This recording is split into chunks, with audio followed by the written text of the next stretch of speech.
Well, good morning, I think. Maybe. Welcome to Risk Neutral Trading. This is my live virtual trading journal. And what do I mean by all that? Simple.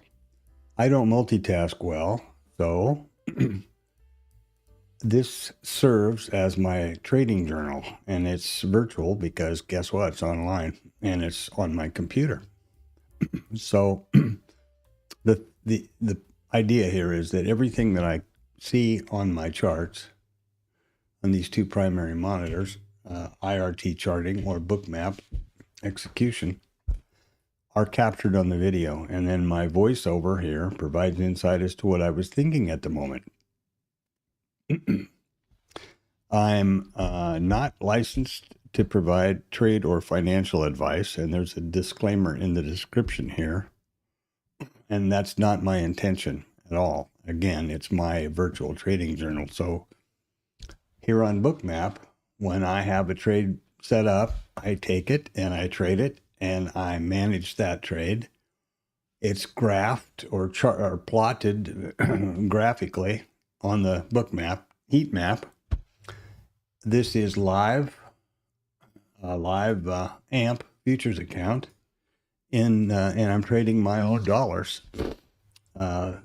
which fund that account on Bookmap. So any trades taken over here are actually live on the MES. Over on IRT side, a different story. IRT is where I do develop trading systems, because I don't trade any system, or I try not to trade any system, which I have not correctly and accurately identified to have a statistical significance, an edge, a probability, whatever you want to call it. And I do that in IRT. This is a typical trading system, which has been vetted, and that's the initial balance system. And I push it to the chart so that it can plot live through the day, and I can confirm visually what's going on. But any trades here are in the IRT simulated environment. Big difference. So there you go. Now let's get on with the pre-market idea and the rest of the stream here. The first order of business would be numbers, and the numbers or reports which are out this morning are the retail sales and core retail sales, which were out at 7:30. This thing doesn't update anymore like it used to. They made a bunch of changes to investor.com, and I really am disappointed with what changes have happened. Oh, and look at here. We've got Trump speaking.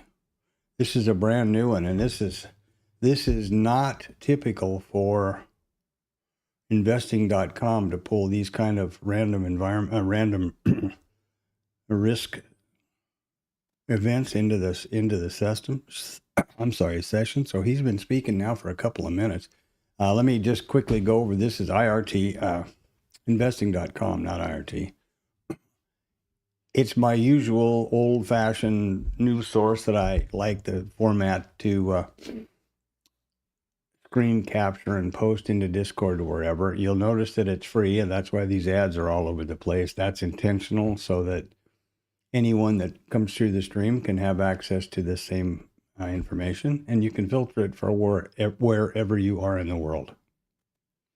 Also, notice that the event title turns into a URL. So if you click it, you can go find out all about whatever core retail sales are. And I suppose if you click this, it'll probably take you to the speech. I don't know. We are also in earnings season again. You know, it's a new quarter. So here we go. And I'm not going to go through each one of them. Those are the earnings just out today. Yeah. It used to be I try to follow the biggies, you know, NVIDIA and Apple and the Mag 7 basically, but the rest of them, not so much. Yeah, well, so this Trump thing is real unusual. Investor.com very rarely pulls one of these kind of events into their calendar. The other source is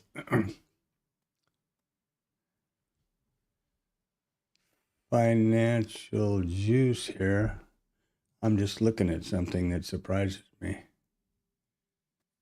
Typically, here we go. No? Now this is pretty strange. Now, Trump phone interview with CNBC. Okay, at 7:30. That's up here.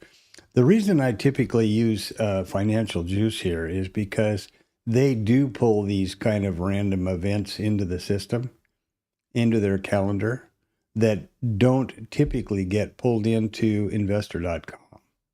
But that everyone recognizes in this day and age has a potential risk for the auction. It's not a political statement whatsoever. It is, but it's a fact. So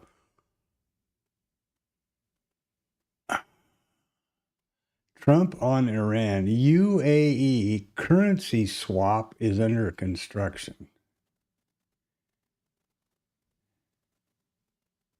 Oh, now look at this. The enemy is getting tariff refund money. Jesus Christ. The people who paid the tariffs are the American people. I don't get it, really. Anyway, so this is a good reason to stay off the markets at the moment. We haven't opened yet, so that's a good thing. And over here is more of a live, Jesus, that's crazy. And more of a live Squawk Box event. I'm going to get away from there before I just get mad. Now, on to the pre-market, etc. So here we go. We were scheduled, and I had actually planned on a gap open until this started. This is yesterday's RTH session. Look how perfectly balanced that rotation or that distribution is. Here we are again. Here's the overnight open. We are 100% long inventory. We were going to be gap up, earlier when I got here this morning, a little before 6. Now we're back down here just under, real close to the previous RTH high. Not on it yet, but close. So we likely will be in gap rules, depending on how this, news unravels.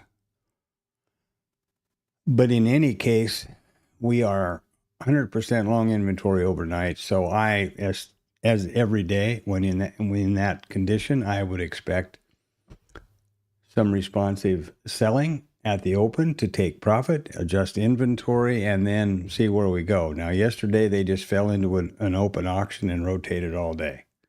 And they may continue to do that until they see which way the shoe drops on all this geopolitical crap that's going on. A note about the charting here. This is my, what's going on here? Okay. Good morning if you're there. The chat on OBS is not working, so that's why I'm noticing. I'm following the live stream on an upper monitor. Anyway, this is investing Investor RT, which is my charting package. You'll notice that in every one of the charts on all of the tabs, the header of the chart has the chart name meaningless to you, but the instrument, the chart type, the periodicity, and the session. And that's every one of them. So you can always know exactly what you're doing or what you're looking at. And behind there's the watermark. So, there's that too. This is the micro configuration. And this one is the minis. Oh, not that one. This one's the minis. This is my higher time frame chart, which is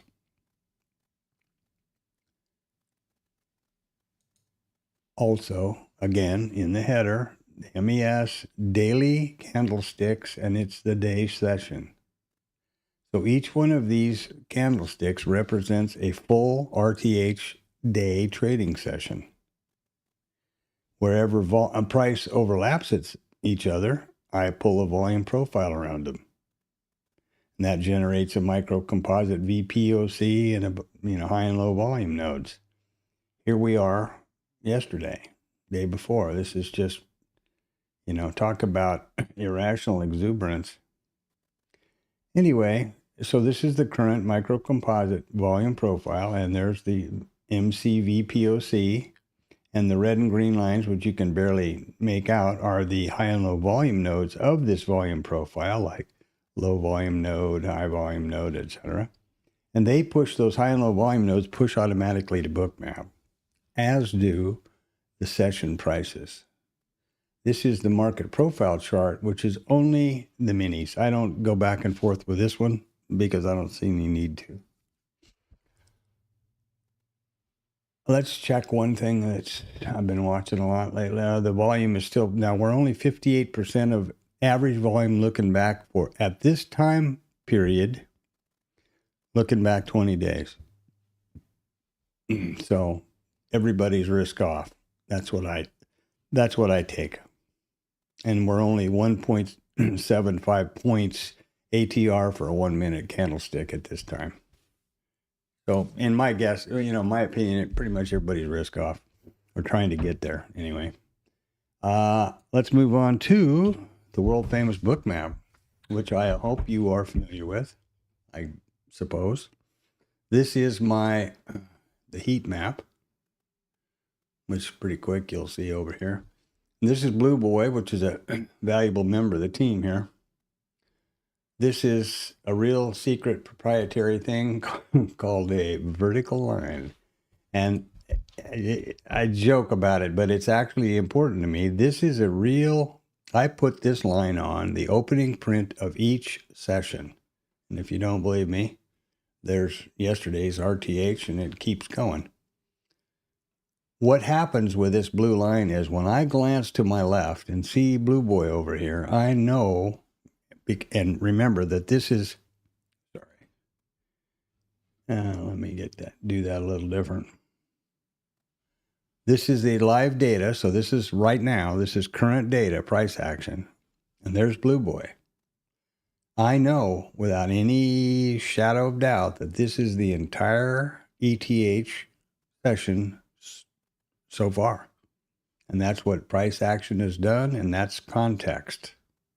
Very important, in my opinion. Notice that there is no indicators on my book map or my IRT either, for that matter, but there are a few. I try to keep it as simple as I can, which makes it easy for an old guy to understand. Hey, Richard, long time no see. Hope everything's going good for you, man. Been some crazy markets out here. Yeah, so I have a RTH and a Globex VWAP, volume weighted average price.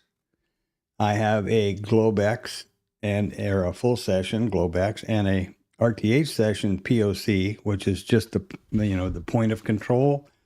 Nothing more complicated than the price at which the most contracts have traded so far in that session. That's all. The minute one of these other prices trades one more contract and here at 58.25, that yellow line is going to move there. That's all there is to it. Then there's the mid, which is pretty self-explanatory for the RTH session. The session prices are just, straight up as they're abbreviated. The RTH close, the value area high, the open, the settlement, the previous RTH high, blah, blah, blah. Now, the IB high, which may confuse in low because of the naming, stands for initial balance, which is old market profile stuff. But this level, very active, and it is the most probable statistic every trading day. These levels, the IB high and the IB low, are nothing more complicated than they mark the high and the low of the first 1 hour of the RTH trading session. That's it. All right. The next thing that's important here is the statistics for the open statistic for the day. Those happen. The first thing we need to do is determine the open type for the day. And it's real simple. There's only two criteria. If we opened right here, right now, how would that compared to the previous RTH close? Well, there's the close. So it's higher than the close. How would that compare or relate to the previous RTH high or low? Range, in other words. Well, there's the previous RTH high, and there we are. So at this moment, we're higher out of range. How long will that last? I don't know. Do I hate this situation? Yes, I do. And I'll tell you why, and I'll explain it. The first thing I do now, the next thing I do now that we've determined the open type for the day, statistically, the statistics open type, I change the name of this, the title of the column to reflect that. And it's higher out of range at the moment. Now, the reason I do that, change that column title every day, is so that when I look at a screen snap or the recording, I can tell immediately what that open type was, and it tells me about this data that we've just gone through. The next important thing to do here is clear the notes, which is the statistics from yesterday or previously, because we need to put them in for today. Now, how do we determine those statistics for today? Well, we go over here to the statistics report in IRT. This was yesterday. IRT conveniently highlights the correct open type, but only after 8:30. And another thing they do here, which is pretty handy, every statistic level that's achieved through the day, they change the text from black to blue. So that's handy. At this moment, we determined higher out of range. Now, the way the statistics work are very simple. The system looks back at the most recent 1,720 trading days. Of those trading days, we opened higher out of range 427 of them, 24%. Of the trading days where we opened higher out of range, which is a gap up, the overnight volume point of control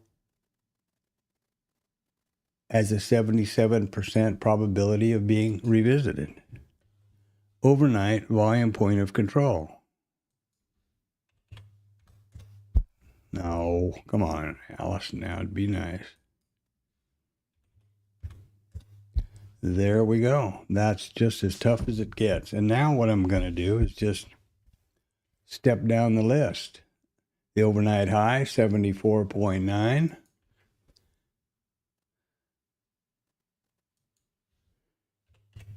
And I'll tell you one thing that's going to happen. I'm not going to get all carried away putting all of these in, because if this thing drops a point, it's not going to be a gap up anymore. And that's going to irritate me a whole lot. So I'm going to put the usual suspects, which can be revisited quickly. The overnight mid, for example, is 66.0, and that's right here.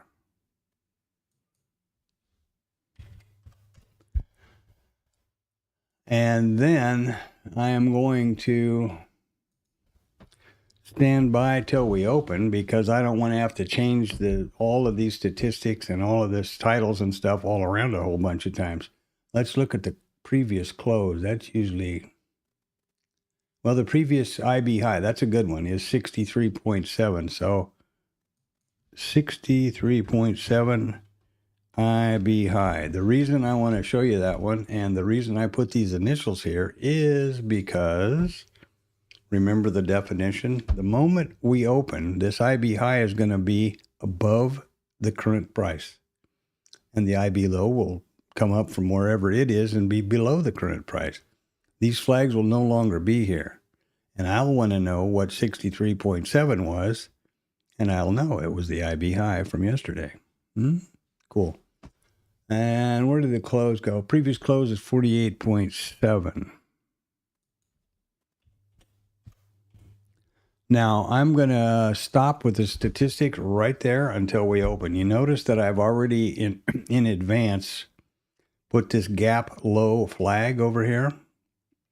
And you can't really see the whole initials the way the screens are working now, but there you are. So this is how I do gaps. The gap low is the high or low from the previous RTH session, which is yesterday. Boop, right there. The gap high will be wherever we open. In this case, it might only be a point. Today's RTH session, so that's how I do that.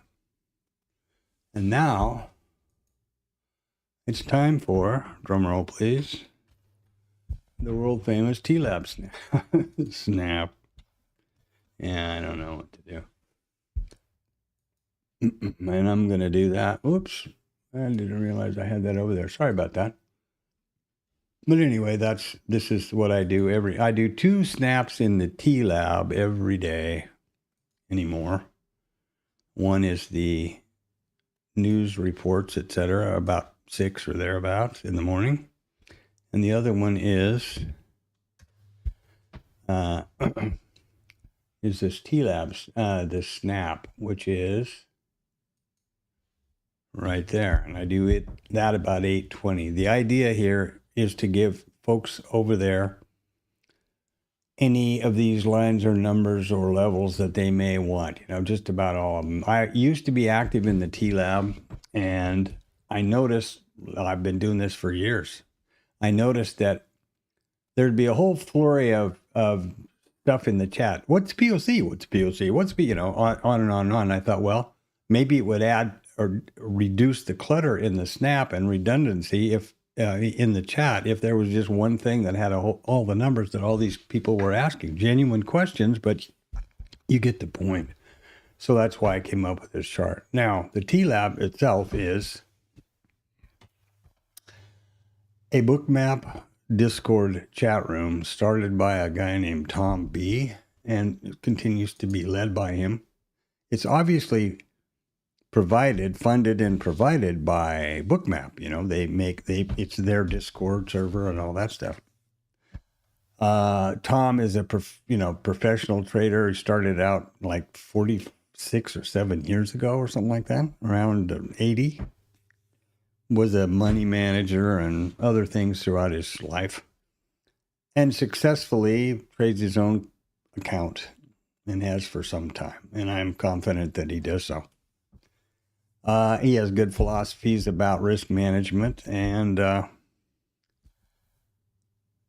lot of things, So I feel a sense of obligation and camaraderie for those guys and I'm not active in there anymore much because actually it's a suggestion from Tom that what we should do is always only trade vetted setups, which we have vetted ourselves, and we should focus and narrate the market for ourselves, which is what I am doing here in the stream.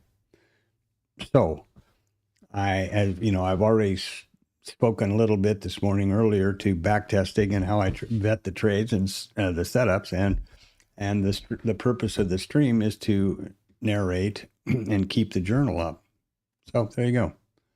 What else was I going to say? Oh, the TLab is not a trade calling room.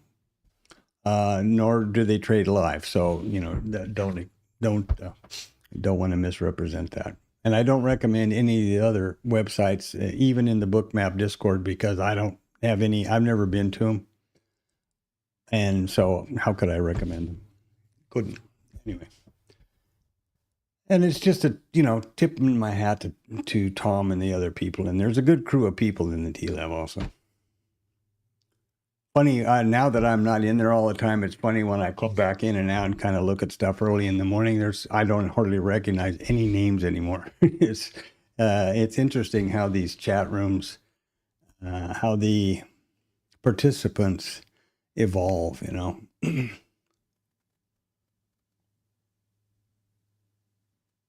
Yeah, you're absolutely right, Richard. The potential, the geopolitical or this random risk crap is just off the charts. It's amazing. And like right now, he's talking right now. So, and they just drop out of the sky with all this crap, you know? So yeah, it's really tough. Definitely size down, mind your risk, you know, etc. Absolutely. Well, we're going to open in 5 minutes. I must have screwed something up and forgot because I'm never this far ahead of time. But anyway, I don't script this. I just, you know, it just kind of ad lib. So, and I'm happy to see Richard. Okay, let's get on with the next thing then. I'm wondering what I forgot, but anyway. So I suppose you would imagine that it's important to be able to trade with the market. And the only way to actively trade, as I said before, when I place trades in Bookmap, they're live trades in a live funded account with AMP futures funded by me. So the first thing you need to do to be able to trade with Bookmap is to activate the trade control panel by clicking this padlock right up here. And then you select a method you will interact with the application to trade with your mouse. Chart means you can only trade with your mouse in this active data column right here. The dome means that you can only trade with your mouse in the dome columns, which I no longer have on my chart. I used to have the dome here on the right, but I was trying to save space and consolidate a little bit, and I'll explain that in a minute. So chart is what I use. And there we go. Now, the next thing I need to do is get over here and first of all, make sure Trading Statistics is on the right journal. Boom, okay.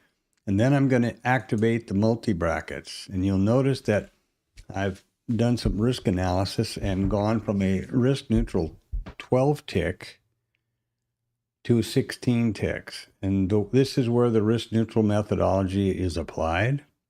The smallest risk neutral package you can trade is a 2-lot because it needs to be an even number. Boop. The stop for the entire package in ticks. So this is 32 ticks because it's two lots, right?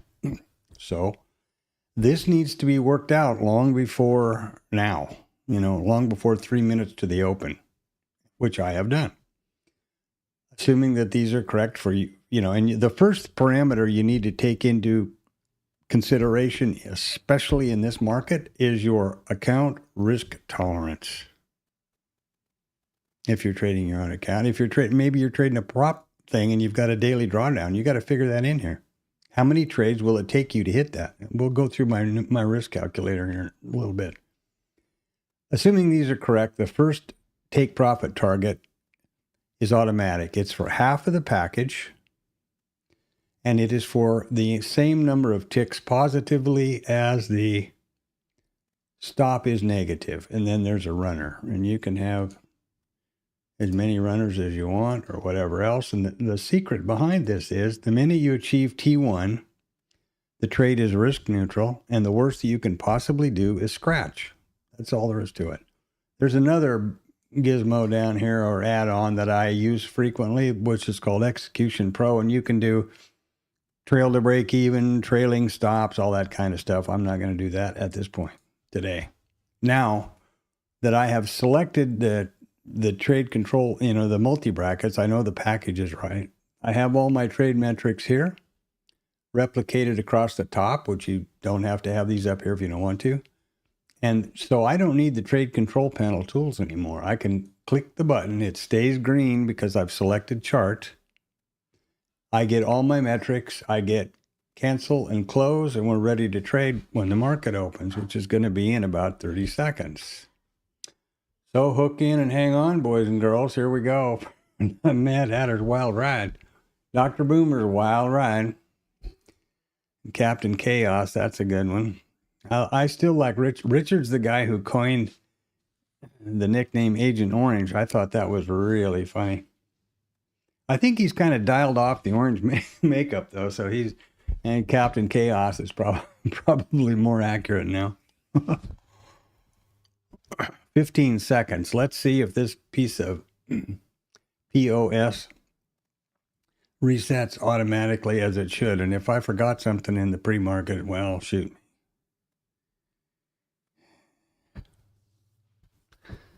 So there should be, by the computer clock, the open. I'm going to let it tick along here and see how long it takes this thing to figure out that it needs to reset these two columns. And if it doesn't do it by the bottom of the hour, I'll do it manually with my button here, which is so freaking irritating.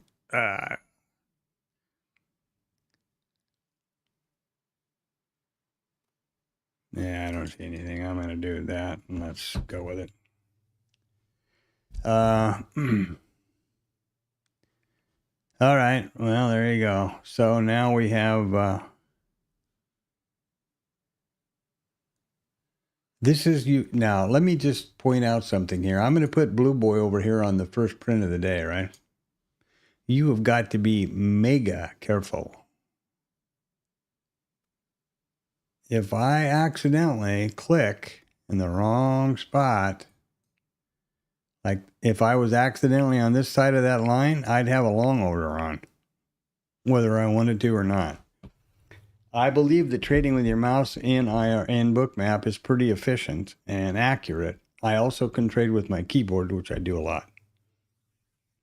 But you better be real careful about this column right here. Trying to adjust the price ladder, putting a vertical, doing some sort of thing like this, accidentally grab on this side of the line, trying to move a stop or a target. Oof. That's obviously the voice of experience talking right there. Yeah, I don't know why OBS took a crap with the chat thing, but it says chat is disabled for this live stream, but it looks to me like we're chatting in the live stream, so it's going to be good enough for the girls I go with, by golly. Well, what did we do? Remember when we were talking about the pre-market with that responsive selling to take some profit? Amazing, huh? Now, that's something I need to do every day, which is change the from the full session to the RTH session only. And here's that responsive selling I was figuring might happen.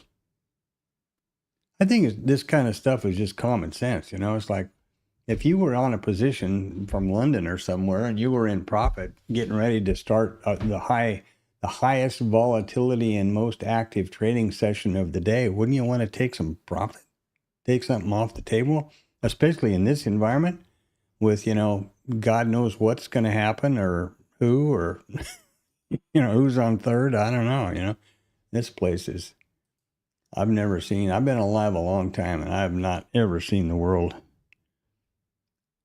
as goofy as it is right now.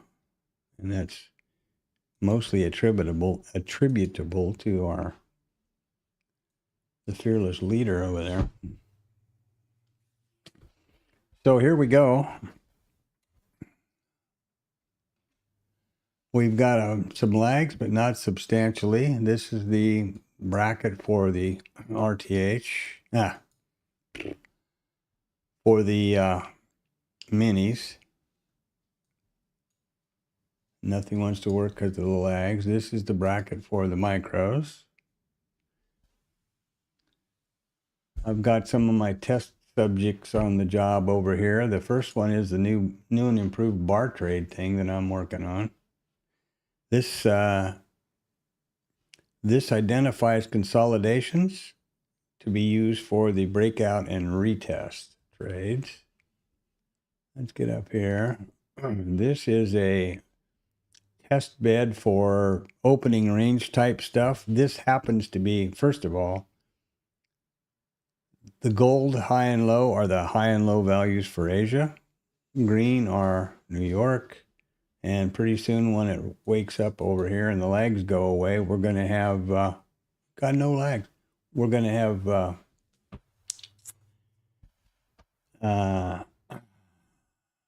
Chicago here, or the U.S. This is a test subject, basically from an Al Brooks methodology based on an interesting statistic about the 18th bar. That's what this stands for, B18.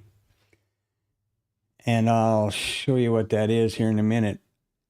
and there are 81 bars in a 5-minute bars, excuse me. Here you go. Here's the beginning of U.S.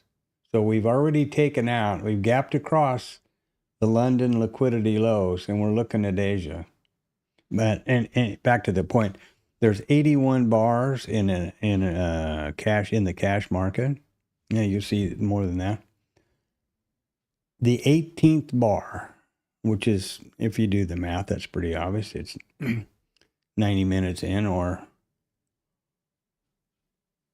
10. There is a greater than 90% probability that the high or low for the day has been put in, meaning that there's less than 10% probability we'll take out the other one. Now, this is pretty funny over here because we did take out the low over here all the way up until after 1500 did we poke our nose twice above that high. You see how it works there with it. The red is the high and low, the blue is the Brooks or the B18. And I have different setups over here that I test.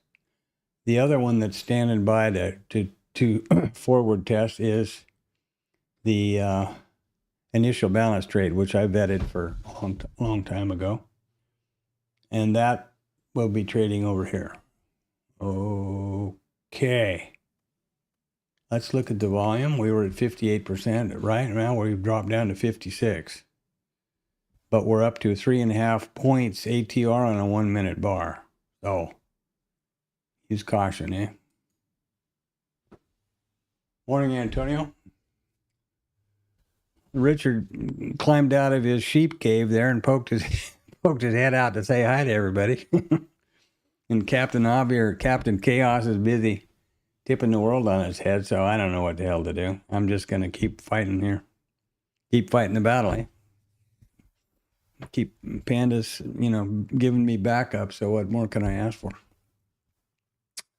I think I got everything going. Let's do a quick check because it seems like I forgot something. I don't know. I was done with the pre-market at 8:25, which is way too early.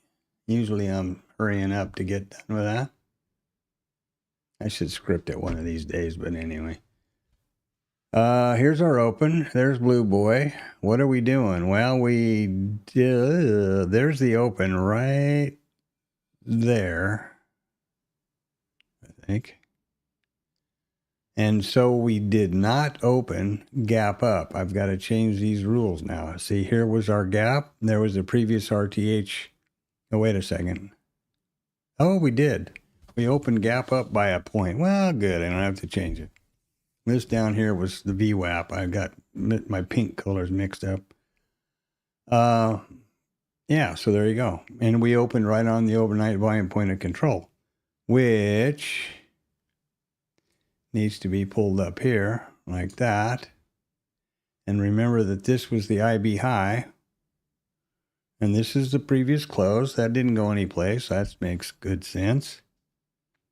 And the mid didn't go anyplace, nor have we revisited it.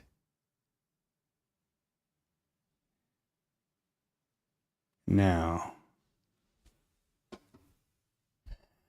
so here we are. Here's our IB low, our IB high. We'll be there, I suppose. What the hell is it doing up here?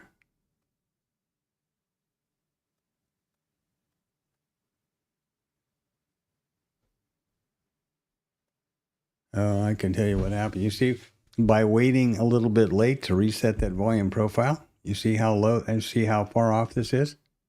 This is, in fact, the IB high. For whatever reason, Delta set. Jesus. For an expensive piece of software, this piece of crap drives me freaking crazy. There you go. Jesus. Huh?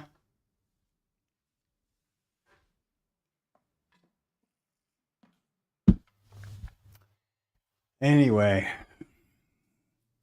The trials and tribulations of a day trader, huh?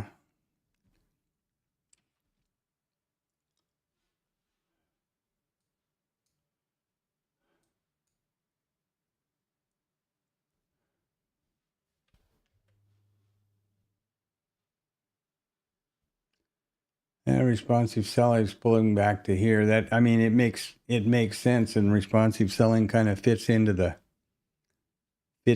pattern that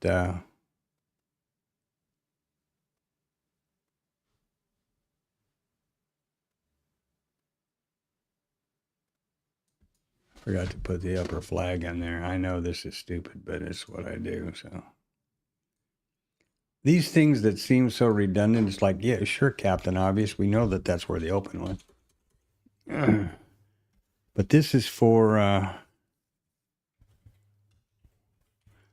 the record, right? Because this is this stream is captured and is an eternal record, and me remembering these little specifics. Yeah, if you knew how well my memory worked anymore, you would find the humor in that. So there we go. There we go. And if you look at this on the bigger picture over here, Friday, yesterday, today, so far. If you want to see what it looks like when traders do crack, look at this thing here. Gap, gap, gap, gap, gap. Yeah, crazy. All I'm expecting, I'm just going to be, I hope I'm here and sharp and on the mouse when they go, well, that's enough. Now we're going to get our money, and down they go. Because you know as well as I do, that will happen. The market goes up to go down and goes down to go up. So said a wise man.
I hope that that wasn't muted.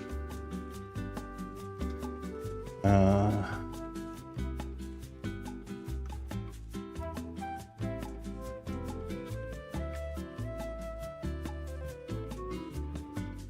don't know how I can forget that mute button with a big bright red light, but I sure as hell do sometimes.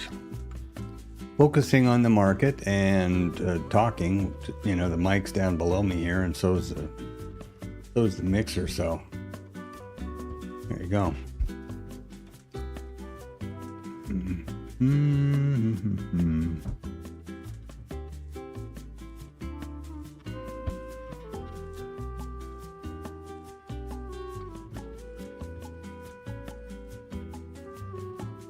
I hope that I wasn't muted when I was talking about the stream and the chapter markers, but just quickly, the stream is 7 hours long because I have a commitment not to trade off the stream.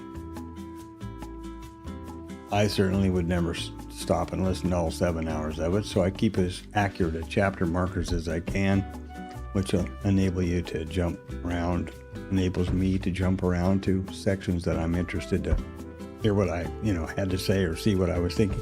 The purpose of the stream is, as I said, it captures everything that I'm looking at in the video, and then the only way I can get what I was thinking at the moment into the recording is my voice over here. So if I want to know what I was thinking when I was anticipating a trade or executed a trade or, risk management during the trade, well, that's the only way I can know. And that's why I trade live on Bookmap with my live AMP funded account. Because it's my journal. And what do we got here? Ooh, consolidation. A breakout.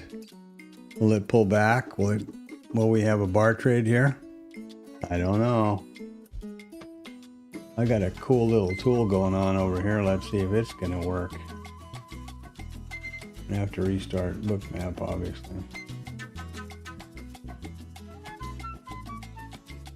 This is a new thing I got. Oh man. Got a hold of over the weekend here. It captures consolidations.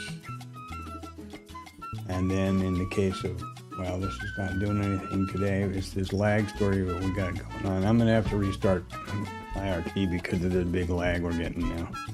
The idea here is that I'll be able to identify programmatically the consolidations, which would then allow me to easily get the breakout and the retest, right? And that way I can start to vet the bar trades. And now I'm going to shut IRT down and start it over again so this lags will go away. Expletive deleted.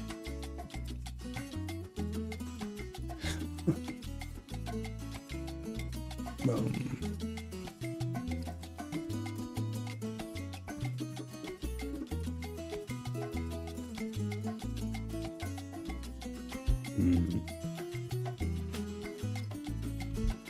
Well, this guy is going to be a real. I watched. You can find some interviews of him online. He's a real. I'd say be careful. My gut feeling is crooked as a dog's hind leg. He gets $10 million a year from Stanley Druckenmiller.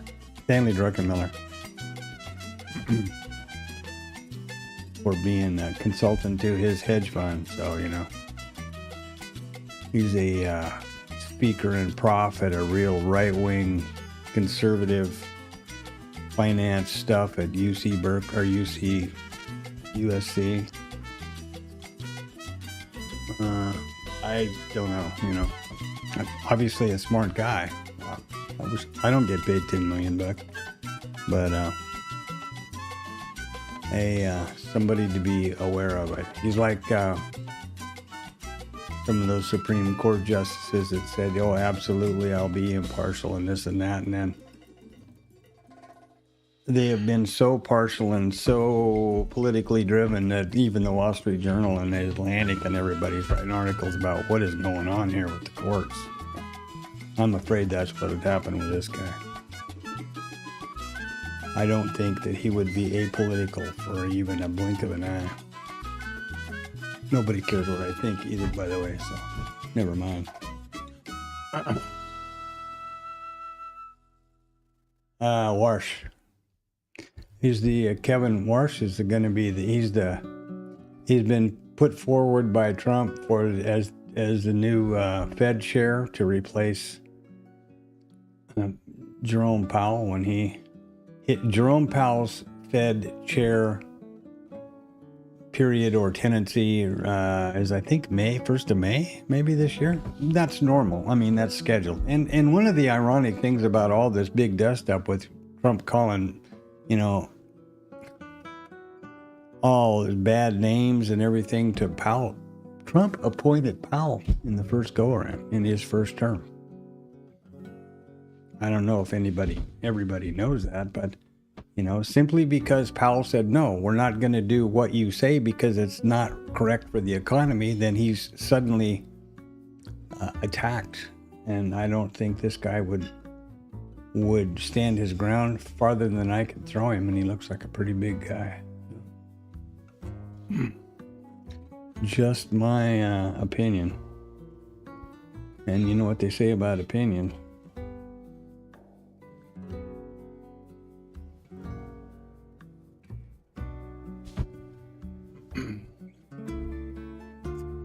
So there we go.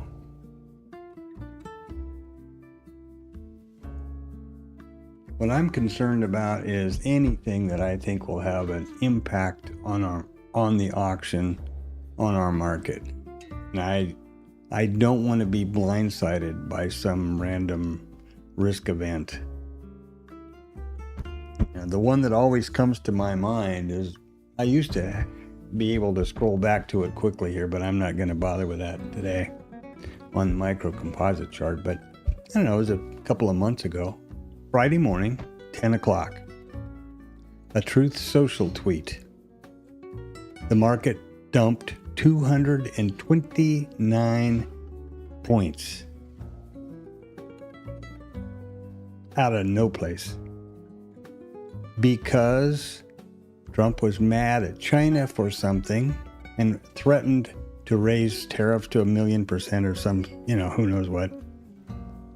Come to find out, China had not done that. Whatever was alleged.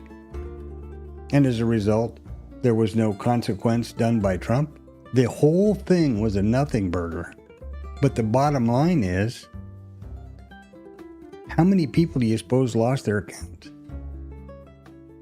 Could you withstand if you didn't have proper bracket orders in, could your account withstand a 229 point drawdown? It sucks. It's and never mind all the the questionable insider trading stuff that's been going on. It's just really a tough market to navigate, that's for sure. I don't know what to do about it. And the sad part is nothing's going to be done about it because the guardrails have been removed, right? There's no, the SEC is not going to do anything. The Department of Justice is not going to do anything. Those were the people that we used to lean on for guardrails. Like, gee, miraculous. Somebody buys $15 billion worth of options 5 minutes before an announcement is made that just happens to make them billions of dollars. I mean, it's crazy. So obvious that all the news reporting services and everybody else on the planet is talking about it. Nothing's happening.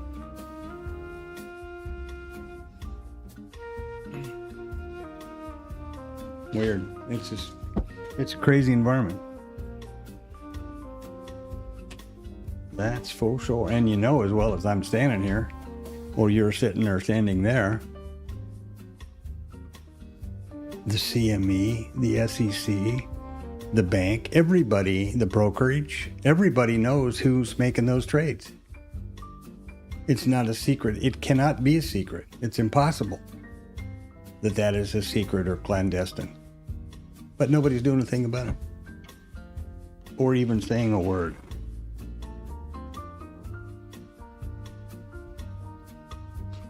Back to your sweet ass.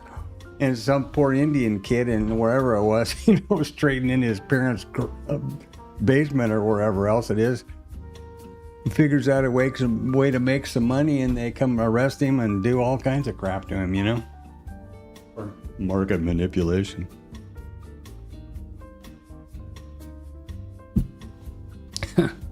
It's a real weird time we're living in. Look at this consolidation. So here we go, here's one type consolidation and we pop up, and here's the next one. Are we going to drop down? Are we going to break out, retest, and continue on? So far, context is unquestionably up. We've got a lot of potential risk ahead of us. I mean, this whole story the timeline seems to be flopping around a lot around these peace negotiations or whatever they're calling them in Pakistan. So I don't know, what's going on really. Guess nobody does. Maybe.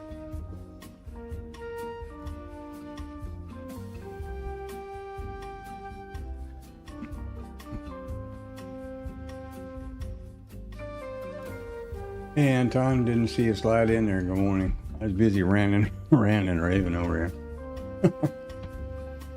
I get my Tuesday morning rant out of the way and slide into it. Another gap opening. Gee whiz, those are unique, huh?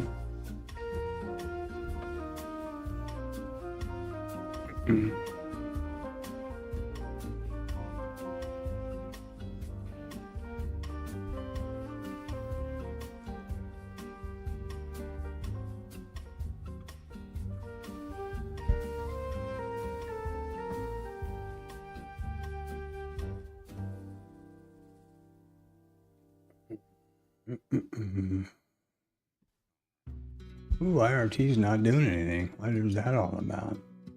Why didn't the data start? I restarted IRT and then I didn't notice it hadn't picked up the data. Oops. Ned's going to be having a stroke over there in TLab.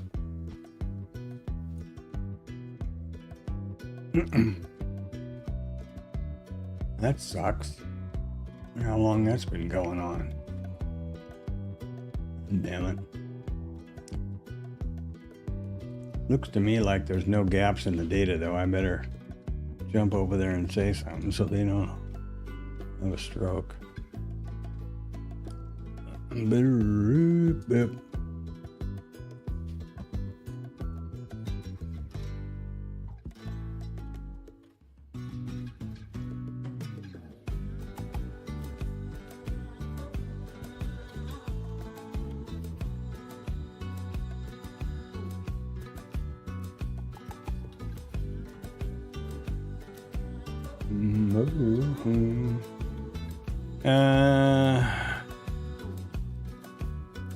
I'm sure there's a whole bunch of people saying something's wrong, but maybe not.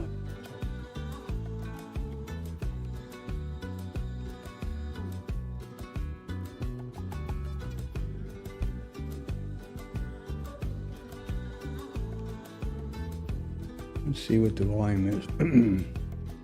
Now we're still low in volume. Fortunately, the volume's still down in the 50s, so. And the ATR's coming off. What's happening over here? Well, nothing there. Let's look at here. Oops, I restarted. I gotta turn off a bunch of this crap. Boom, boom, boom, boom, boom. Boom.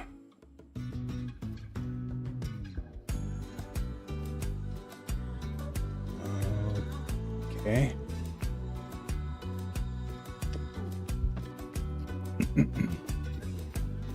Again, this is the Asia high, low, London, US. Now, it's blue because it's still within the first period of this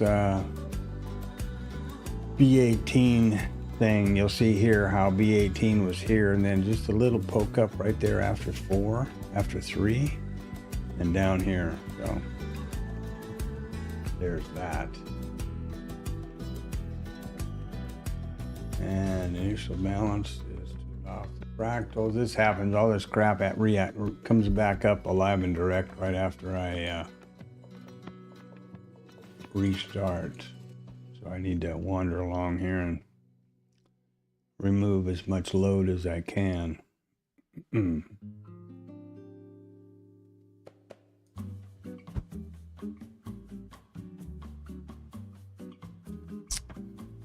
Well, up and away, huh?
I swear sometimes I wonder if I'm watching the markets or a Cheech and Chong movie. It's just doesn't make really any sense.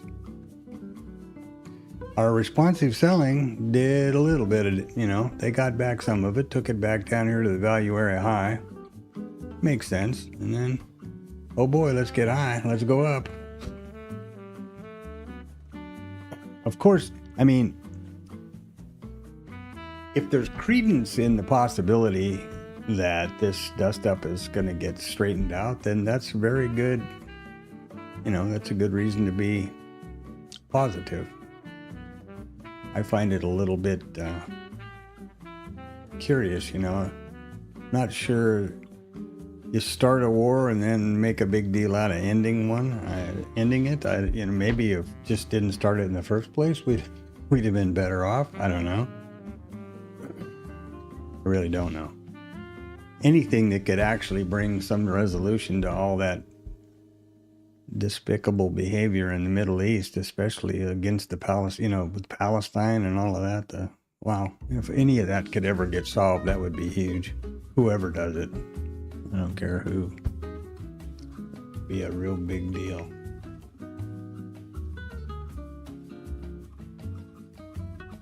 Yeah. I don't want to do the preach it part.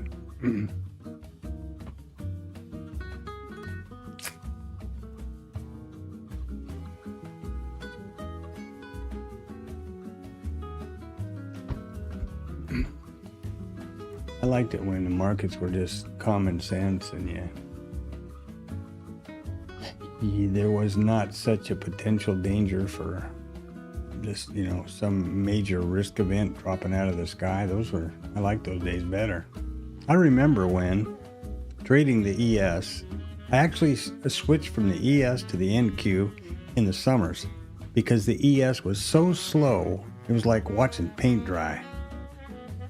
You couldn't trade it, you know, maybe 2 or 3 points, 5 points all day. People would switch to the NQ to get some volatility. When was the last time you heard about that? And that, you know, got nothing to do with, and it might have something to do with what goes. I think the short news cycle and all the social media stuff contributes a lot to our volatility because it's so immediate, you know?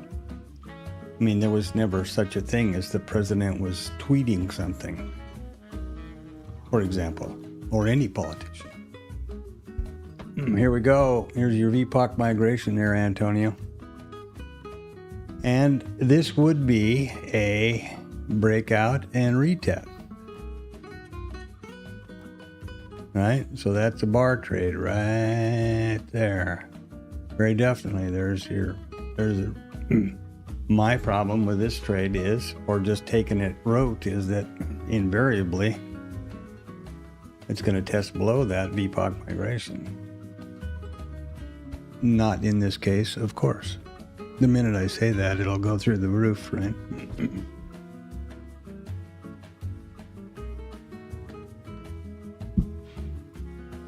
But that's a pretty classic one right there.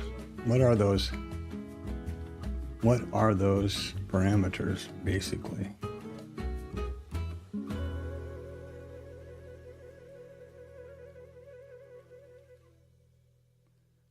The 68's down to about 64, so 4 handles.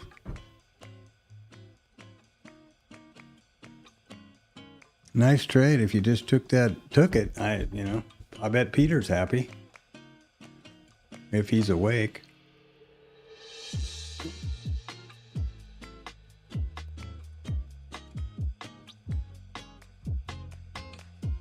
But that's a classic, isn't it? A breakout and a retest, and away you go.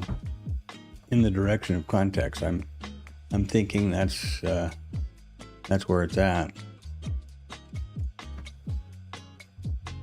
and that's why I'm so keen to get the thing coded up so that I can vet it and get some statistics, probabilities about it. Let's see if no.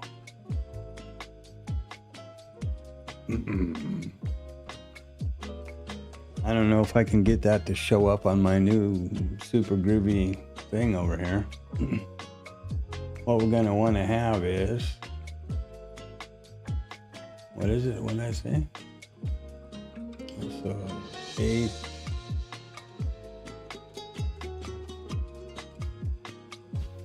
Say 4 handles, maybe? This would be 16. See if that works somehow or another. Oh, look at there.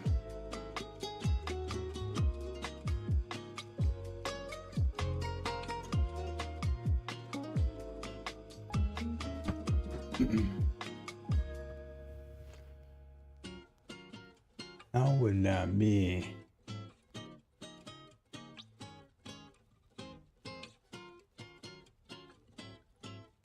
It doesn't make sense. Makes sense to me.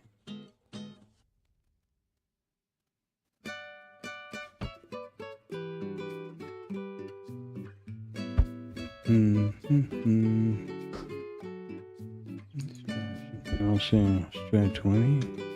No, let's make it 18. These are ticks, by the way.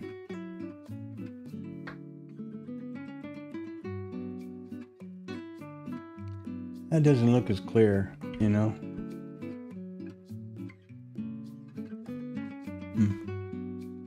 More work to be done there. That's for sure.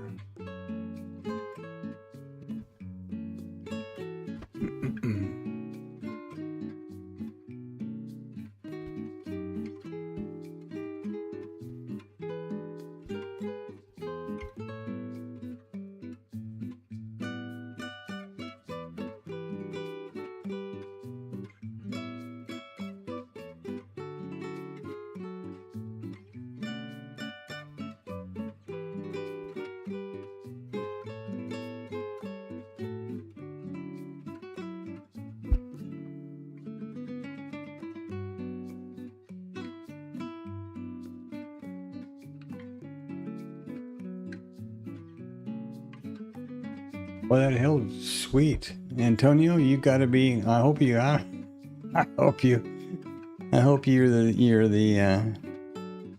VPOC migration leader here and took that. Now it's important to realize that because of the scale here, this is only 3 points. So with the new and improved 16 tick T1 and stop, that's not even a risk neutral yet.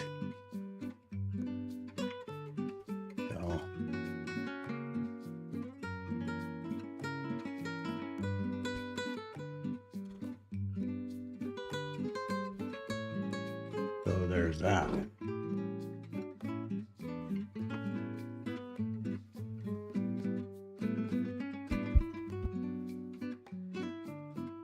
Wow, it's 9:15 already. Whew. We're starting to beat our head on the initial balance trade. I'm asleep at the switch here. Time passes when you're having fun. It's so dark around here, I gotta turn the lights on. This has been the weirdest weather. I just realized I'm standing here in the dark. Hold on. It's not night yet. I've lost all track of time. All right, so the way I approach the trading story to try to put little parameters around it is the market is essentially a random environment. Meaning it's not a good idea or, very productive to try to predict where it's going to go. Millions of participants are voicing their opinion every second of every day. That's why I'm fixated on trying to keep aligned with context. Because there does seem to be I guess it's momentum, basically. The market's going in one direction, it kind of goes that way. That's the theory behind the migrating POC, because this is by definition the most traded price, in terms of volume. Well, if you think about that for a minute, that means the place where the most participants thought was the okay place to trade. And if that keeps moving up or migrating in one direction, that in the old words of market profile, that's migrating, value is migrating higher or overlapping higher. So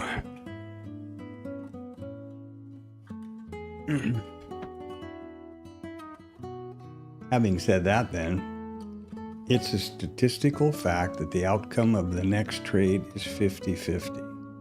This is a 50-50 binary coin flip. The market can only tick up or tick down. It can't go sideways, backwards, forwards, any other which way. It can only tick up or down. And if we put time on it as traders to try to get some idea of what's going on, but if we didn't, it would just fly up and down like market profile over here. It doesn't move, it just goes up and down and up and down. Get rid of the volume profile and what do you got? The reason it builds out here is the number of times that price comes back across that level. The market comes back across that level. So, assuming those things are correct, then I try to align myself with the thinking of the most successful traders in the business, which are guys like Jim Simmons and Sosnoff and people like that, down to our level, Tom B. and those guys. The approach is to identify some sort of a structure or strategy that happens pretty much every day. You want it to happen frequently. You don't want one, you don't want to vet a trade that happens once a year. And then you collect data around that strategy with the specific rules that validate an entry, and you statistically determine if it has an edge or not. That is the process of vetting trade or a strategy. After you've done that and you've determined that it has a positive edge, then you lean on that edge and the law of large numbers and expect that edge to compound your account. The same exact business model as a casino. That's why a lot of times now around trading you hear be the house, whatever. Because they play no game that doesn't have a predetermined edge. They play no game on the casino floor till they have done so. Once they put it on the floor, all they care about is as many occurrences of that particular game as they can do in 24 hours.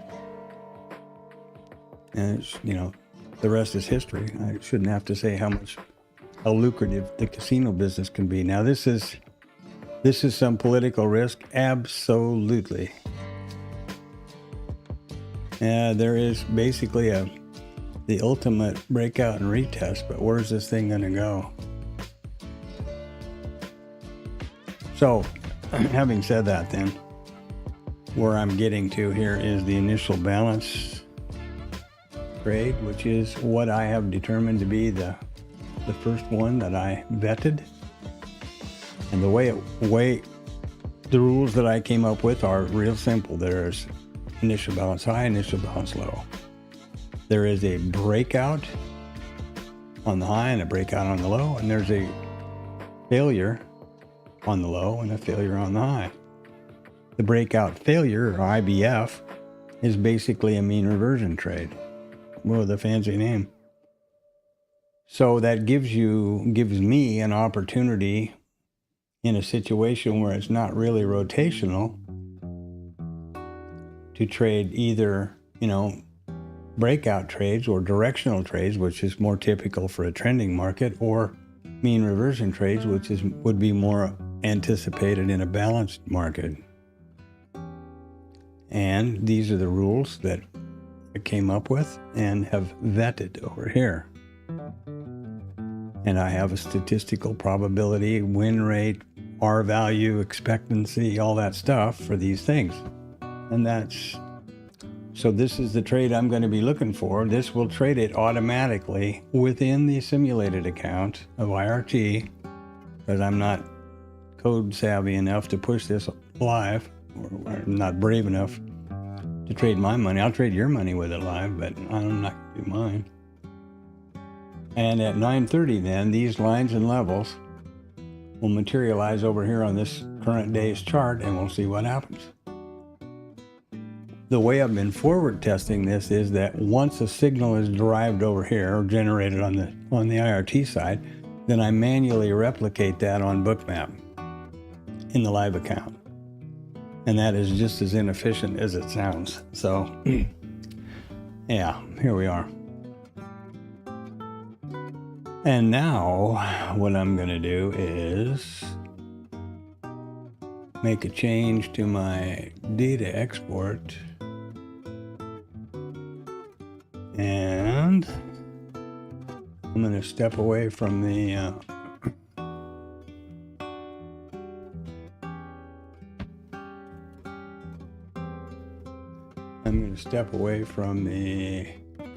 session prices here and replace those with the IB lines and levels. So at 9:30, these lines and levels and target zones will all miraculously appear over here on Bookmap or on either side of the IBs. And then we see what happens from there.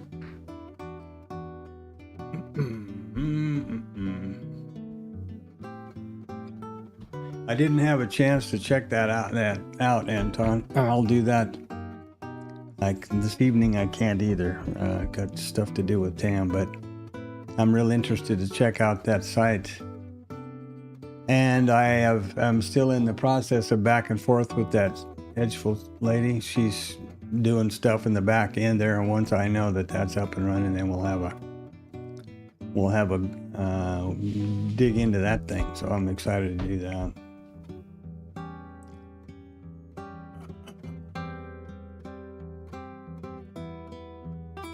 What exactly is happening now here with anything? Well, there we are. Blue Boy's on the job over there, and here's the market. So what the hell have we done? A little responsive selling, and whoop. Now we're going to get back down to the middle again here.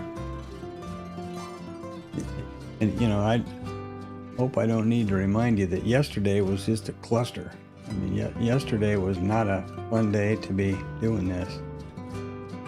Here is a scrunched up version. There's yesterday. That is That is a graphic representation of retail soup right there. I mean, all those boys and girls that couldn't resist from clicking that mouse, unless they took this one down, which was a nice move. What is it? 60, 40, 21, 40 handles. Huh? If they got across that, good for them. If they got involved in the zipper over here, and they're just hammered. And note that this is going into the close. So this is the closing swing trade up here. I mean, this is after 3 o'clock. So this was the bulk of the afternoon. Well, bulk of the day from 10:30 till, 2, 1400. This is a real classic example of the fact that trading is not real trading, as I believe it's approached as a business, not as a video game or gambling, is by nature, if you are disciplined and process driven, it's essentially boring. If you're feeling a lot of adrenaline and you better do something, you better rethink what you're doing. I guess. Yeah, I saw that YouTube channel. I'm talking about the edgeful thing that I talked to you about yesterday. But yeah, I need to go back through and look at I actually forgot the name of the channel, and I didn't go back to I need to go back to the stream and catch that name that you posted in there, because I didn't mark it down yesterday, unfortunately. But I am real keen to go check it out.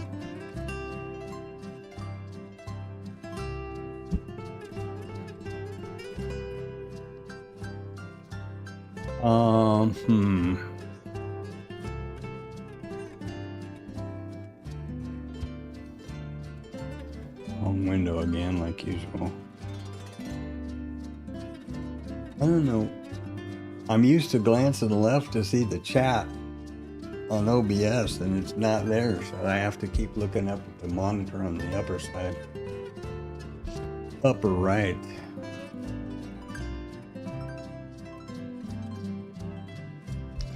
Well, there's a consolidation, breakout, retest, breakouts, continuation 67 to 72.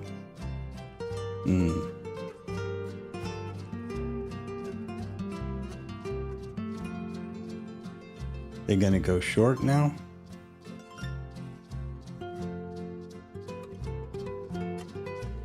That's like all of trading. Is this the consolidation, breakout, retest? In my opinion, this would be the more prominent consolidation because it's the bigger one. But then we got a minute to the IB set.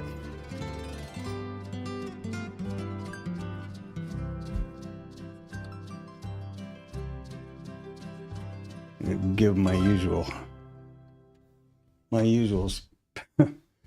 speech about I don't recommend trading in anticipation of any statistic, the IB especially. The more eyes that are on them, the more widely known that statistic is. I believe the more, I don't think that it's necessarily less frequent to happen, but the more manipulation there can be done. Not that I would suggest that anybody manipulates these markets, but I just, in my experience, trading in anticipation of a statistic, like for example the IB, has never worked out well. I shouldn't say never. Majority of the time it has not.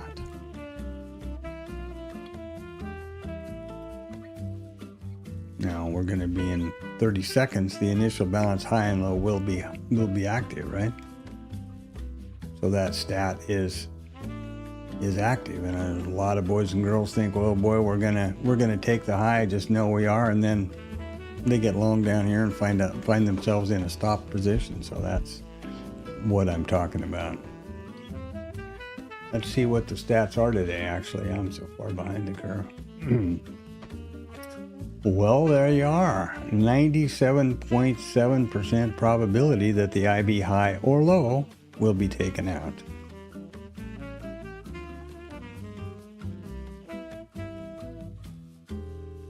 For both of them, it's 26.4% probability. And that statistic, as I should point out, is different than the actual rules. I have the rule a little more specificity than just that basic stat. You'll notice that 9:30 has happened. This stupid thing isn't updating. There are the levels. Here they are, push to book map. Isn't that magic how that works?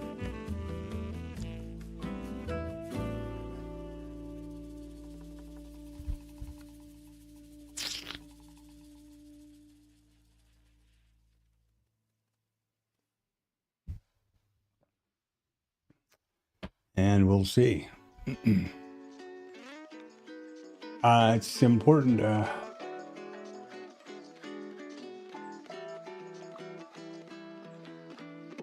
okay.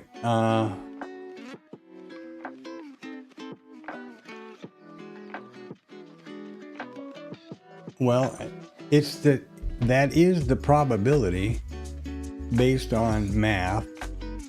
Looking back at 1,721 trading days, the most recent, the probability that the IB high or low will be revisited by price in this current RTH session is 97.7%. The highest of which is 98.4. Statistically. So that is a statistic, and that is a fact. So there's that, unless there's something drastically that I don't know, which is, I'm all ears. Let me know. What I was getting ready to say when I looked up there and read that,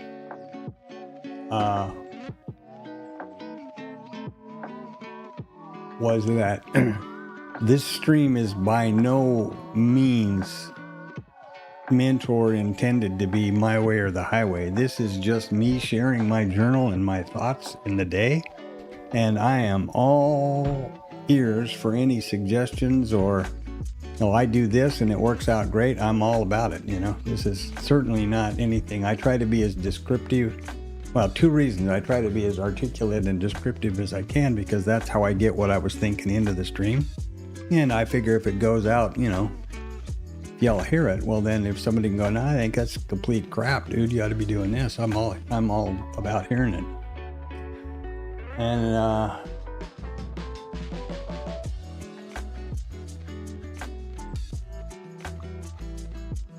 yeah, it's looking back over that. That is the statistic looking back over the most recent 1,700 and whatever it was trading. Excuse me, trading days in the RTH period. I mean, that is the base. That is a basic statistic. And here we go. Here we go, loop-de-loo. Got a big little volume area right here.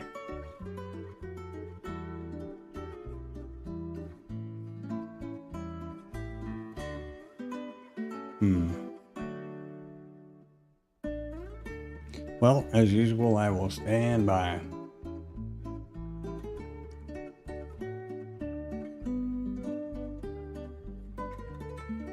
Well, a vetted instance is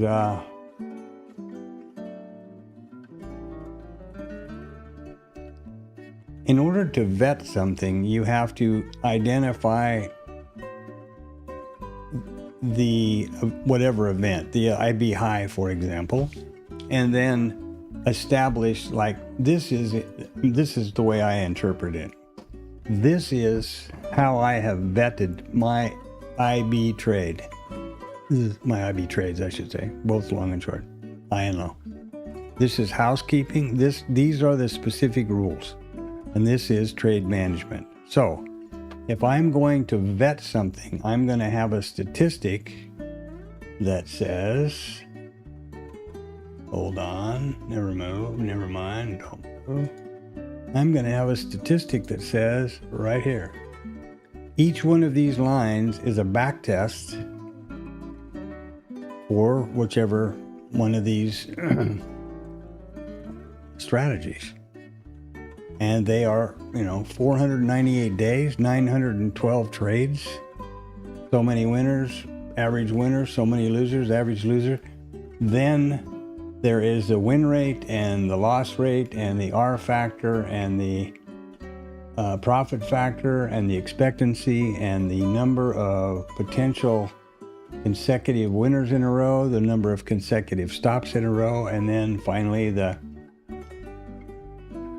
gross profit and the net and the commissions, and then you can do Sharpe and Sotino. That is, in my opinion, what vetting means, because I have done the math and worked it out so that I should expect, for example, whatever trade this is, I'm not even looking at them, with all of these specific parameters that do not change. They cannot change over the data set of occurrences. If your stop changes from one trade to the other, that they can't be in the same calculation because they're not apples and apples, if you know what I'm saying.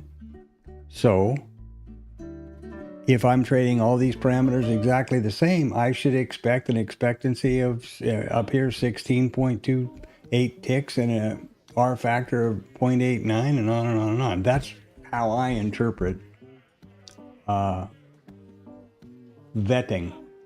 as opposed to just a statistic. The IB statistic is just that. It only says that at some point between 9:30 in the morning, Central Standard Time, and 1600 in the afternoon, Central Standard Time, price will revisit the overnight or the IB high or the IB low. 97.57% of the time that happens. Only 24% of the time, 26% of the time, does it revisit both. So this would be a neutral day, and this is a typical day. If you want to do the math even further, it's a 2.3% probability that price will not revisit either the IB high or the IB low. That's an inside day. And we've had two of those in recent memory in the last couple months. It was pretty funny that I think last week or the week before, we had a big day Monday. Tuesday was an inside day. Wednesday we got them both, if I remember correctly.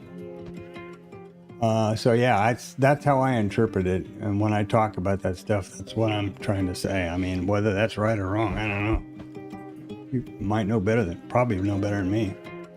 That's my interpretation of it, and so that's how I approach it.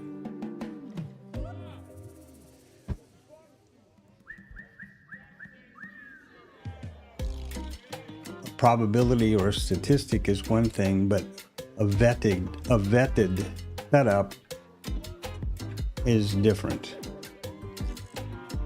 in a way. I guess it's not really. You're pretty much right there. They're the same. The IB statistic that we always talk about is vetted in the sense that it's vetted over the number of occurrences that it looks back and the percentage of time that it's been achieved. The only rules are that it is the high and low of the first 1 hour. So that's simple, but that's that, as I understand it.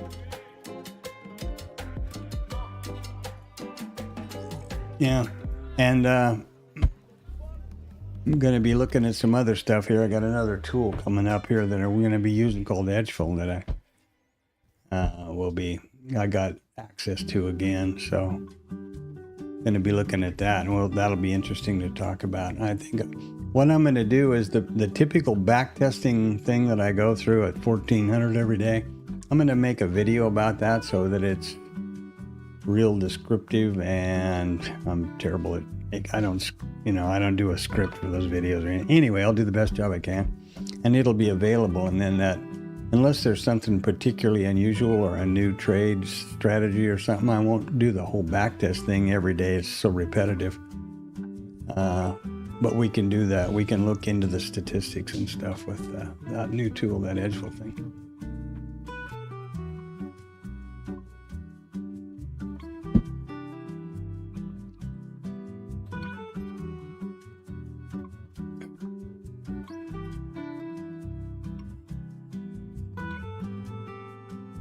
I don't know what else is going on. I'm so paranoid about news nowadays. What's happening? Well, Fed Chair nominee Walsh. Fed holds into its forecast longer than it should. Well, says who, you know?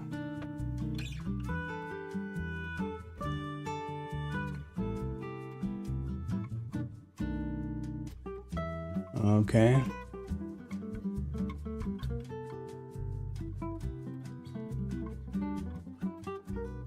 We went through COVID. We went through 2008. Well, we've gone through, you know, financial years. I don't know what to think. I don't know what to think about this guy. I don't think I trust him. He's too close to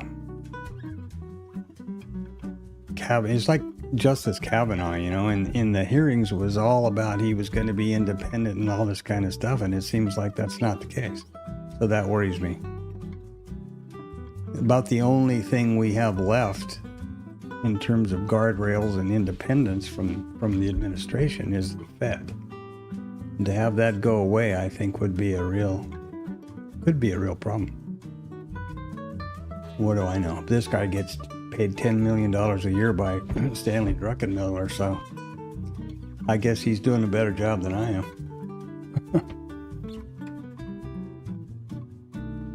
And this is all based on that testimony. So his testimony is going to have a lot of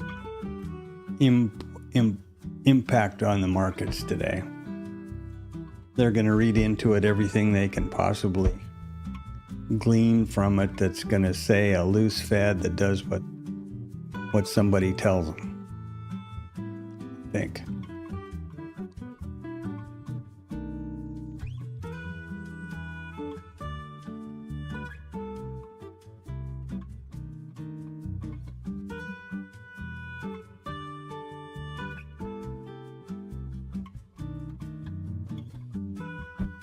So, yeah, you are Vance, and well, I suppose more than just Vance, but anyway, okay, great. So they're going to start talking at some point, I suppose.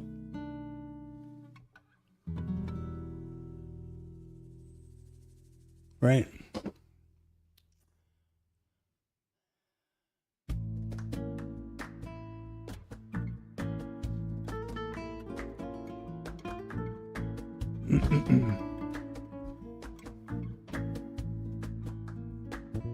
That is super. I suppose we'll kind of be in a hold here until this guy gets. I don't know how long this testimony is going to last, but it may be a long time. This could be a long, drawn-out affair right here. Or, you know, we are absolutely at the mercy of the news cycle and the geopolitical risk, in my opinion, right now.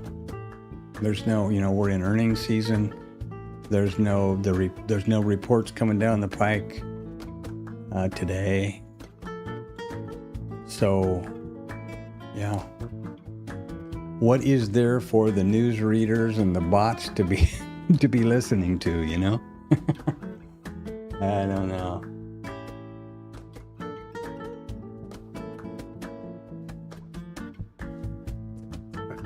I think that we're into a. I think we are just going. This is indicative of short covering. That's what a P-shaped profile indicates. And we've rotated up to the IB high. We've rotated back down to this low volume node or low volume area. And yeah, I think the market is just going to kind of trade them. You know, look where we are. We're right at that POC from earlier today, from all morning. Well, until whenever the hell it migrated. 9-ish. And what is it? What is a typical rotational day? Trade them up, trade them down.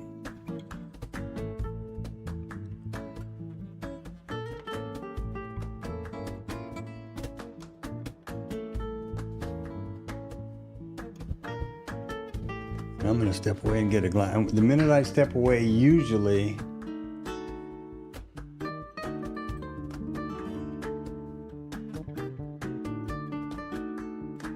my stream, boom, the bot. No, I'm talking about the news reading bots for all the, the hedge funds and the Black Rocks and the Citadels of the world. They all have algorithms that are news readers. There isn't any. So they're probably shut off. So what supposedly 85% of the market these days, or at least the other side of our market, are algorithmic. So that's what we're thinking about.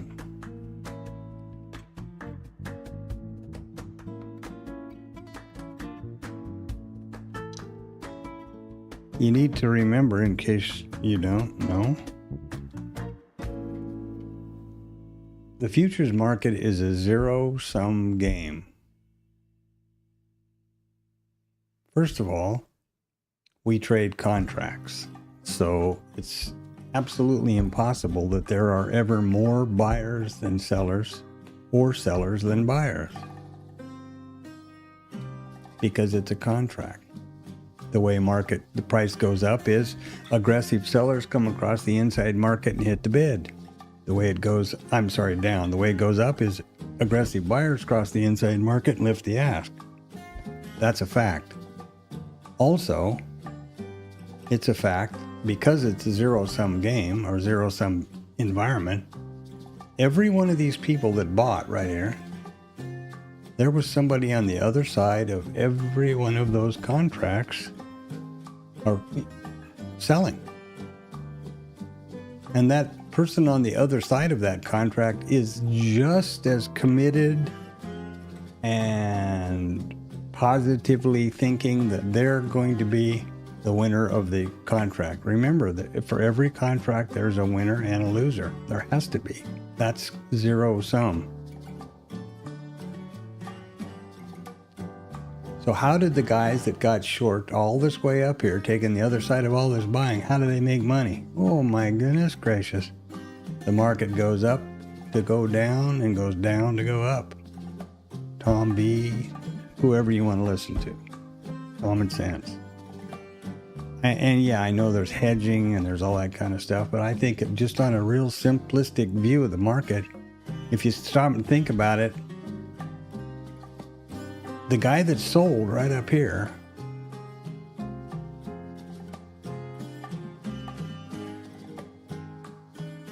how does he get his money?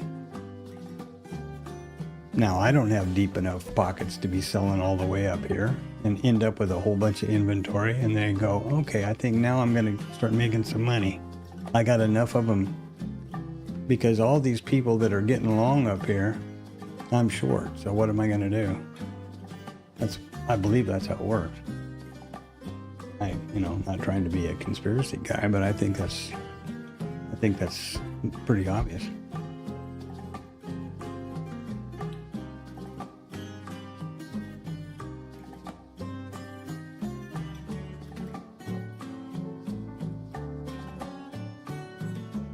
I suppose, I don't know. Ken Griff, that's BlackRock? Or is that Ken Griff at Citadel? I don't remember. I know the name's familiar, but I don't get out much here.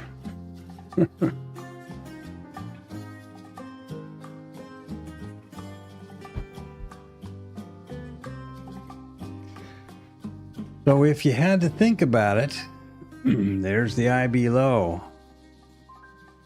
There's a whatever percent probability you think there is that one of the two of these levels will be hit today by price. I guess it would make sense to expect it to be the IB low, because here we are, isn't it? But then again, how about right here? Well, it wasn't a statistic until right here. Now it is. So, again, I don't think it's a good idea to trade in anticipation of that statistic, because that's been a bad idea for me more than once.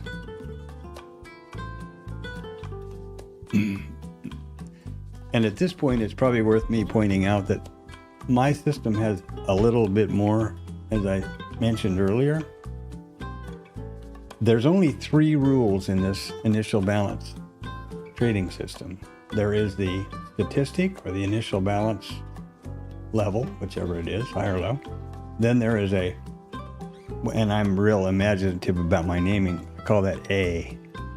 Then there's rule B, which says price will, let's say it takes the initial balance low right here. It's got 2 ways it'll go. It'll pull back to the pullback zone, or it'll continue to the continuation zone. And then, there you go. So there is an A. Oh, well, look at there. And that's because price moved through the zone, and the additional granularity that I put on there is the preceding bar has to also be going in the right direction. Now, we didn't pull back to the continuation or the pullback zone, and we haven't gone into the continuation zone. Once the low gets down here or the high gets up here, then it should signal a B. And the last rule is the trigger, which means price would then pull back to the trigger zone, one of these within here, and then it's either a long or a short.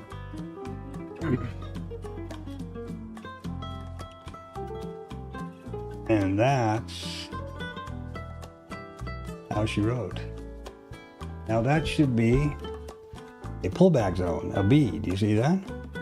Oh, look at this. It is cute. Very, very seldom does it ever just play out in public like that. Now, what I would be looking for, which is a little scary to me in this environment, is to come down to the trigger zone, and then it would trigger along for that for that trip back up. In this news environment, I'm worried about it, to be honest with you. I'm worried about putting the trade on, frankly. But what I would be looking for, so now here's how it looks on Bookmap. There's the IB. There's the pullback zone. Needs to come down to the trigger zone. And I need to step away to the bathroom zone. I'll be right back.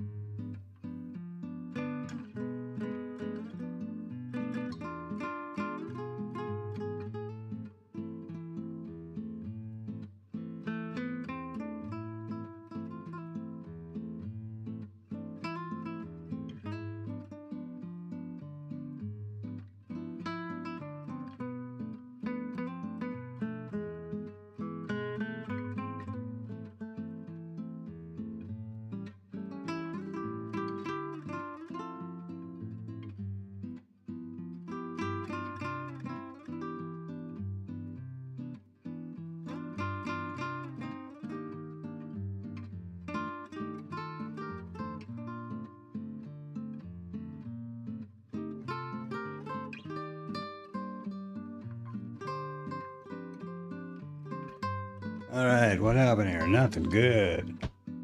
And so the 97.7% statistic has been satisfied.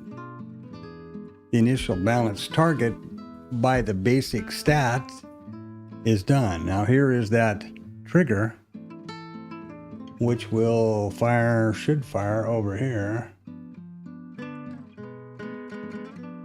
I don't see it, but it should. And that would mean a long down here. Supposed to be anyway.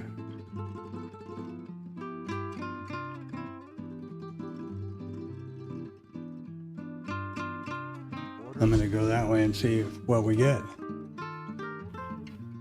Now I'm going to be so upset if if it doesn't take the trade. No, it did. Okay, good. So the system also took the trade on this side, and I put the trade over here.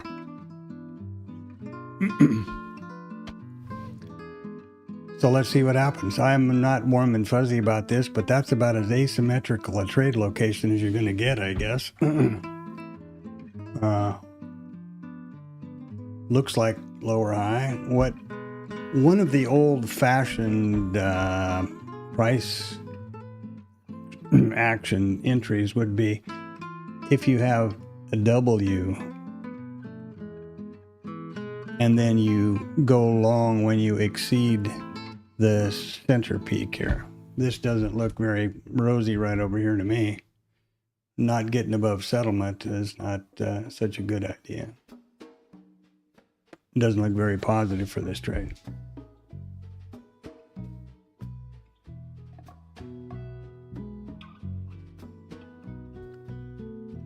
But it's about as asymmetric as you're going to get right off the bottom.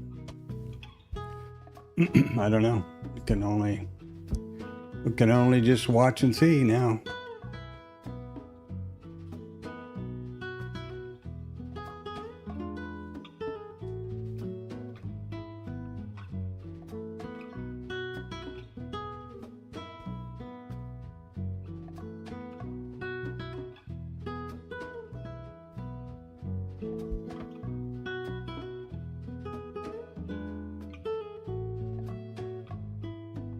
Yep, there was a quick one. So there's a stop. That was that wasn't very fun. Let's see here. Trade.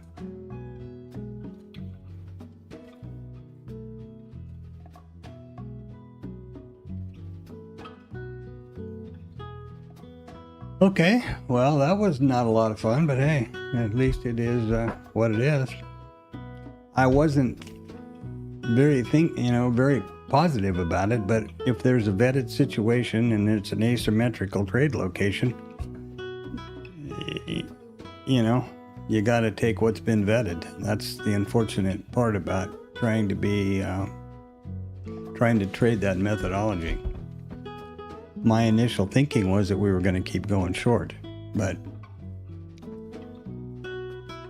now is it a way to get on and chase it? Nope. And I actually did. The system did it. There's the A, there's the B, there's the trigger, there's the stop, there's Bob's your uncle, and everybody's out. Disappointing. I'm tired of these. I'm tired of taking stops, actually.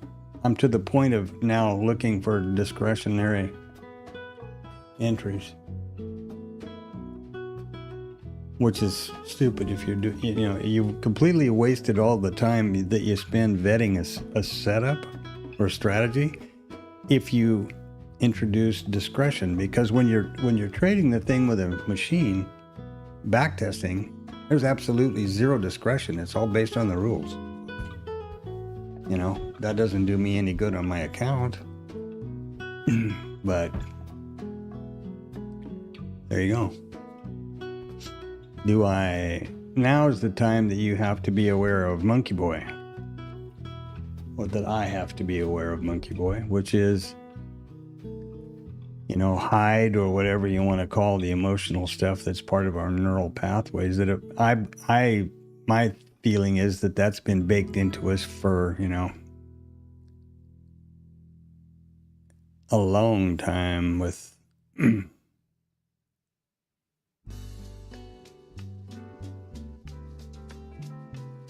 yeah, just watching the market here. And I don't believe that we're ever going to get rid of those emotions that have been baked into us through evolution. So I have to be very aware of myself in the here and now. And this is disappointing, so I'm thinking, well, now what should I do? Well, chasing, doing all those kind of things is a bad idea. I have no vetted setup about this kind of thing right here. I think this is probably being news driven, I guess. So the thing I have to do is be real aware of Monkey Boy and then not act on it. And that's disappointing.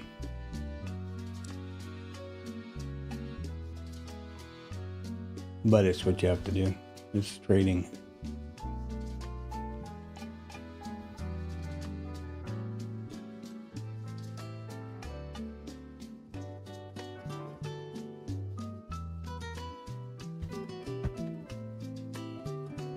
And this is how Bookmap plots trades, in case you're not aware. Entry, target 1, target 2, stop, boop. Didn't get a chance to show how break-even line trails along. Should I be shorting these pullbacks? You know, short the rips and buy the dips, or what? Whatever, however you say it. My point about all of that is, you know, we're headed for the previous low down here, and I guess that's where it's going to go.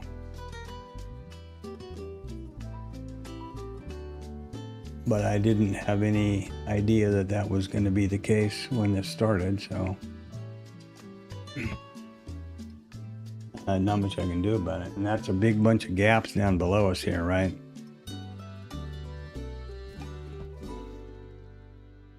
And my initial, you know, tendency is to go short, so that's even worse that I get stopped out on a long.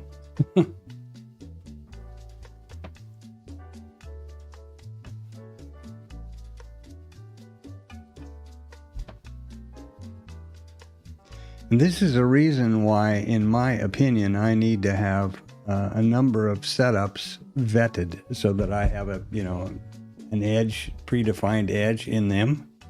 Because just having one is useless. I mean, it's, what are you going to do? If I want to stick to my guns and only trade vetted trades, what the hell am I going to do now? Yeah, exactly. So there's that.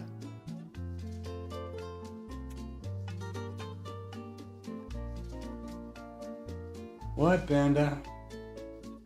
Panda's laughing at me for getting stopped out.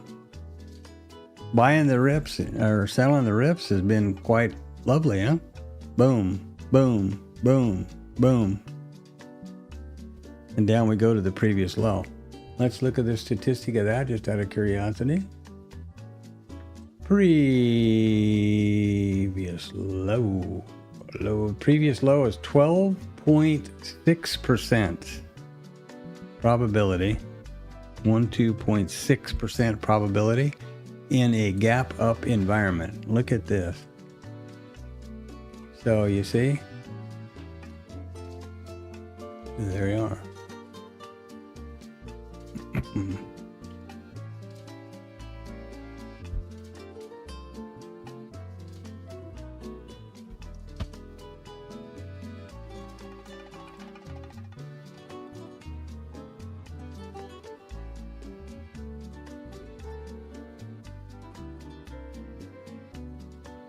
Boy, they are just getting, they're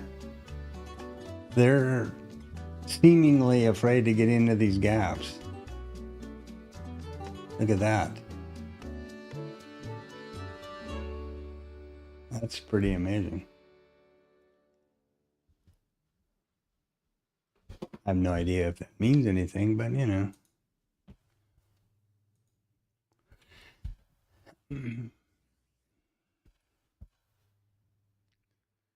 Again with the W.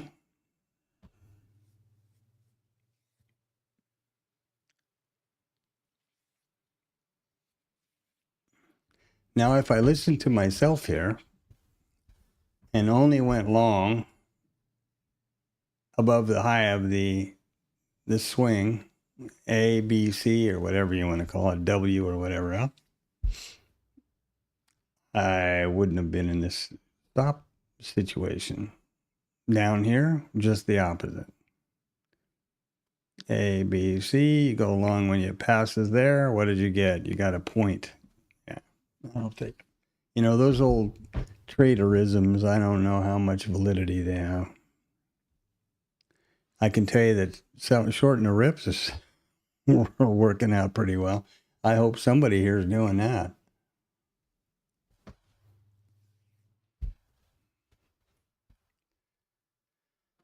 But man, they cannot get through there.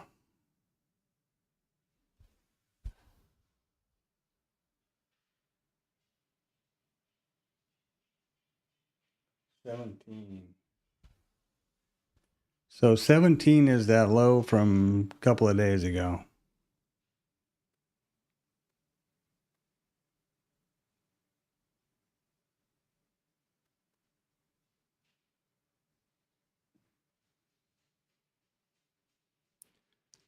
So pretty much exactly there. Mm-hmm.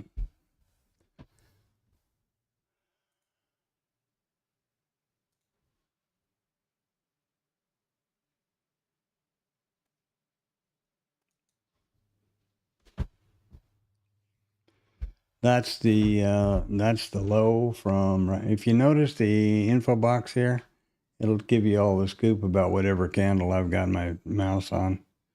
The low of that candle of the 17th, which was Friday, is 71.17. And today our low is 71.20.75. And yesterday the low was 21.50. So, yeah.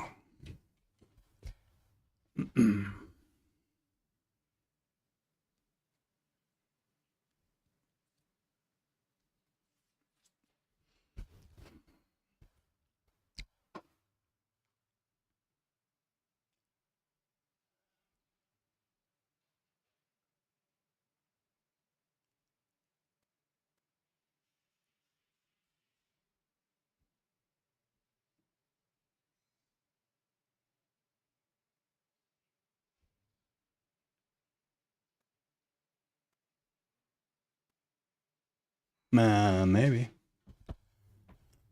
I don't know about that exactly. I don't know how to balance, in my opinion, is like now it's out of balance, I would say. When it's pretty much rotational, I don't know what to think about that.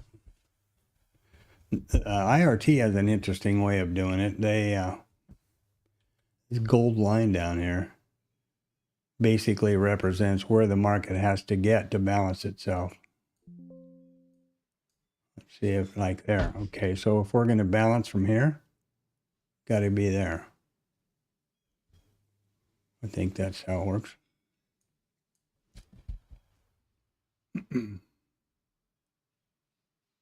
What I'm looking at is thinking about these this gap low right down here.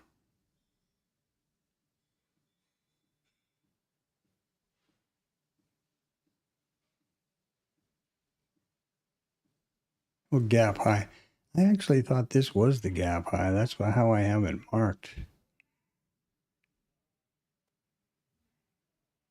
So that's incorrect. 1770. So that's the 17th. This is Tuesday. Yeah, 17. This is supposed to be down here at 17.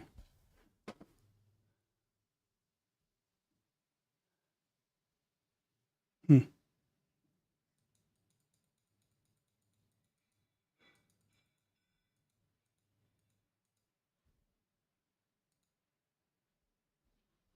Okay. We don't need Blue Boy anymore. Bye.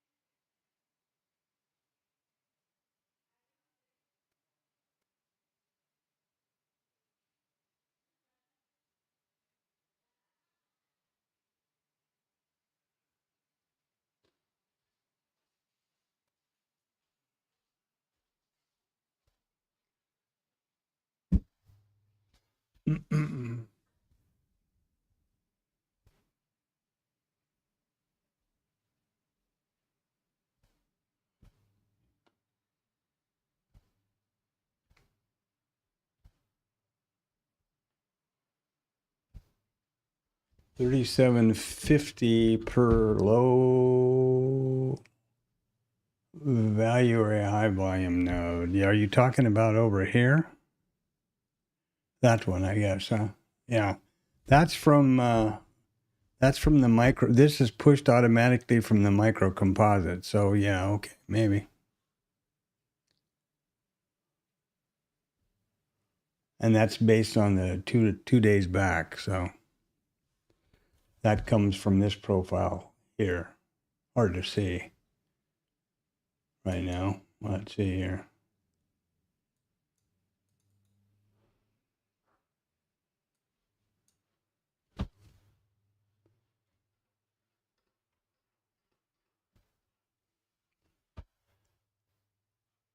Yeah, so it would be these red green lines in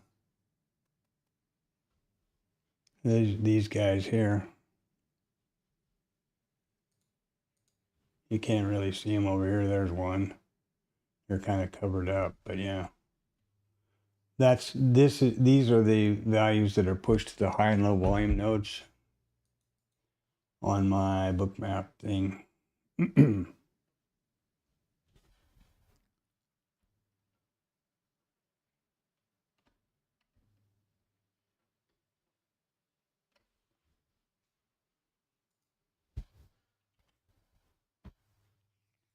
Right back at it again.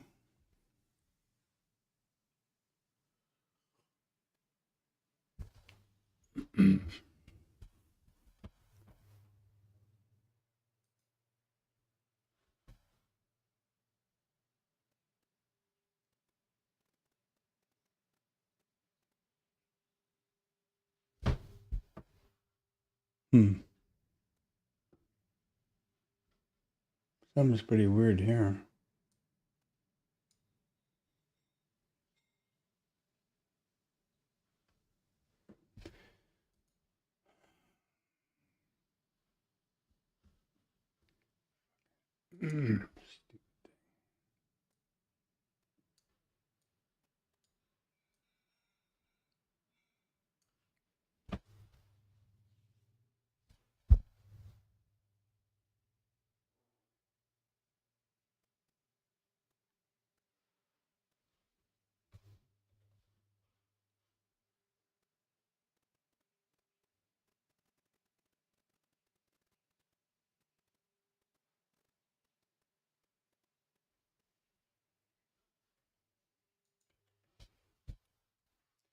What's going on everywhere else? Let's see here. Well, there you go.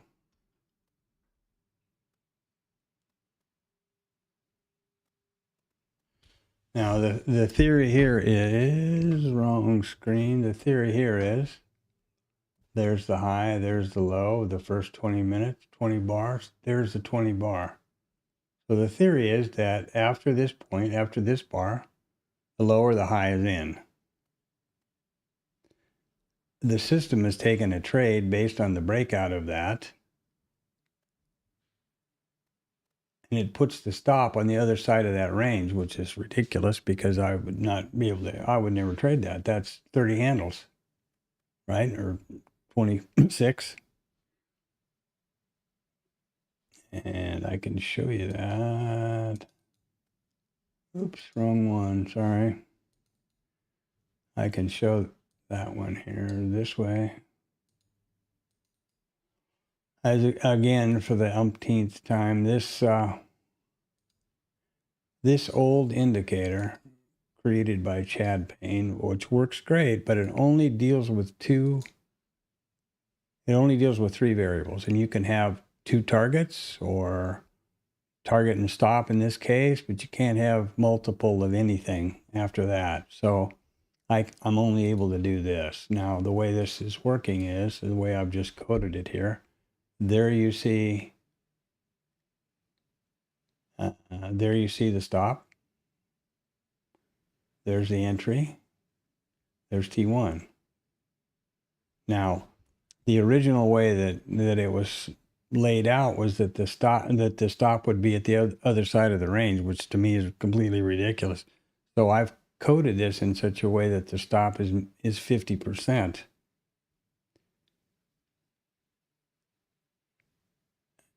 And then the range is R1, and I mean the profit T1 is R1 and T2 is R2. So I'll turn those back off because I don't like them drawing lines all over everywhere. Here we go. And we'll see how it works out. We'll see if it makes money or not.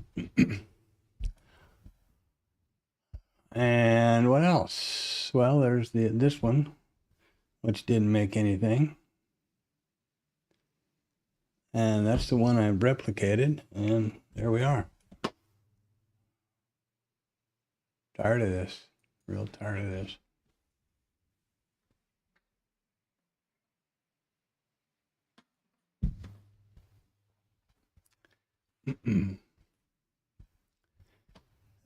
I've got to rethink the whole initial balance thing somehow. It worked fine for the first few months, and then went pear-shaped around the middle of, I guess, first to the middle of January, and it just can't seem to get back. I would like to blame it on all the political,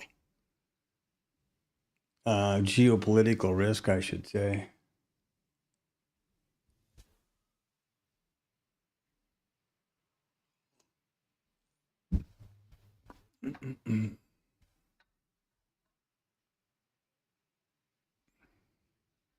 I don't know about that too high, too low story. I don't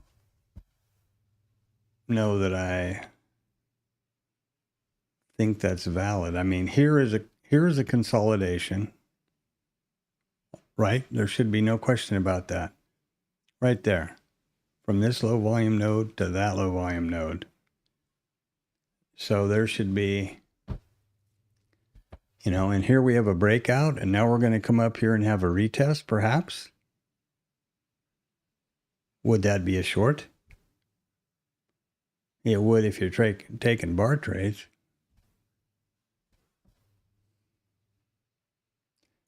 But I'm sort of gun shy anymore. And here would be that setup in the on the bar trade thingy here. It hasn't gotten back into the range, so yeah, I need to come up with some sort of even if it's a one-to-one thing where I can get some positive feedback. It's no fun.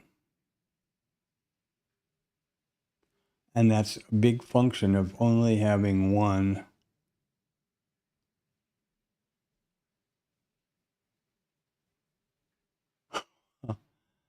Well, I don't know.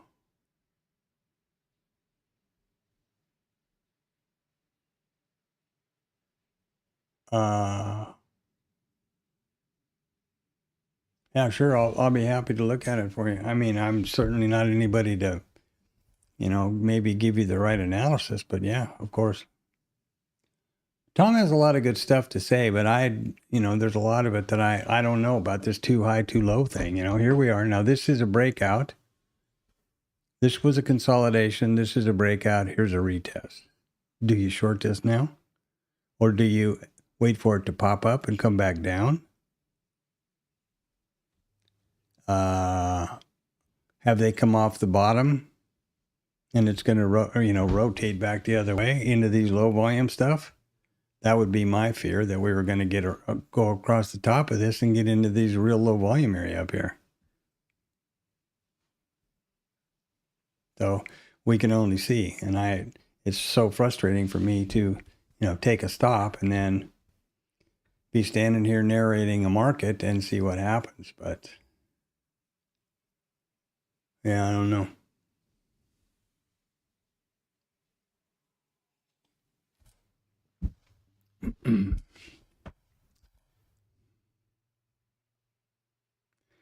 My initial reaction is to short it because it's a breakout and a retest.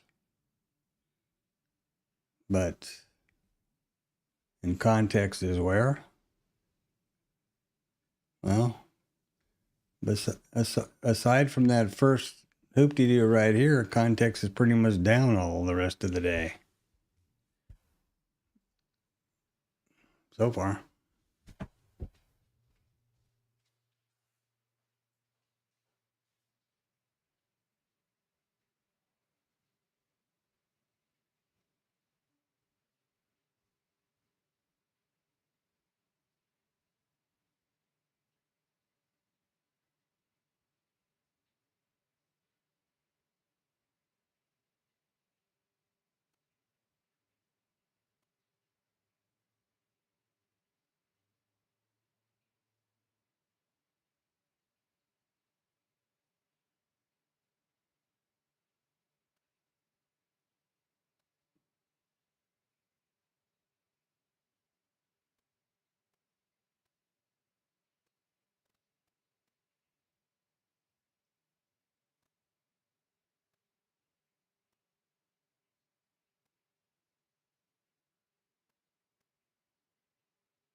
Well, what'd they do? Okay, they broke off.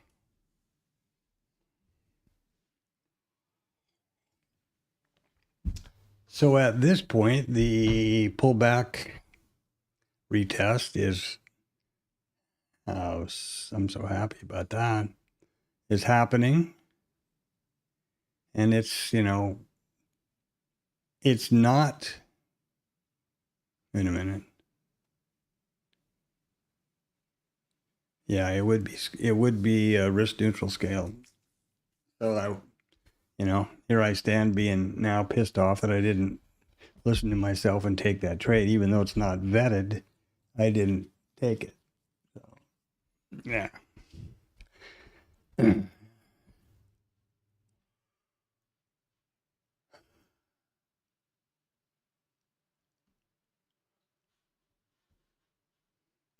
I'll tell you one thing, if they get through this low down here, there's going to be more stops living down there than you can shake a stick at, and I suppose it's going to haul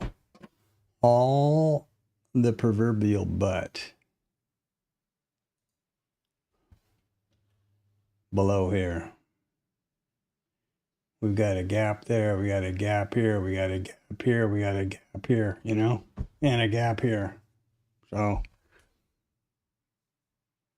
there's momentum down past 6,600. That would be a stop to get on, wouldn't it?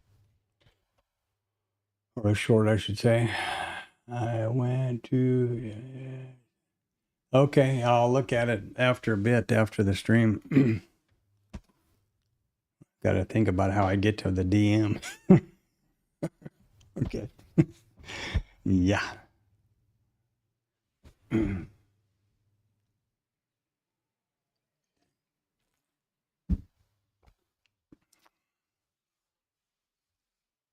I will say one thing without even looking at your pre-market thing and about your stuff, what you learned from Tom, whatever in the TLab. If you are being consistently profitable with what you're doing, absolutely don't listen to anybody else or change, you know? I didn't listen to myself right here, and look what I'm experiencing. FOMO. Out the max.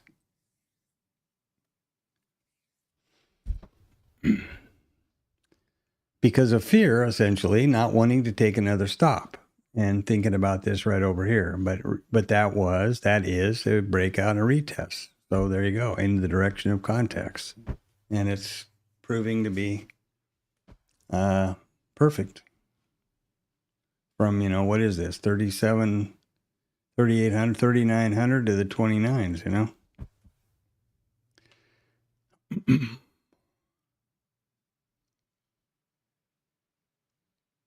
Not quite there yet for the and here we come. Here we're headed for this low. Watch this. Watch this. I think. Or not.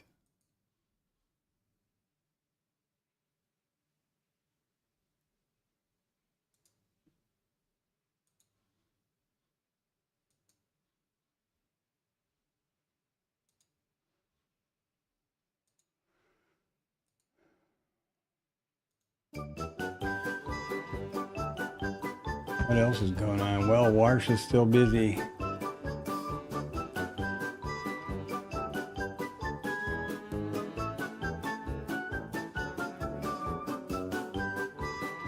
Yeah, whatever. I'm sure what I think isn't going to affect the outcome of whether they put this guy in or not, so I'm not going to worry about it. What else is up? See here. I don't see any surprising news. Now, his testimony is going on now, I guess, and then he's going to have some sort of a speech on top of everything. Oh, no, that's Fed Waller. Never mind.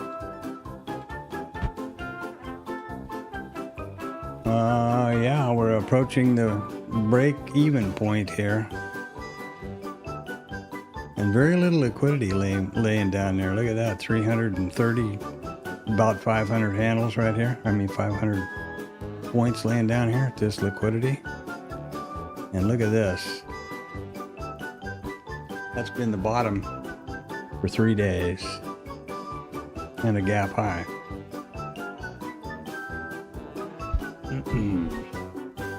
Oh, I'm so glad I'm not short. Jesus. Yeah.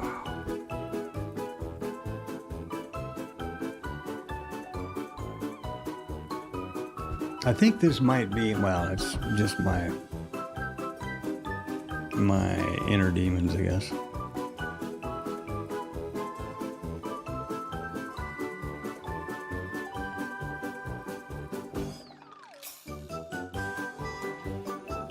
Well, that's a lot of stuff, I'm sure. So I'll give it a serious look after the stream and let you know what I think. I don't know what to say, but I'll have a look and see.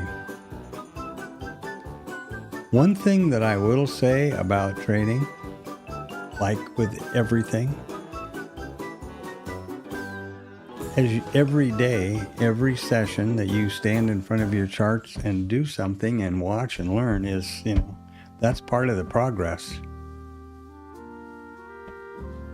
You can't learn anything from a book or from a YouTube video. That's like saying I'm going to learn how to play the piano by reading a book. No, you're going to learn how to play the piano by playing the piano. So that's kind of the same way with trading, I think, just without, without saying anything else. And following along in Tom's and many other people's, as I said earlier, about approaching trading as a statistical business, not a game or something, is pick a setup, vet the thing, and trade it. You know, until it stops working like my IB trade here sort of has. Now, there's something that I probably should have done here that I used to have, which is a momentum or a context filter, and I thought I had a pretty good grip on the context here. But, you know, also remember that stops are part of the deal. Cost of doing business or whatever it is.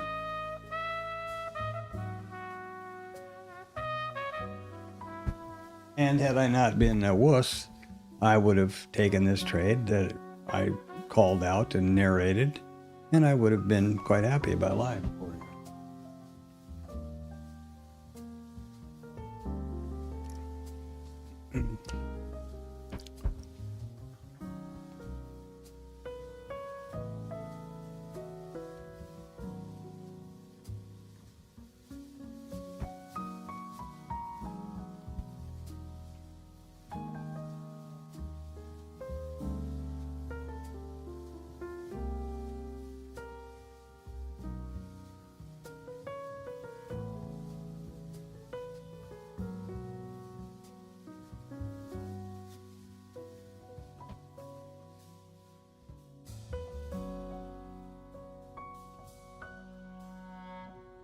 Boy, if they don't take it through that low, I'm going to be amazed.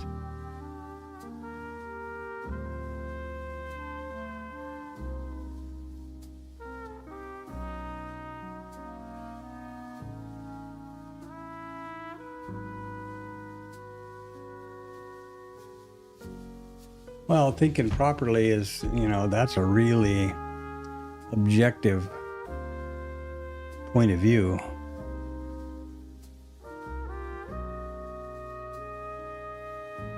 One of the things that I think a lot of people do is they get too many irons in the fire. You know, I see some of these guys that put out a check. This is my pre-trade checklist, and there's 50 things on there. It's like, son of a bitch, dude. It's proven that humans can't, you know, your brain falls over and defaults to the easiest one after about 6, you know. So I think the basic rudimentary approach is to pick a trade and vet it yourself. And it's a pain in the ass. And then only trade that. And that eliminates all the other stuff that's going on. Do I need to do this? What about this? Should I take that? No. Well, is that the trade you bet? No. Well, then what the hell are you talking about? You know? It's simple. Maybe too simple. And then I've also, you know, already articulated the fact that just having one is a problem. I picked the IB, maybe there's a better one. Maybe the bar trade would have been a better one to start with because it gives more opportunities in the day, for example. But, you know, and that's the thing that you're not going to get from, I don't think, from the TLab. I've never seen, I've heard a lot of talk about vetted, I don't know about vetted as much as structured trades or this and that. I've never been able to figure it out. One of them out. The IB one was as close as I could get. The VPOC migration is plain as the nose on his face because there's the yellow brick road moving. But has anybody been articulated to you, or have you seen written anywhere what the parameters are to qualify for that trade? I haven't. And frankly, I haven't been able to figure out how to make it work successfully. Sure. Okay, there's the VPOC migration up. You got long. What happened to you? Oops. Here's the VPOC migration down. Well, if you got short right there, chances are pretty good you got stopped right there, and then it continued on. If you want to just look at it in the rearview mirror, well, I knew that, you know, my thing is to test when it comes from the bottom, so I took this test right here, and now I'm short and I'm a big wizard. Well, yeah, maybe that's the way. Maybe that maybe that's a strategy to set up the initial balance, the VPOC migration trade. Whichever way it comes, you want to see it go above, to the opposite side of the movement, pull away from it and test back up, but don't get through it. Maybe that's a valid thing to say. I don't know. That could be a test, and that could be the setup to make that trade work. I don't know.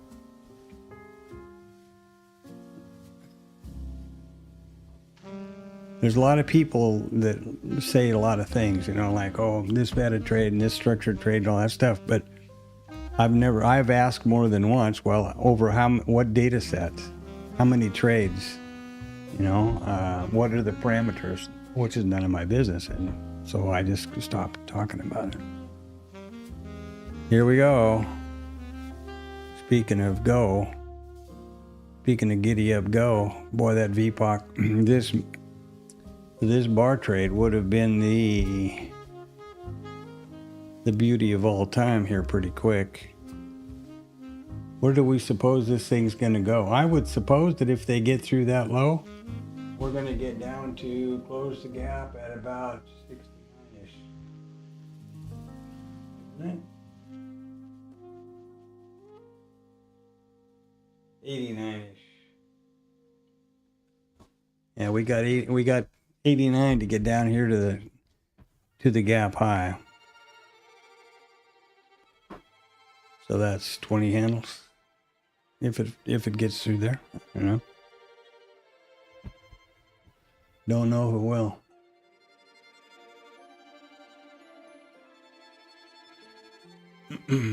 I'm not really the one to be giving any advice right now, that's for sure. This isn't working the way I want it to. And it needs to come right quick.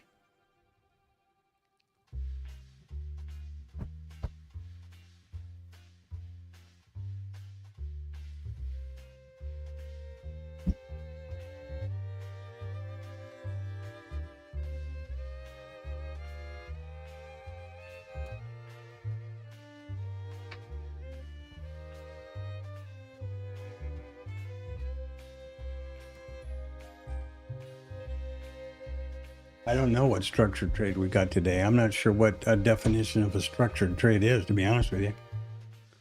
I've heard many times people refer to the VPOC migration as a structured trade. If I remember correctly, one of them used to be the mid VWAP VPOC trade, which didn't happen today, but well, I guess you could say it happened right there, but there's no meat on the bone there. Yeah, I don't know. The structured trade that I have vetted myself that's happened today that I took and got stopped is the initial balance trade right here. And it, as per my exact rules, it 1, 2, and 3, and there you go. And that's the result. So that's all I can say. I mean, I have no idea what's vetted and what's not. The guy that would know about vetted trades in the TLab, I think more than probably anybody else in there, except I suppose Tom, but I mean would be Ned.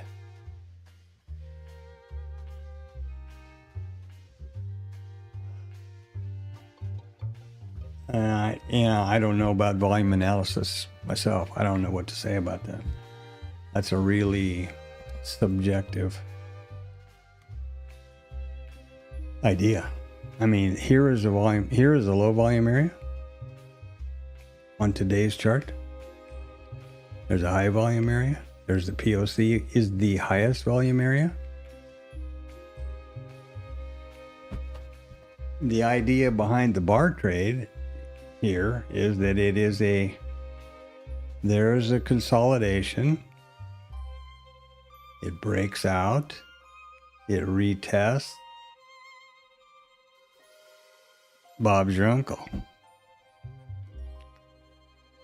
That's the trade that I'm trying to focus on vetting now because it seems like it's been pretty successful for some folks in other Statistic or whatever. Yeah.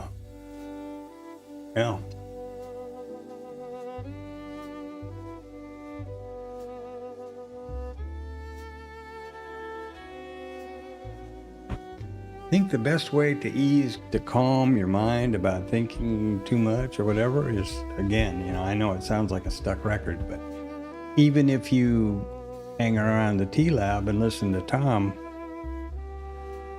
vetted trade. How do you vet a trade? You design specific rules that validate an entry, and then you capture a sub data set or of occurrences of that exact setup and those rules. And mathematically, if it has a statistical edge, you trade it. If it doesn't, you move on. I think that's the way to approach it as a statistical business. The other side of the coin is purely discretionary, and then that's a world I can't speak to because I'm not that good at it. And that's what a lot of people do.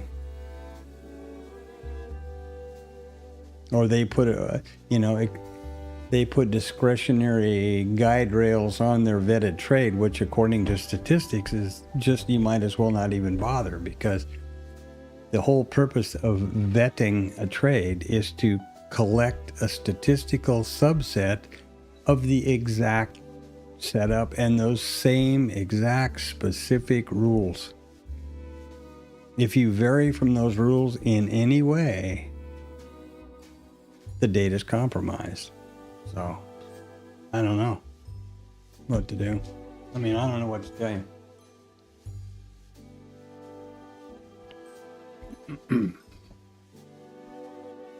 One thing I do know that I believe is true: when you're looking for a strategy to vet, pick one that is obviously occurs frequently. You don't want something that happens once a year. That's why I thought the IBs was a good idea. It happens every day, times 2. And it's mathematically proven that if you take a high win rate and a low risk to reward, your probabilities of making consistent profitability is much higher. If you try to take a 40% win rate and get an R3, you got to sit through a hell of a lot of stops, and that's tough on you psychologically. Just, there's that.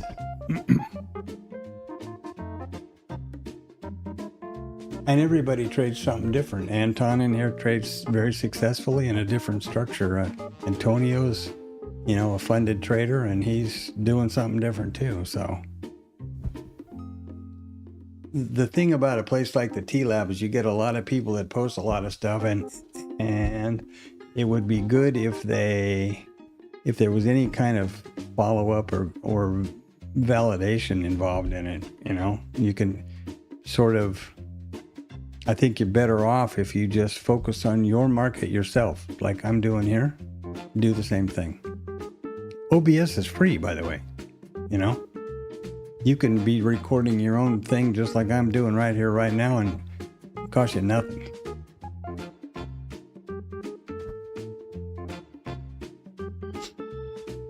So there's that.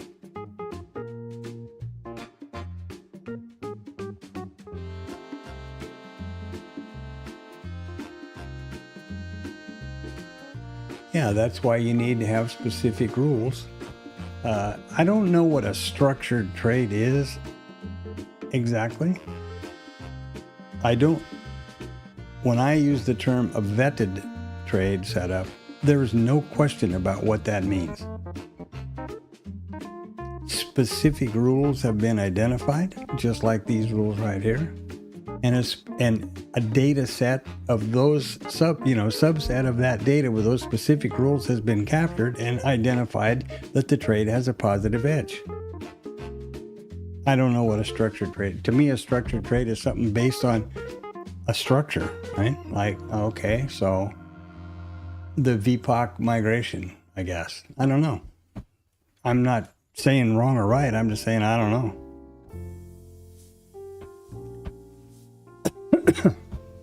Excuse me. I will say that was never clear to me from the get-go. And maybe Antonio or Anton can shed some light on that, more than I know.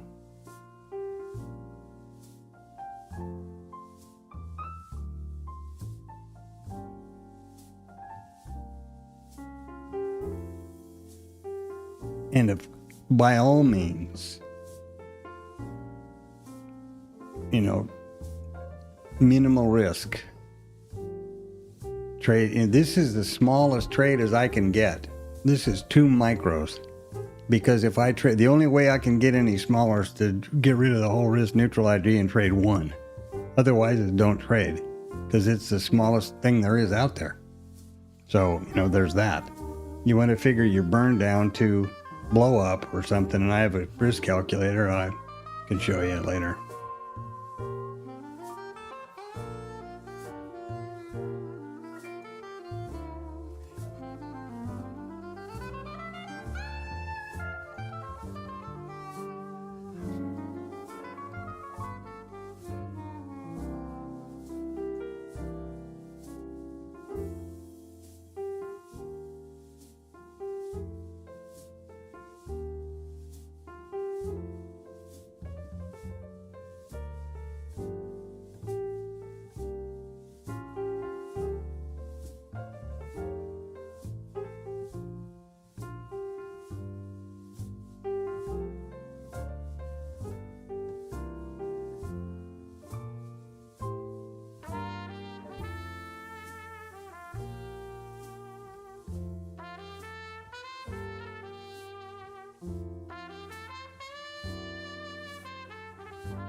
I'm on mute. Sorry about that.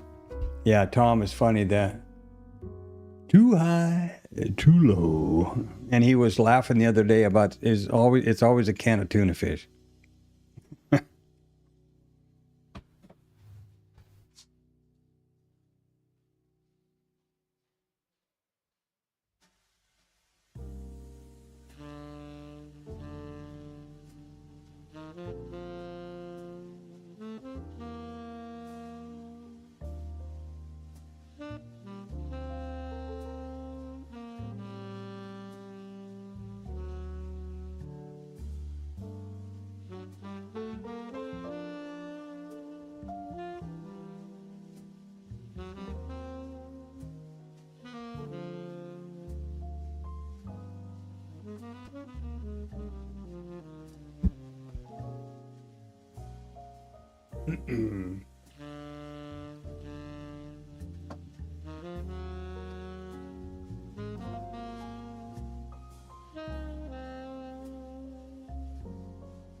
Now, here, let's just continue on with our hypothetical deal. Here, there's the VPOC migration, and everybody here can anticipate. We all know that happened. How can you miss?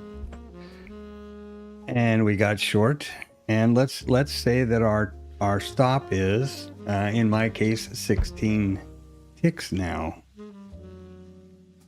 So that's 4 points, right? 25 to 9. So the stop is in one more tick.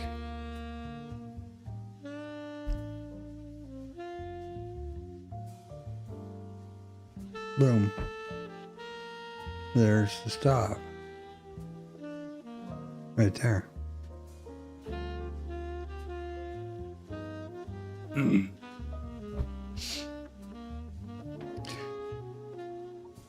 So you would backtest that over the thing you want to do when you're backtesting is you need to get a large enough sample set to be outside the possibility or the likelihood, I should say, of random distribution. And a random distribution is most easily understood by a coin flip because we all understand that a coin flip is 50-50.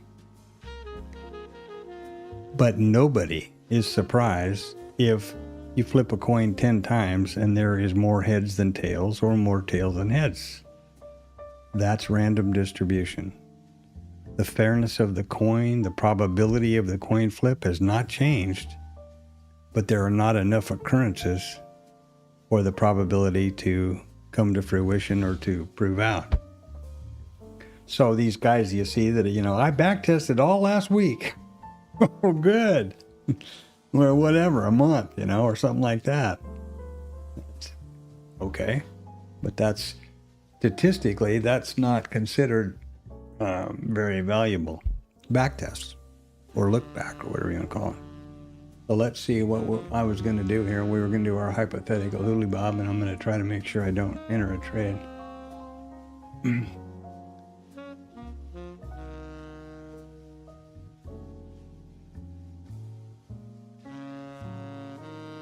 Well, that would have been if you weren't stopped out, you'd have been puckered right there for sure. I would be. That's with 16. That's with the current risk neutral setup that I have. That was put on right over there. And then 29 minus 5. No, 25, I mean.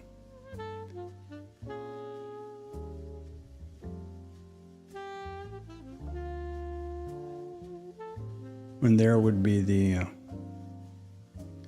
right between the previous low and developing. And developing value area low is way down here on the bottom, huh?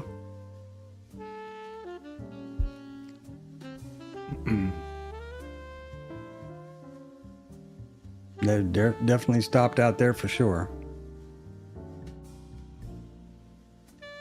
Or, now here's something else that I've noticed a lot. Like Tom the trader, Tom Hogard. I'm sure you've heard of him.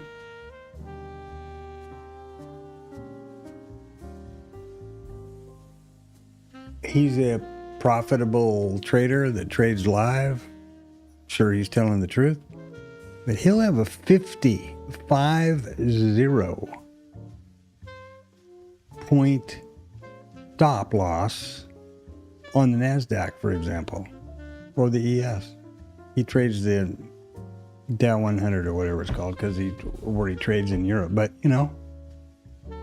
okay, if you have what do we got here? 25.62. So there's 25 point stop to 50s.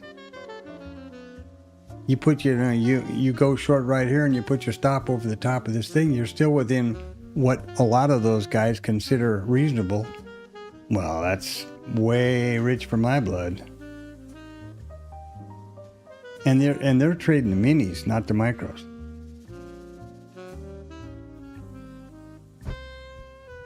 And here you go.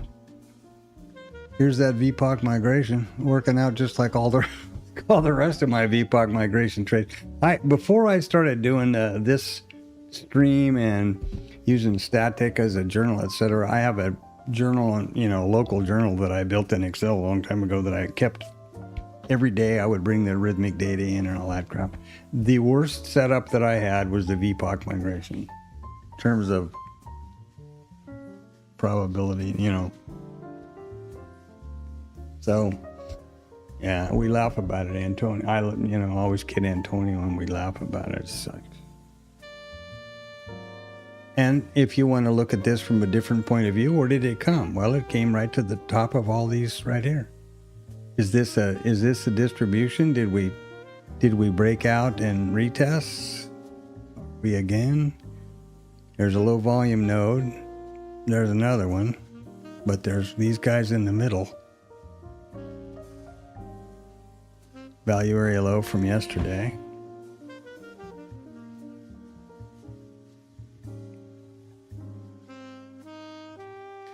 What high frequency, as I understand it, what their approach is, trade small, trade often. They might go for 1 point, but they do that 1,000 times a day. That's the difference. We can't do that. Now who said what right there, What's the ATR? That's interesting. Let's look at that.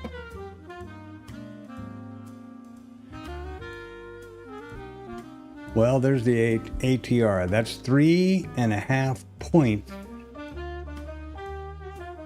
per 1 minute candlestick.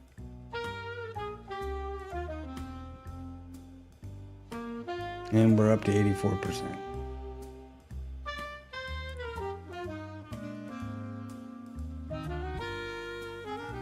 And let's see what the bar's up to. Oh, well, here we go. So we've got if you want to call it a breakout, by this definition, there's a consolidation, there's the breakout, and then the retest would be back down here. And coincidentally, here's the POC. Is that going to be a breakout and a retest?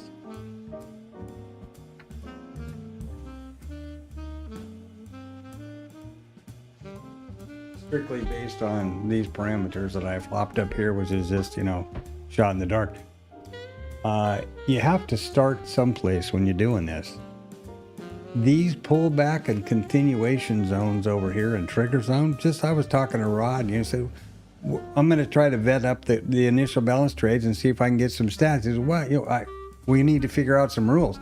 Okay, initial balance low. So you go 5 points, 3 to 5 points. Next zone, 3 to 5 points. Trigger zone, 1 point either side of the IB. Boop, that's as scientific as it got. Well, up here's a better place. I'm sorry to describe it. Here's the IB, 3 to 5 points. Continue, IB, 3 to 5 points. Trigger zone, 1 point, 1 point. Now, maybe those things need to change with the environment, but you got to start someplace. And you have to do it, and you have to make the changes systematically, like I was trying to refer to before. You code it up one way, and you see what the backtest is. results. And then you think, well, maybe I want to make this change. And then you make that change, and then you run the backtest over the same data. Was it better? Is it worse?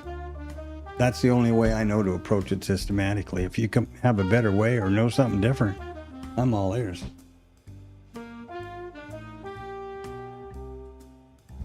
But that's just as scientific as the initial balance trade. That's how it started out. You know.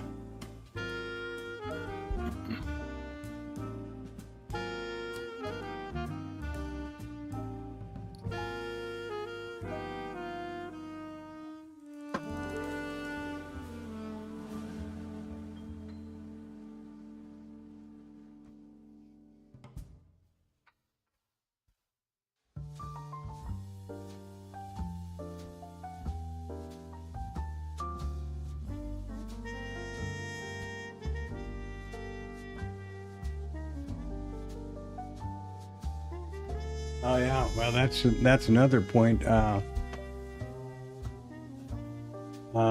UKM, whatever. I don't know a quick way to say that. Anyway, that's another point. Anton brings up a real good point there. I'm watching. This is tracking the micros, right? And these people that I hear speak about, well, I watch the minis and trade the micros. I don't know how the hell they do that, because just like Anton pointed out, they don't move the same. They're not the same values. They'll often not have the same POC. Beats me. But people do that. So if you're watching the minis, then you'll have different stuff on your screen than you're looking at here that I'm talking about. FYI.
And the further we get into the day now, the less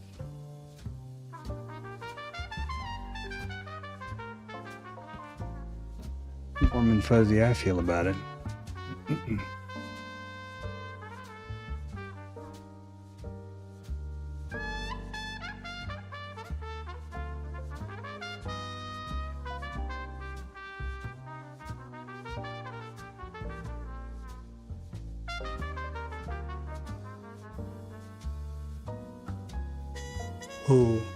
Who did you hear had a 150-point stop on the Dow? Tom the trader?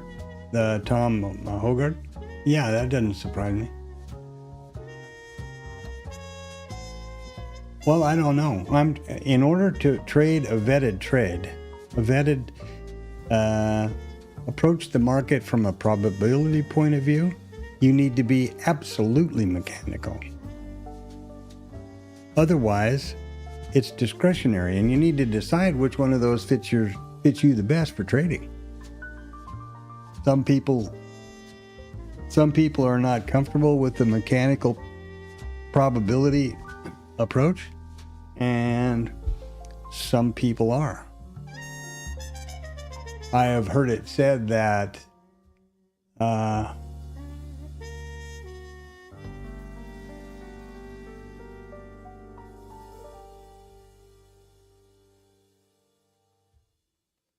oh, cool. Yeah, let me know how that works out. Well, it being discretionary is then you, well, good. Then you have to figure out what it is that you consider to be. I don't know. I don't know how you quantify discretionary trading. You know, don't know. I guess I don't know.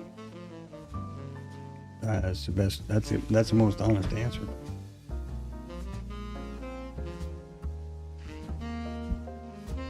I thought about not taking this trade right here. And I could have not taken it. And I would be happy right now that I hadn't. But it was signaled and traded by the system. And I'm trying to hold the line that when you have a vetted trade and it presents itself, you take the trade in the live market. You know? Discretion would have paid me off right here.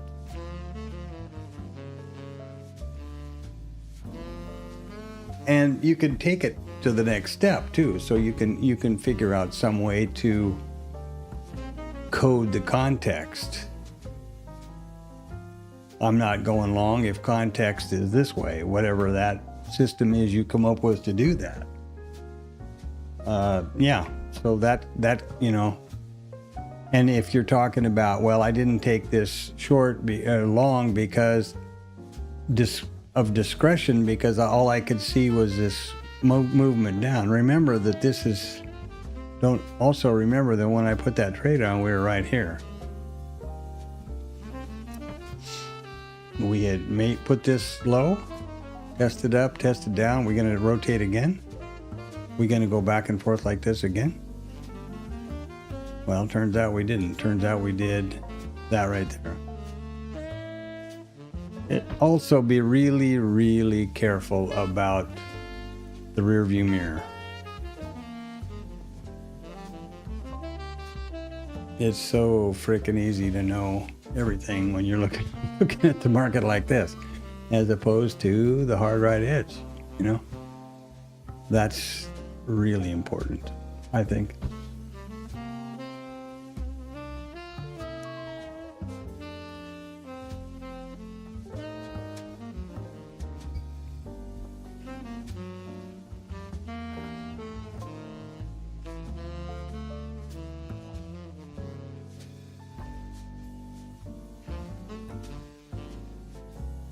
What do you mean? Am I short or long? I'm nothing. I'm flat. Right here, across the top. I've had one trade today. I don't trade very much. I might trade. I don't. 2 weeks ago, I didn't take a trade all week. Now that's a problem called paralysis by analysis, I think, and fear and whatever else. But you know, and I need to trade at least once a day to get anywhere. But this is the only trade I've taken a day, and they're always well described and graphed here. And at the end of every day, I'll show you this little guy. At the end of every trading day, I put this up, which has got every detail about each trade down to the microsecond or whatever the hell, however many, I don't know what that time could be. I guess it's millisecond, I guess. And the outcome and the MFE and MAE and everything else. And this is at the end of every day. Screen snap it if you want. It's in the stream. I do a screen snap because I post it over in the journal. Yeah. Completely transparent and accountable, fully accountable. And this is a live account. This is a live trade on my AMP Futures account. I just lost money right there. Real money. Not space bucks.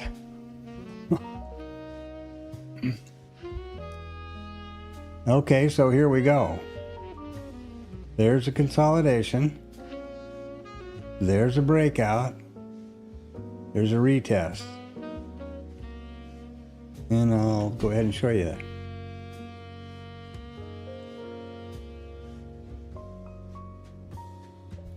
Now, if you're looking at context, what would you do? as far as I'm concerned,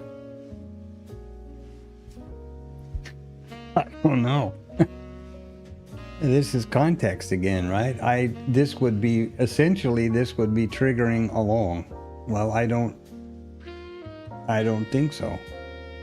I don't think that that's the right direction to trade today.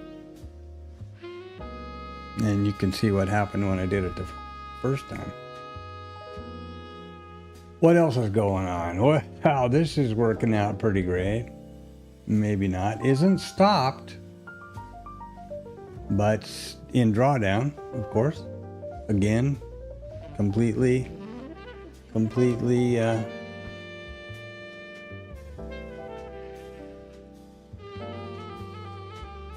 simulated, and I'm not sure why in the hell this is saying flat up here, but okay.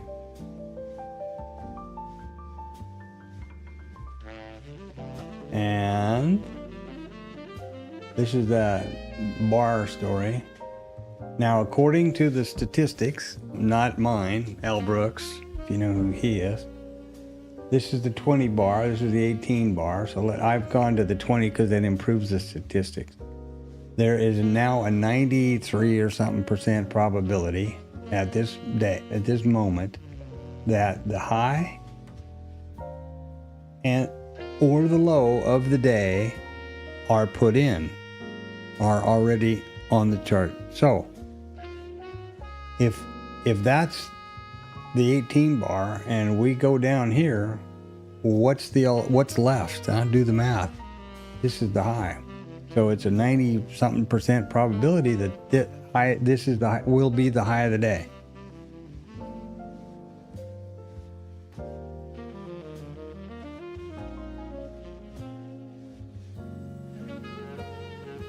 What he says is, so you can trade in the direction away from it, or if you know that this is the high of the day and will not be taken out, you can, if the market goes into a trend day or a trading range in the center, you can, use this to lean on. When it gets up here someplace, you can lean on it short.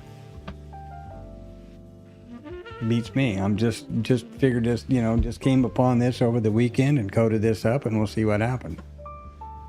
We'll watch it. I will watch it. And here we have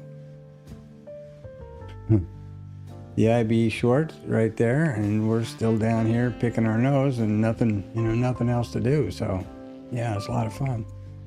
I'm thinking nap 30.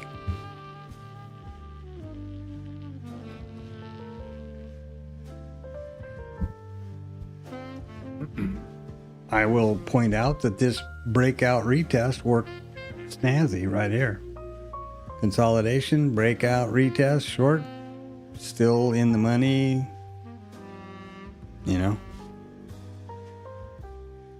Did I take it? Nope. And let's see when that was. Let's look at that. That's 10-11. Boom. That's right here. Yeah, exactly. Well, it defined the bar pretty well. This little guy here, I don't know what you say about that, but anyway, that's the reason this quit. There's the breakout, the retest, the kaboom. Let's see what happens over here. This is there's the bar, there's the breakout, the retest. What are we going to? Oh no, we're going the other way down here. We're going down here. So that's another problem. You can read it a lot of different directions.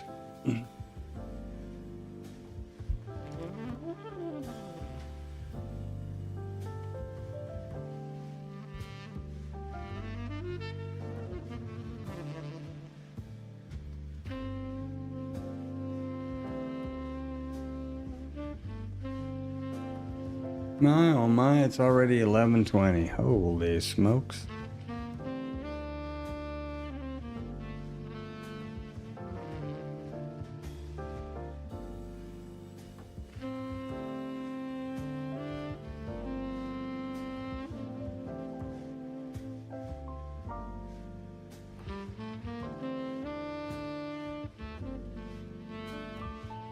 Yeah, that's absolutely for sure. I'm looking forward to that too, Anton. I'm very grateful and very conscious not to be pushy, if you know what I mean. Actually, she got back to me and said, if is your payment method the same as before, as I can just reprocess it for you and you're good to go? And my honest answer was, yeah, it would be the same card, but I think it might have expired and be a different one. And I gave her the last 4 digits of the newer one for her to check and then get back with me. I'm not going to give my credit card and crap over an email, right? But so we'll see what she comes up with after that. But yeah, I'm anxious to see what it looks like too.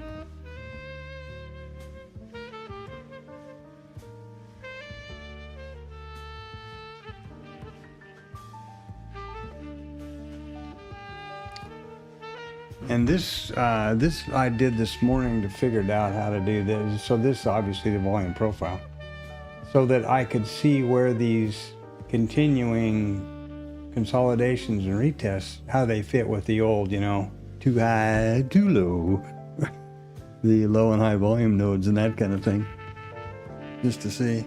Oh man.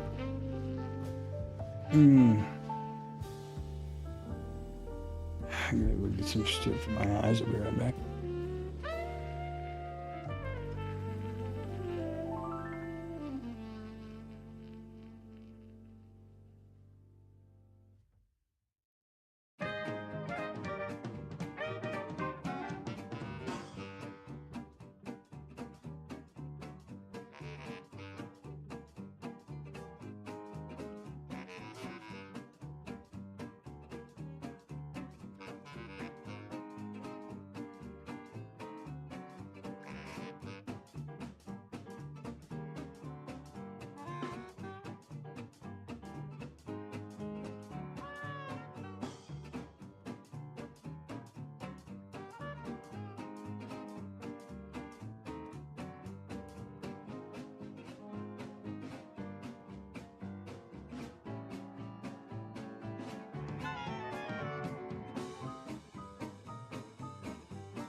I'm talking to the mute again, I think. What I was saying was, I believe that in my conspiracy brain, I'm thinking that we're gonna break through, in my opinion.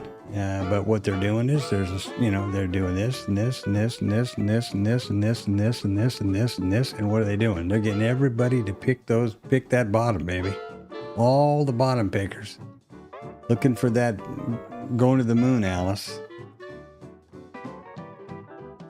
And just increasing their stops by a gazillion fold below this levels. Look at here. Gap, gap, gap, gap, more gap. How many stops do you suppose are living right here? And we've only got to go, 3 ticks to break through it? My short bias conspiracy brain is going, we're going down, baby. But I don't know. Here we are, Who knows? And there's the ever-present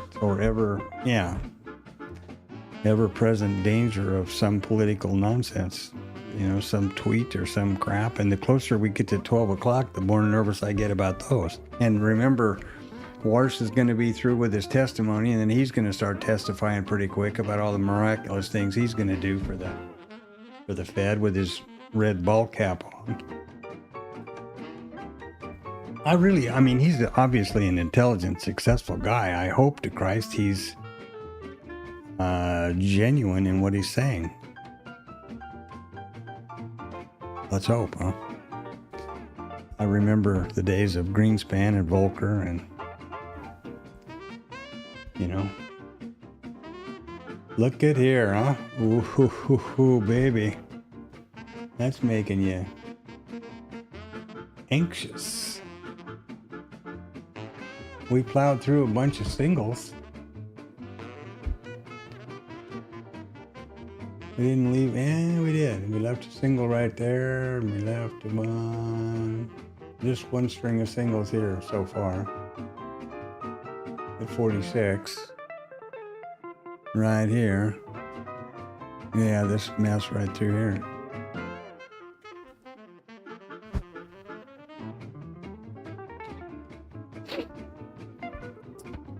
So if I had not been such I don't know. Yeah, if I'd have not been such a wuss bag here and I'd have taken my bar trade, I would not be stopped yet. I'd have been sweating bullets right there, but woulda, shoulda, coulda.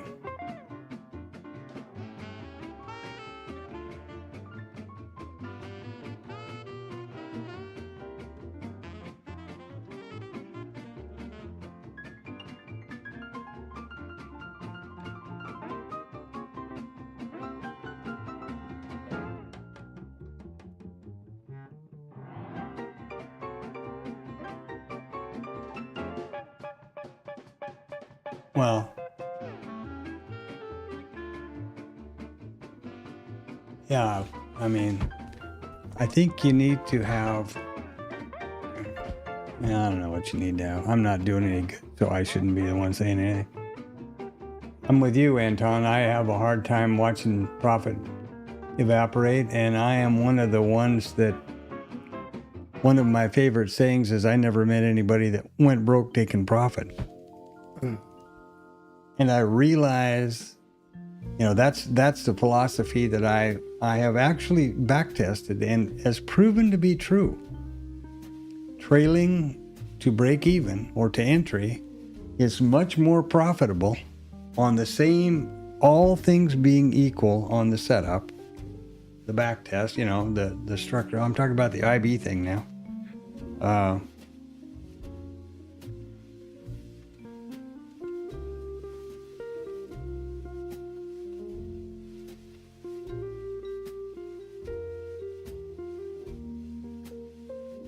I just trying to keep the damn chapter markers up, sorry.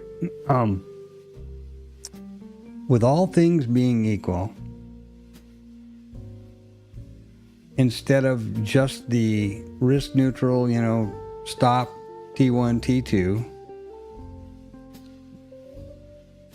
Oh, I could probably actually show that to you. I think I might be able to show it to you. Hold on and stop me jabbering into the me talking into the abyss here.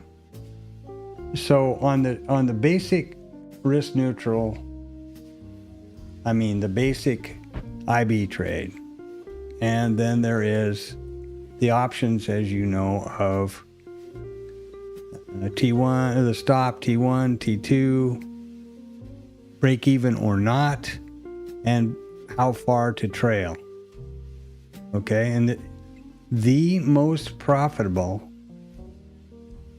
setup and backtest is, after I do the backtest, and there's all of this that happens.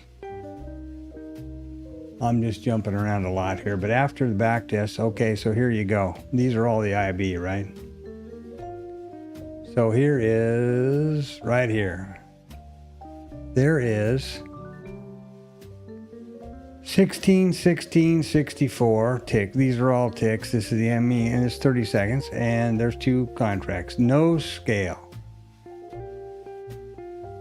Oh, come back over here. No scale. It's 499 days, 735 trades, 245 win at $83, 218 loss at $39, 272 scratch at 0, right?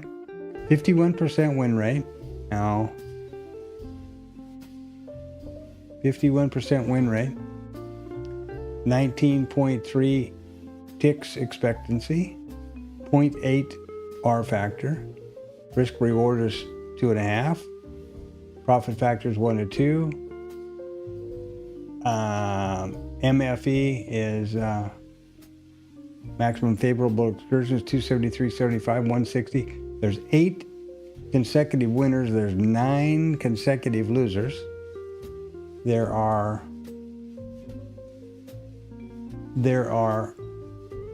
276 longs and shorts.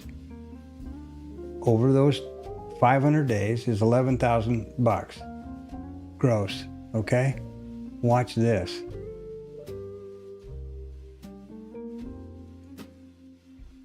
Scale to break even. In other words, when T1 is achieved, the stop jumps up to the entry. Days, trades, all the same metrics. It goes from 51% win rate to 70%. Essentially the same expectancy over here. And I'm going to keep trying to go here. Watch the bottom line.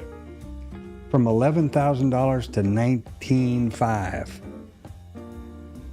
That's 50% increase, nearly 40% increase in gross profit by just trailing to entry once T1 is achieved. Now, taking that one step further, eliminating scratches completely, and the minute this one right down here, I won't go through all the whole drill over again, but the minute this is the same exact idea, except that on T1 it scales, instead of entry, it scales to T1. So in other words, 1 tick adverse movement and it's going to be stopped out, but you've locked in 2 contracts at 16 ticks, which would be a 1-to-1 R as far as it's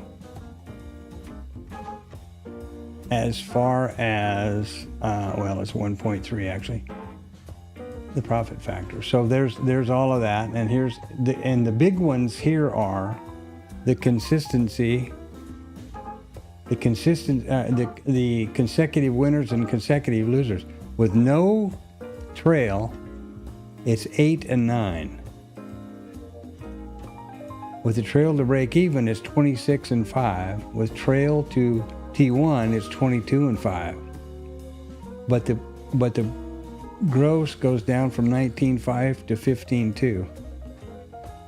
So clearly the most profitable technique, trade management wise, for this particular setup is to trail to entry on T1. And I don't know, this is math, so I'm pretty sure it's not fucking with me, Sorry for my French, but you know what I mean? I'm sitting here scratching my head wondering why now. Okay, I just did all of this, except I never got to T1, so I was never able to scale, but okay. I should be getting 22 consecutive winners in a row, not a stop. Know what I mean? There you go. That's a brief rundown of how that works out.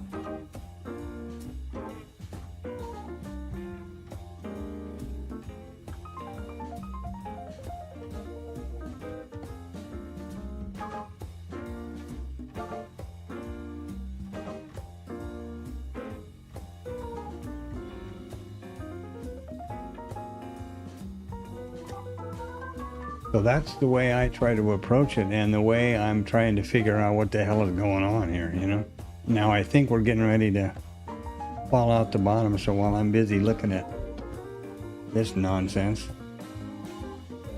look, we're going to poke down here on the bottom again. This bar baby's got to be making money. No, not the bar guy. He's not making it. The bar guy's not making any money. Al's doing okay. Come on, Al. Get on down there, Al. Oh, yeah, magic.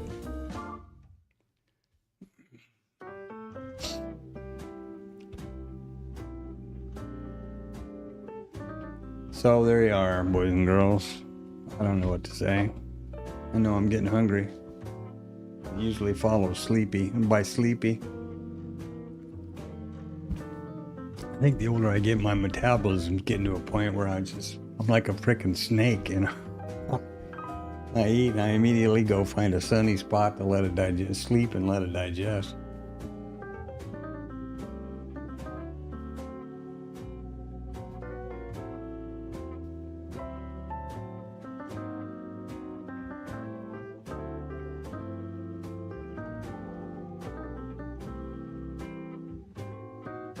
Well, you can't, if you're doing that,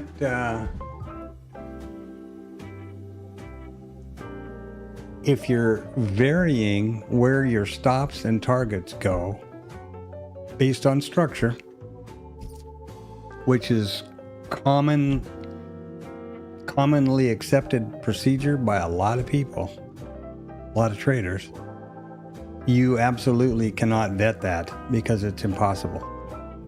So you need to just focus on developing your discretionary skills and rock and roll, baby.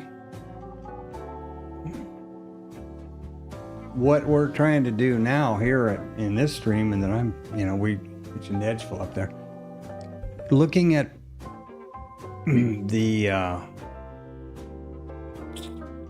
numbers of probabilities a little bit differently, not from a point of view of specifically backtesting, but more along the lines of the statistics as they are here. So in this current environment with this and this and this, what's the probability that we will take this? I actually have a sheet somewhere, a page somewhere where I was doing those kind of things myself in IRT, but everything, I'm a donut and an old guy. I'm an old cowboy from Montana. I'm not a code wizard. I'm not any of that stuff. So for me to do all these kind of things like code this thing up took forever. And I'm sure, some kid goes, well, yeah, I did that while I was brushing my teeth. you know what I mean? And so for me, it's a struggle, and I don't have time or reserves to struggle.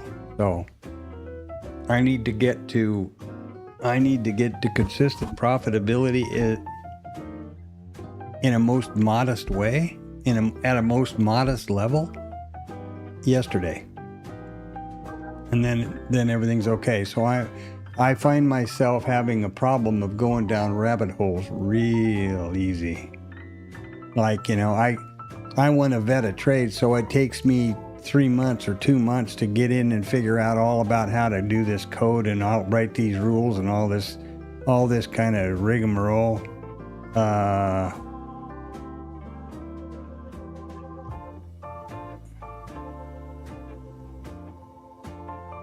know, all this kind of stuff in IRT. You know what I mean? And that's not the point. That's not the point of it at all. The point of it is to have statistics about a trade setup. I don't want to be, you know, I went down the same problem with Python, thinking that was going to be easy. And I got to a point where I had exported the data from IRT and imported it into Python, and I had the code rules set up and all this stuff. And then I discovered that the guys who were doing the backtest thing that I was using in Python, it doesn't work for futures. Well, so that was a complete waste of time, because it can't handle the ticks and points story with futures. That was a lot of fun. The point of the story is I don't want to go down any more rabbit holes. I want to just know, I want to determine, you know, bar trade, okay? If we test here, you know, we open down here we go, below these lows. Watch this when it breaks out. Let's get over here to something else.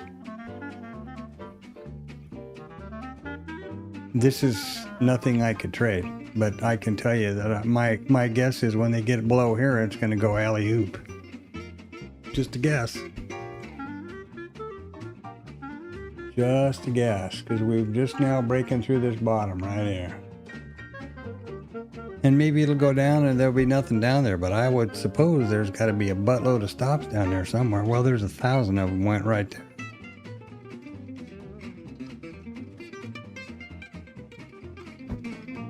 Anyway, you get the point.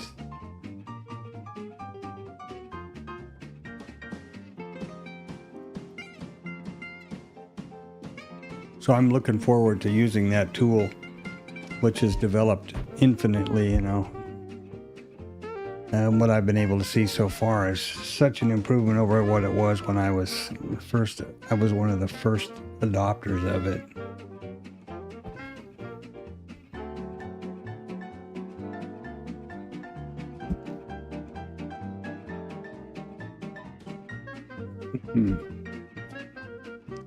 Well, looky there. Shows you what I know. See? I was all figuring on the dumperoonie over here.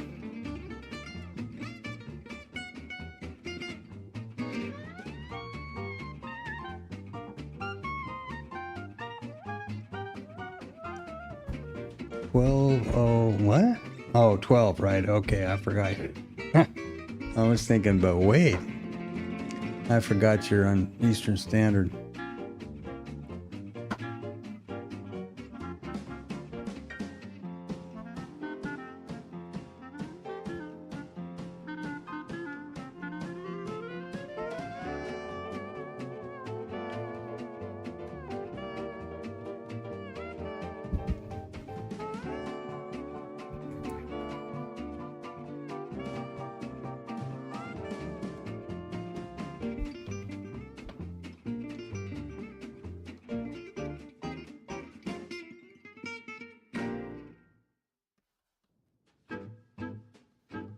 So you're long on the futures and short on the option, right? Just to make sure I'm on the right page. Donut boy here when it comes to options. Wow, I'm surprised about that. Come down there and take 1,000 stops out on 21 orders and then turn it around. That's amazing. Shows you why you should never have a bias or predict anything. Trade what you see.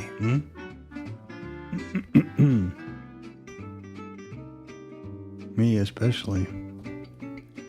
Especially short boy over here. I do have a short bias. I've noticed that. Interestingly enough, Alec, the founder of Edgeful's the same way. It just seems, I seem to have noticed, whether it's real or not, that the market takes like the stairs up and then jumps out the window down, you know? I realize that shorting long term is not profitable, because what does the market do? Goes up and to the left, or up and to the right, yeah? And that there is no limit to the upside on longs, but there's a very definite limit to the downside. I realize that, but in the day trading market or day trading environment, I have a different bias, I guess.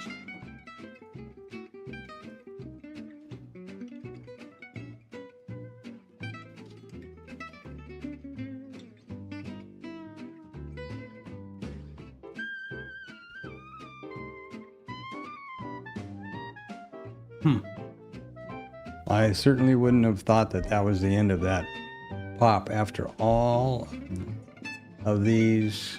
Of course, each one of these is taking out a bunch of stops, right? 370, $1.50, 4.5. Maybe that's what they were doing. Maybe they were just taking out, making their money across these stops and getting ready to reload and run it. Who the hell knows? Who the hell knows?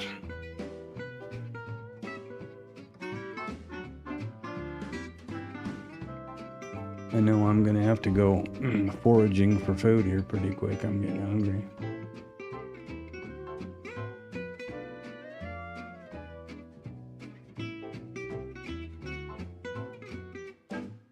Okay.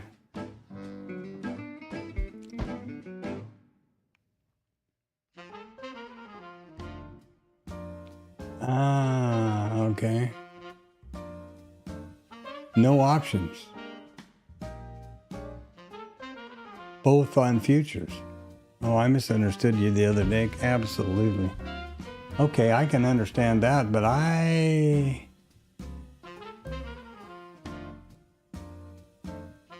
yeah. Sure, you can do that in a funded account, your own account. Of course, I don't think that prop guys would let you do that, do they? Isn't that what, they've got a big thing about hedging, I think, don't they? And that is what I think is hedging. But I mean, yeah, I'm not doing a funded account either, so good for you.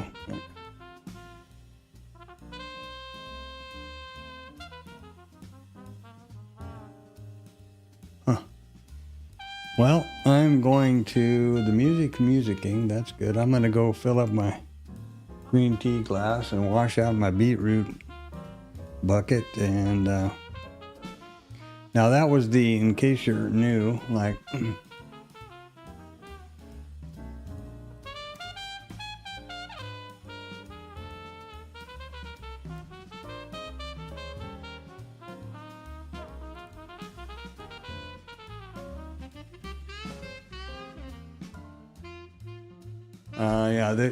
this yellow, this more muted yellow here is the full session, which is over here. Not the ETH. This is the full session or the Globex, which starts plotting at 1700 each evening until 1600 the following day. That's this boy here. And then the brighter yellow one is the RTH.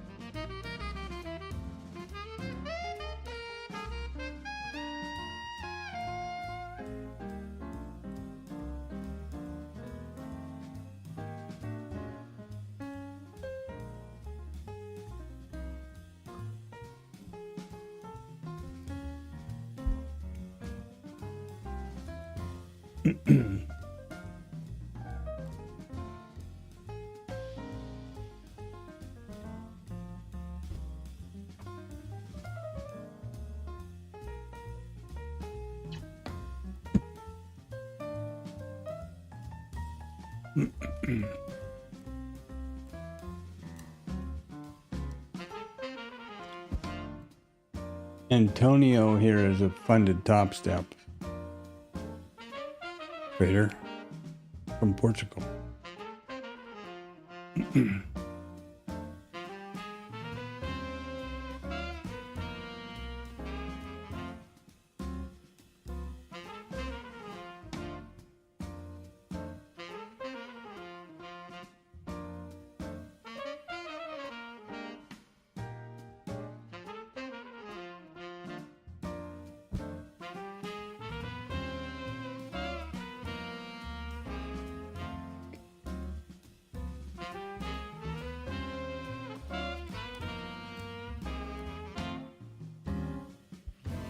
Well, like I said a while ago, I would have surely thought that this thing would have done the,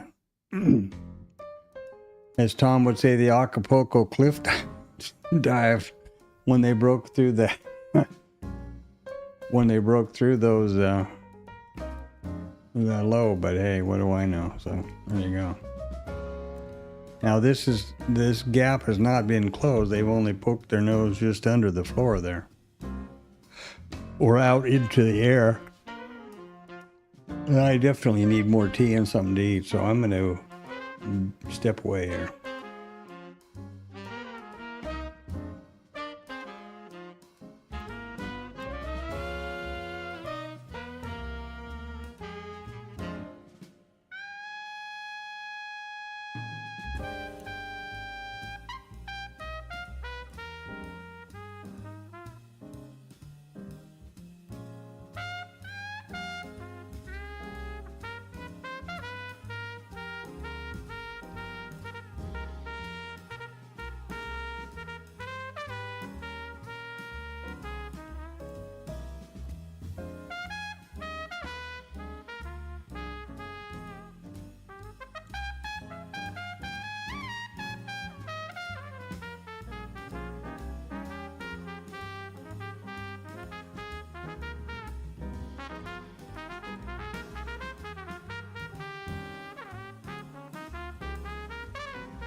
Gonna try another run at it, are they? I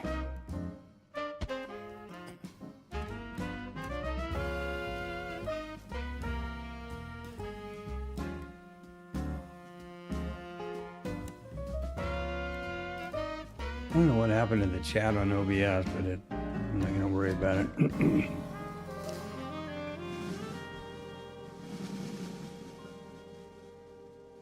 So far, it seems like everything else is working okay. Yeah, I am pretty surprised.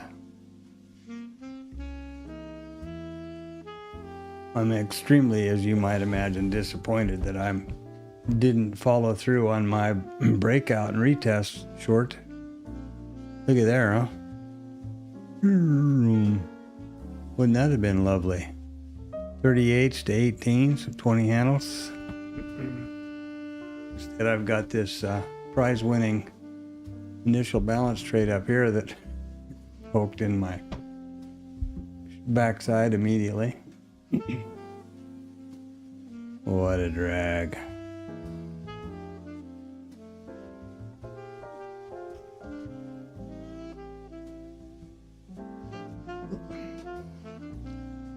Well, Uncle Al's making money hand over fist. Let's see here. What's he up to? Not much.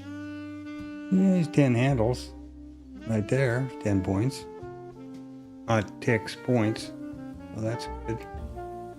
40 handles.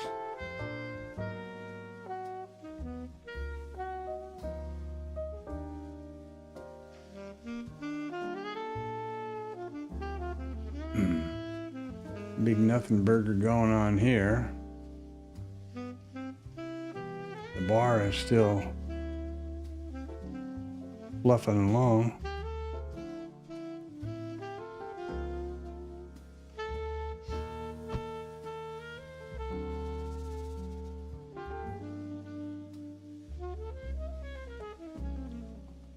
I don't know how to do this. I mean, I'm not sure about that bar trade thing I came up with over the weekend.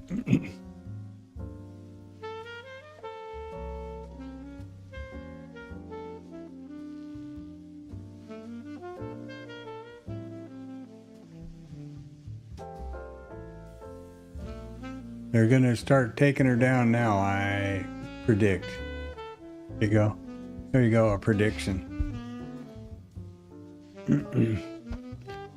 There's nothing there. That's a gap until for 20 handles.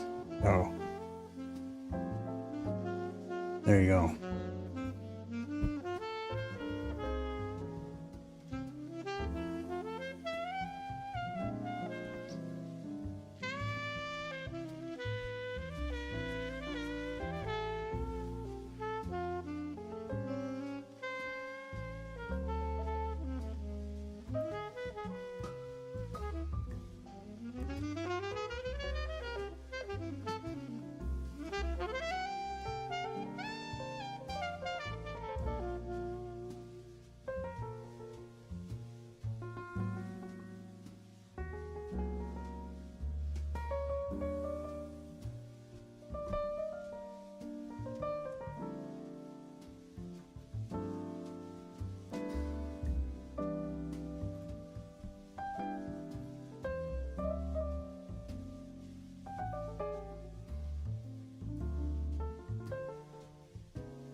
Okay.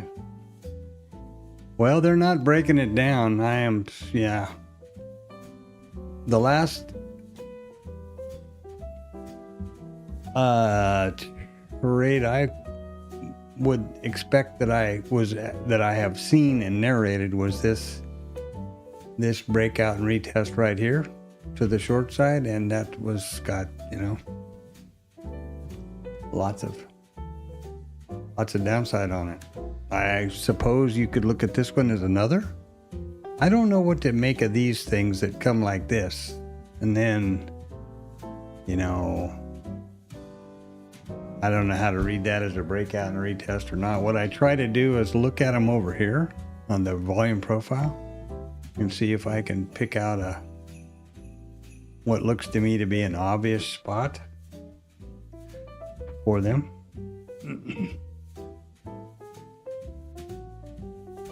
And my little indicatory guy over here is chugging along.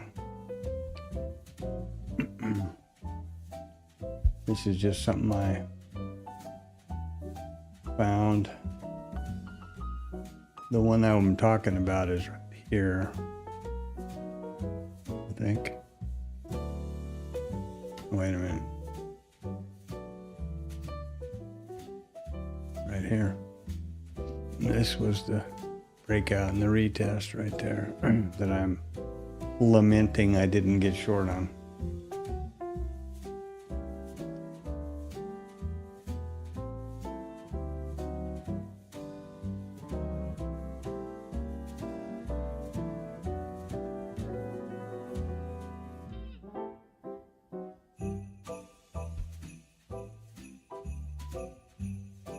Nothing gonna happen here all day. I think Al is over here rocking and rolling. Oh, that's the wrong one. Not Al. There you go. Al. Sound like the Married with Children. Al.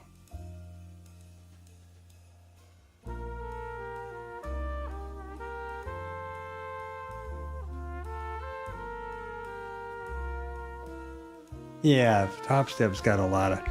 That's a real sore point for me at the moment. Antonio knows the drama. Yeah, I was pretty disappointed with him. And I just finally concluded that disappointment was valid day before yesterday. Or no. I guess it would have been, yes. What's today? Wednesday? Tuesday? What is today? Tuesday. I guess it was yesterday. Yeah.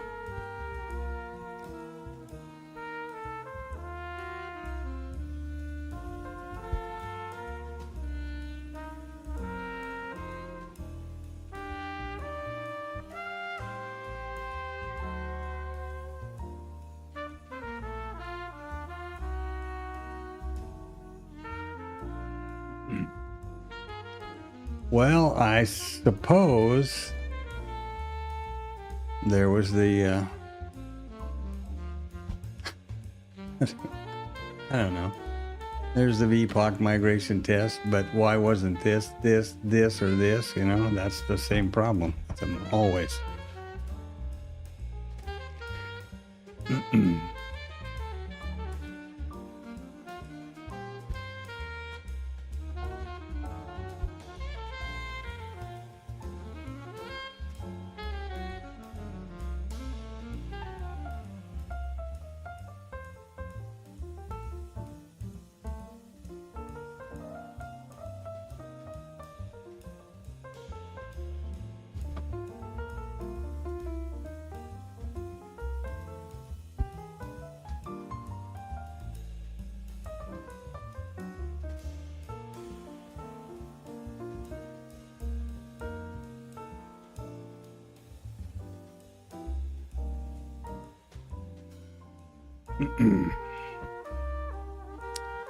And down it goes.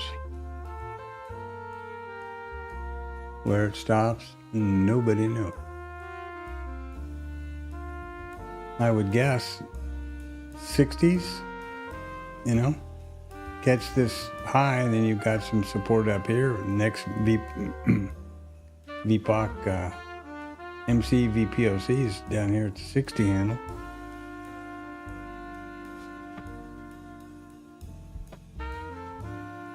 That's a ways below. Don't forget, you know, it's kind of deceptive. That's a long way down there. We're still at 71. That's 60 handles. That would be 7,060. So that's 50 handles. 50 handles below us. That's a lot.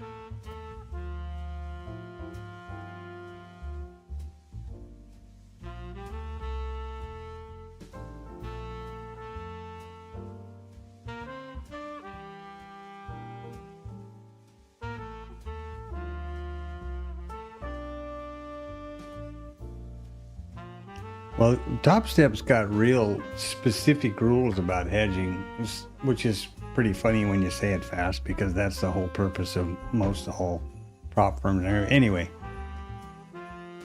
they've got real specific rules about it. Prevent our traders from hedging. Isn't that an amazing idea? Think about, I mean, hedge funds and all that stuff. It's kind of the whole thing. But yeah, they're real adamant about it because they're trying to skew everything in their direction. I've got, just as I say, I was a staunch, an avid supporter, not avid or staunch, but I was a solid supporter of them since 2015 or so. And that big deal that blew up in October was just and I just got that confirmed from this support gal the day before yesterday, I guess, that no, you're just basically screwed, bud, and we're not going to do anything to help you. So that's enough of that for me.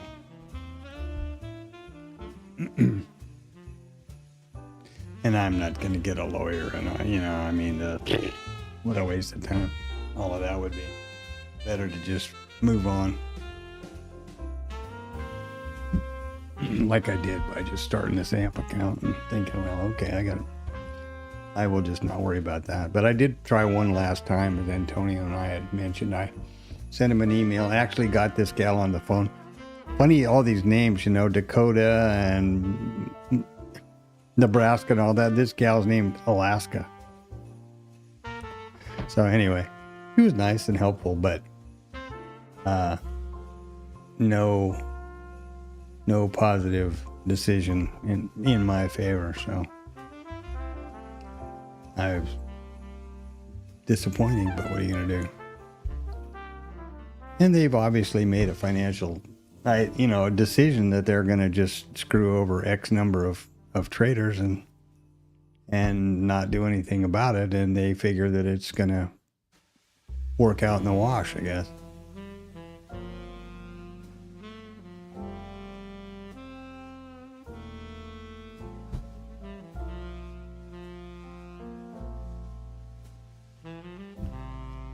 But it's disappointing.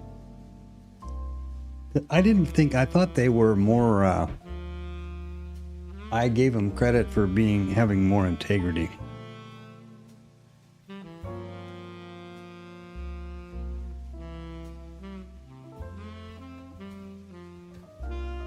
I gave them credit for more integrity.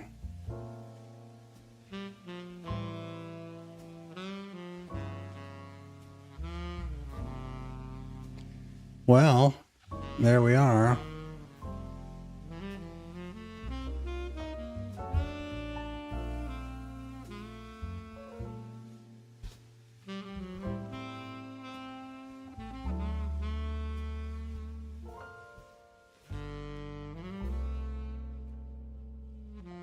Yeah, I got nothing down here. I hope.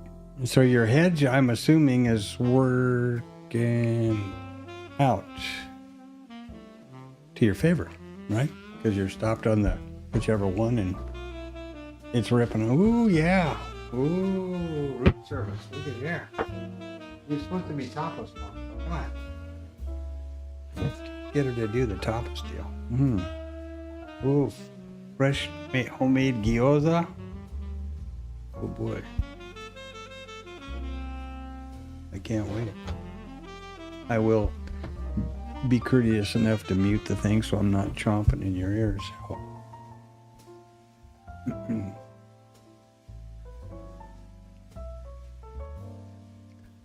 Yeah, I don't know any way to get on these kind of things. And the minute I would to try to enter a trade, it would go boing the other direction. That's my fear.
Sneaking up on that gap close. Here we are.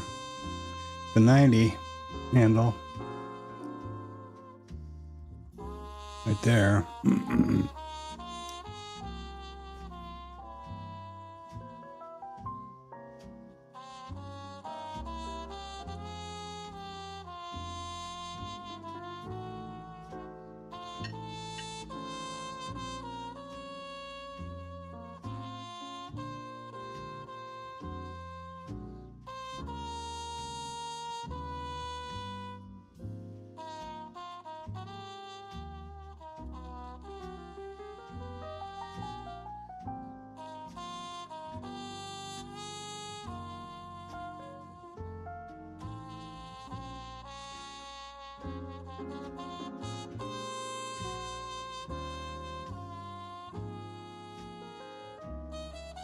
Well, I don't know. Remember that we've got, here we are. Got this POC at 70.60. Here we're trading now.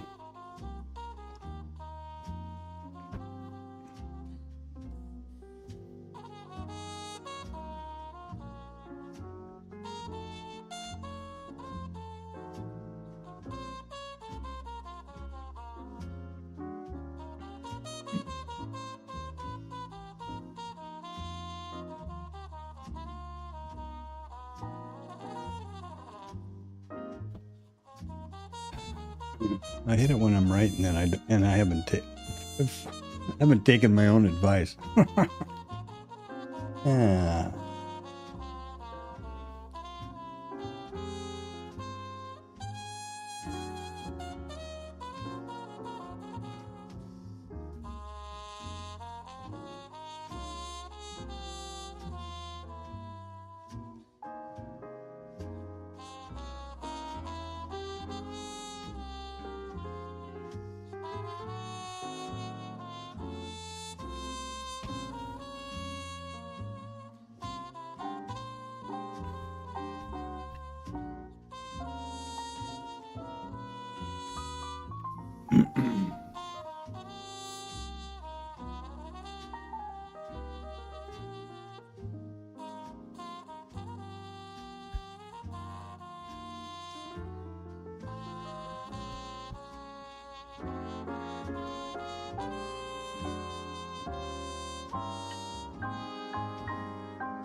I'd say we're going to get close. We're down to 95s here. I'm looking at the 90 to close the gap. I suppose if we get down there that far, then what's another 5 points among friends, right?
Yeah, that's a great idea. I mean, yeah, the smartest people that I know of in trading are always talking about hedging. So I'm thinking you're on the right track, dude.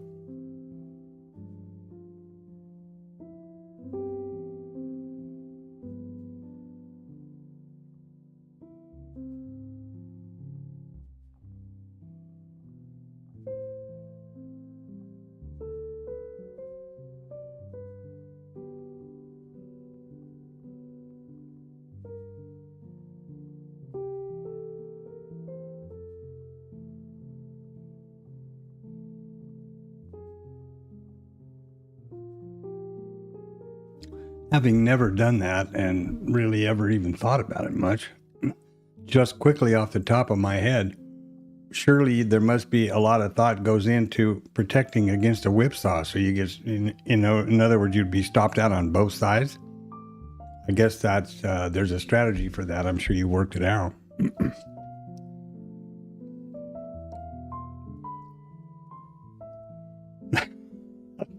I'd be worried about that one.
Well, I think that this is about as much excitement as I can stand for this moment. No, I'm gonna step away here and get some.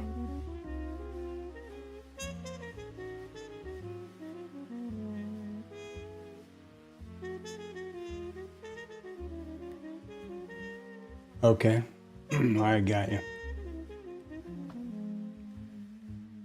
I don't do that test. I've never been cavalier enough with an account to do those test trades, probe the market or whatever it is they call it. No. Like, for example, just immediately flip short right here. It would have been great, but I don't do them. I'm too paranoid about over trading and stuff. And now I'm going to go stuff my throat and go for a little walk in the rain, get my eyes softened up, and I'll be back directly.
Well, there's the bounce, huh?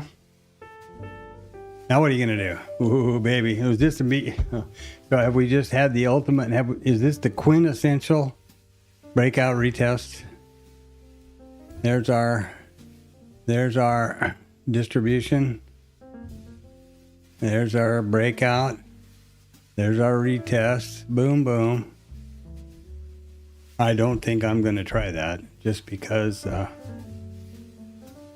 I have a policy when I've been away, like I just ate and jumped through the shower and then walk back in here and see a trade. That has never worked out very good, except this time, of course, it will. And I'm going to get away from the screen. Okay, I just came into... I'm going to be away for a bit and get outside and take a walk while it rains down and get my eyes rested and eat my own dog food here. Be back in a flash.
Oh, they tapped it and turned right around. That's amazing.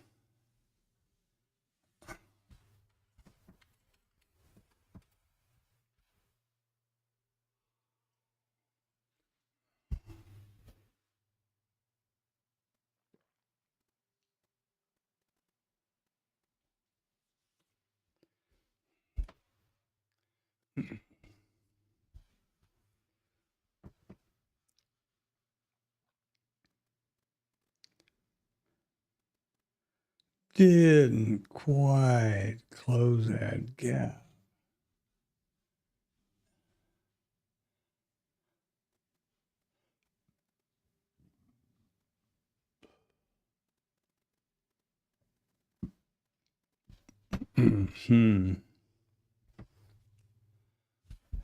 Well, we can see if this plays out now.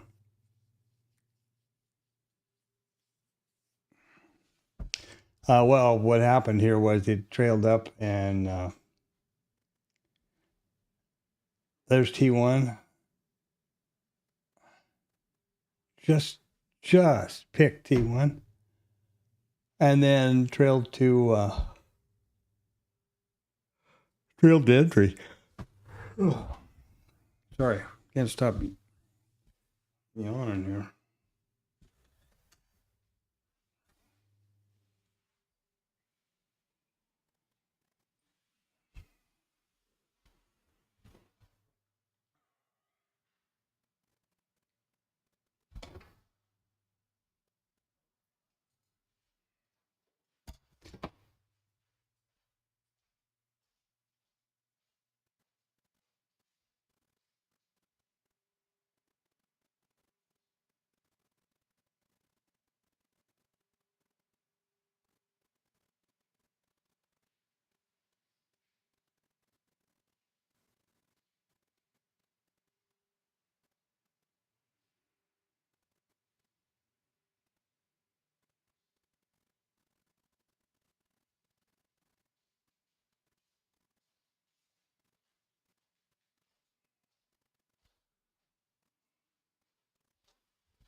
I'm assuming nothing magnificent happened on the news front.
I don't trade the power hour, by the way, really.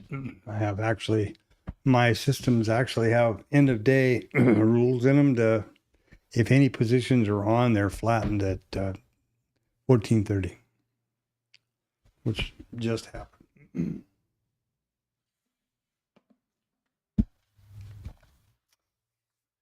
As the, wait a minute.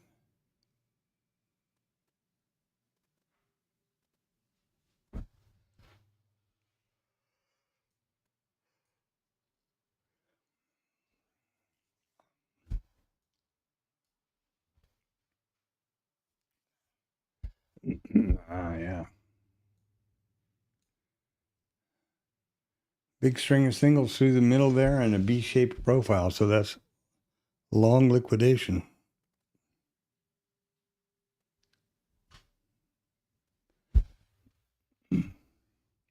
All right, well, let's see here now that in accordance with the usual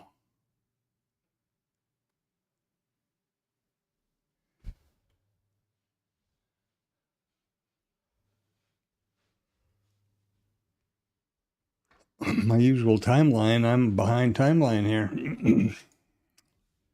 So I need to, what did we do today? Well, there was a little responsive selling, bottom up, and boy, oh boy, if you shorted that, if you got good rearview mirror skills and you shorted that pop right there, you're a real happy person, I guess.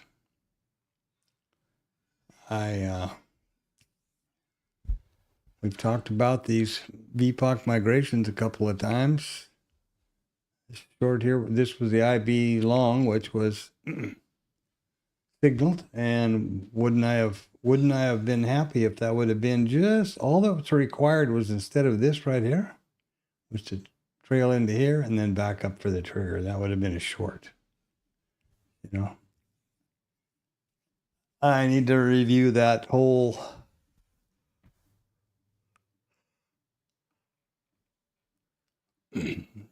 price structure of the zones and everything.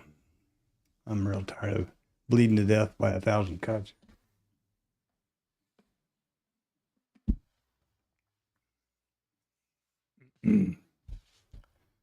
So let's do the market recap.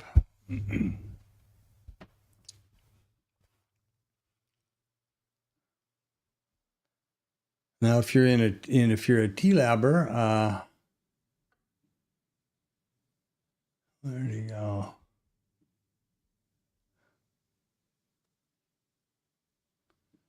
UK. Here's a VWAP mid POC trade.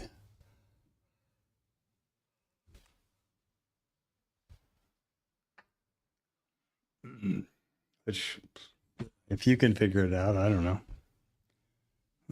Anyway, there's that.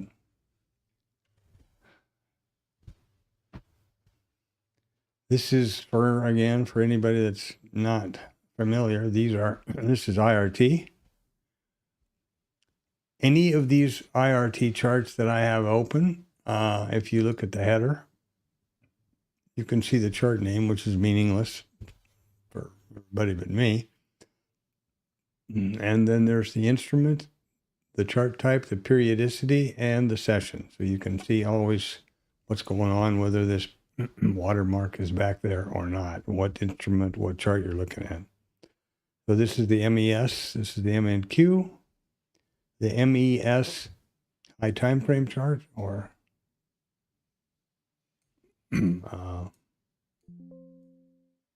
micro composite, I call it. And this is the ES market profile. I don't switch it back and forth between MES and ES. These are the same configuration here for the regular ES.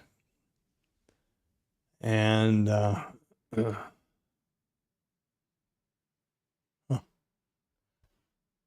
this is the micro composite chart here. Now here's where we are, right? So let me just see, we're 1, 2, 3, 4, 5, 6, 7, 8, 9, 10, 11, 12, 13, 14, 15, 16. You know, that's nearly 15 days in a row straight up.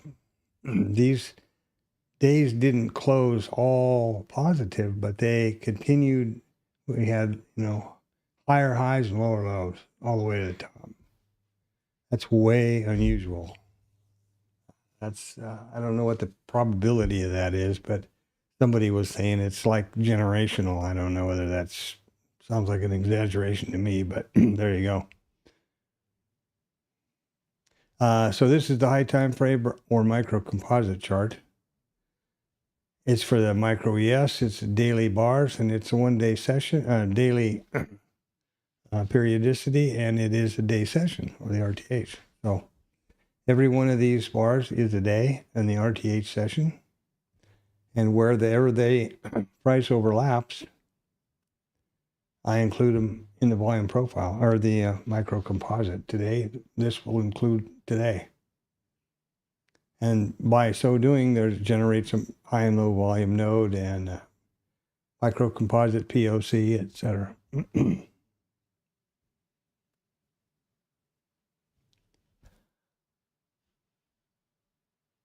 String of singles at 46.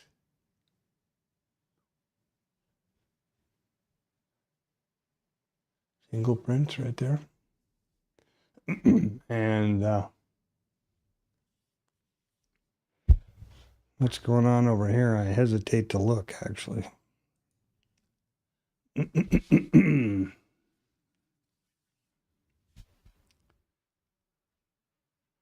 Well, this thing's going to be going on, I don't know, 24 hours or whatever.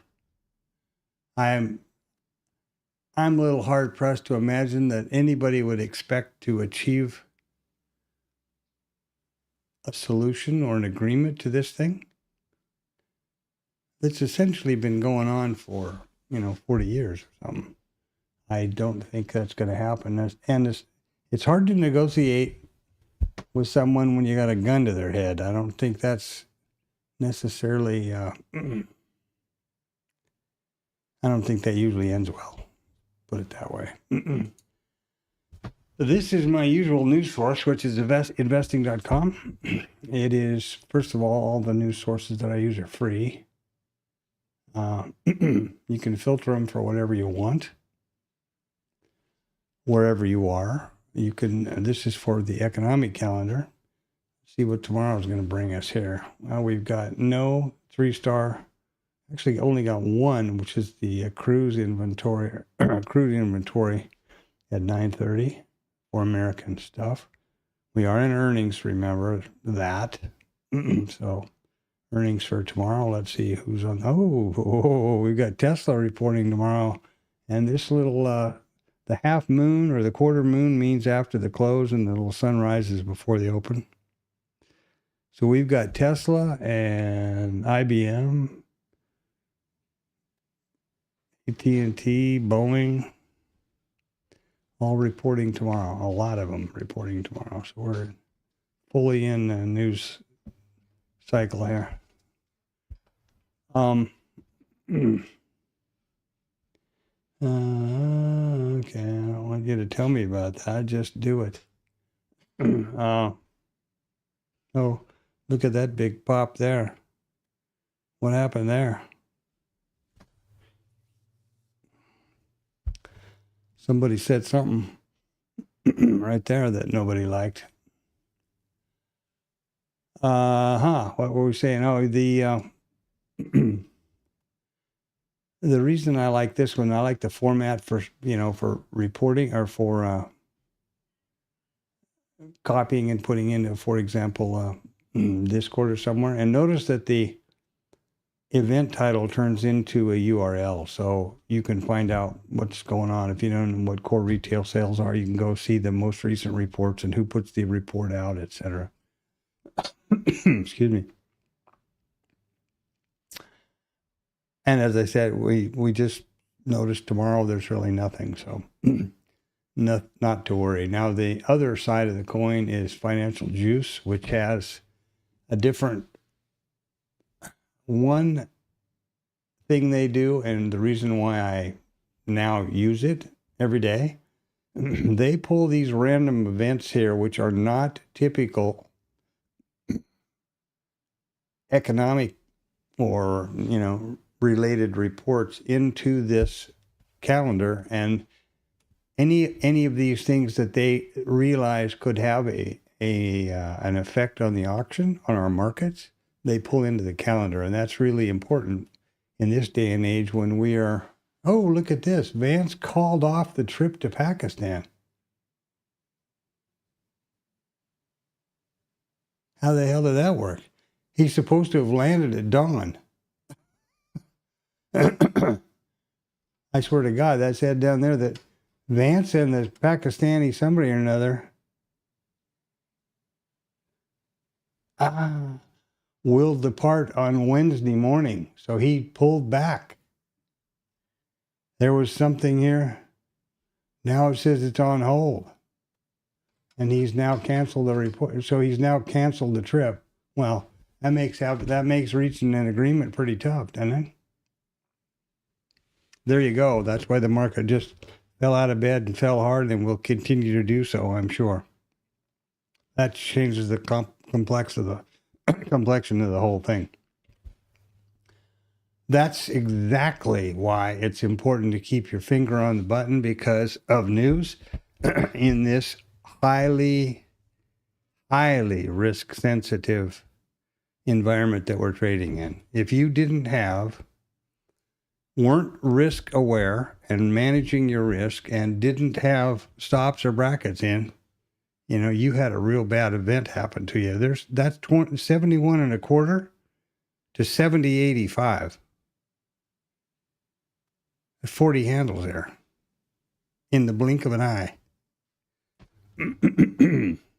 So it's real important at 1445. That's real important to be vigilant about risk management. Remember that as a trader, your basic ultimate goal is to preserve your account.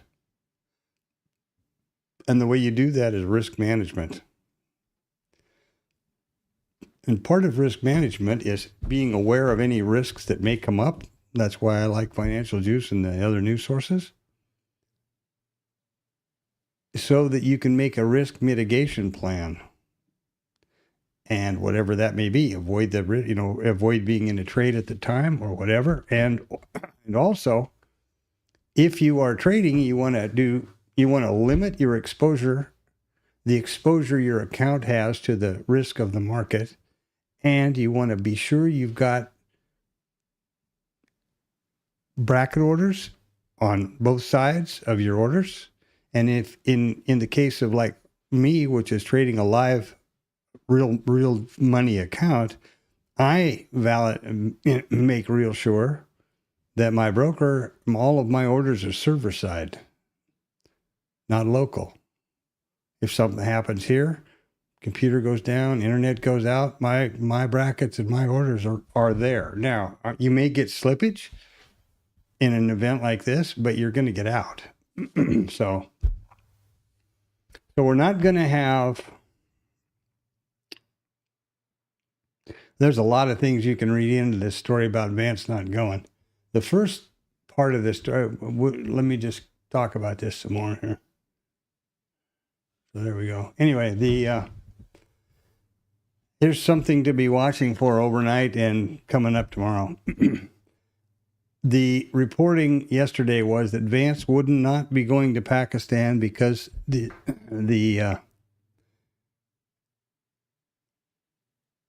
security said they didn't have enough time to properly get assets on the ground, etc. Then all of a sudden, Vance is going to go to Pakistan.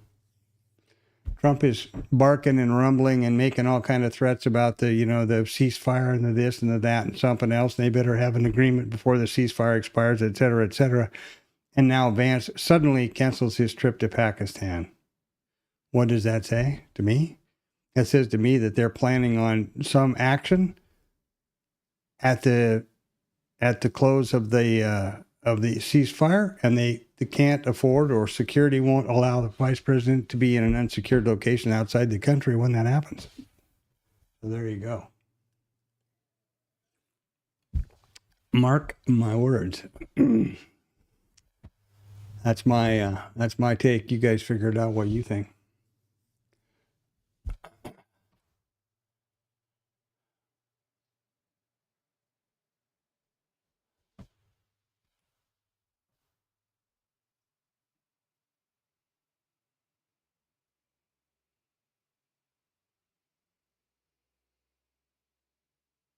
Oh, good for you.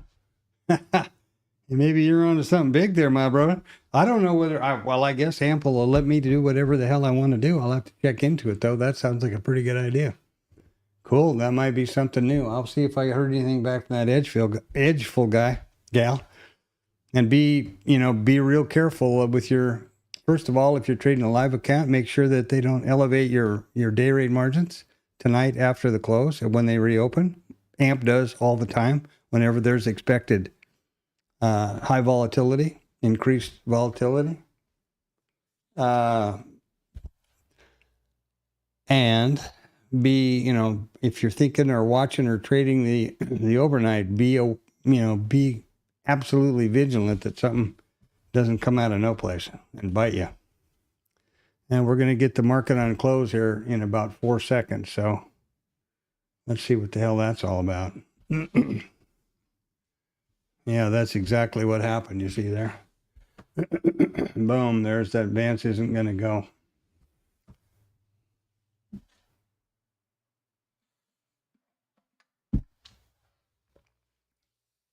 Yeah, that's exactly what I said. Look at here.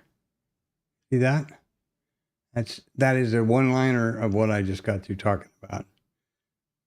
They put the negotiations on hold. They won't let Vance leave because of ceasefire deadline. So how are these people supposed to have a negotiated peace or a deal in place if they can't do that? I think it's this is the gun to the head at the extreme, in my opinion.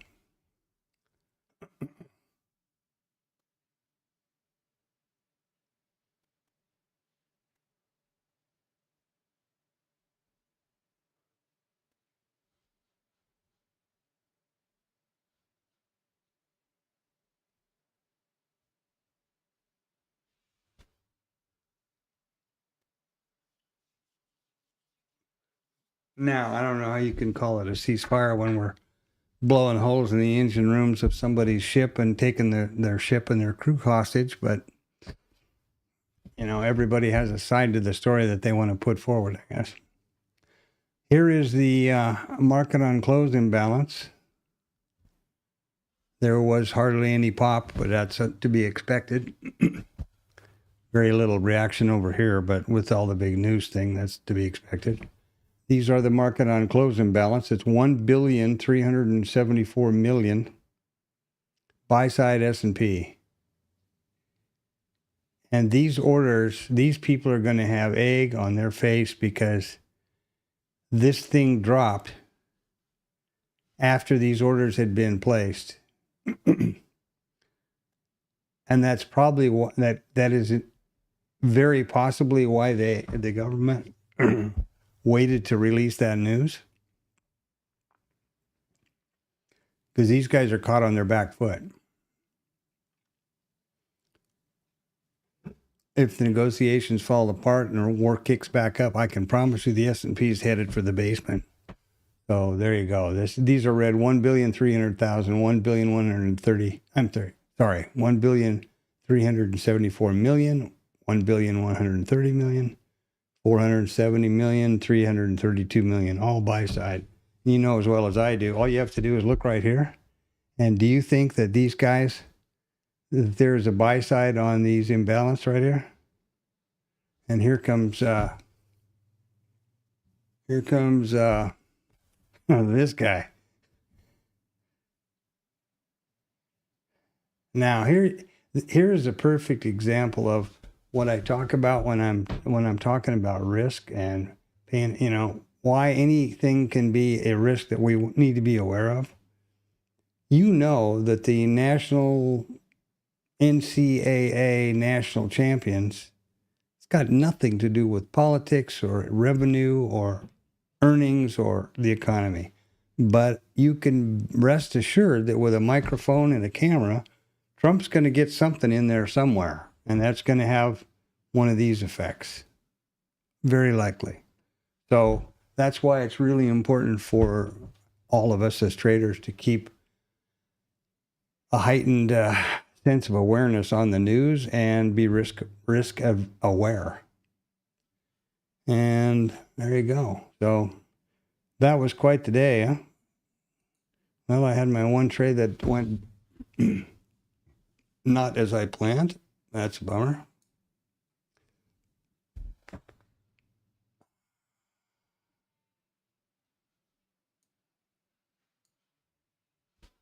That's right there. I'm going to do that snap we're talking about. What is this?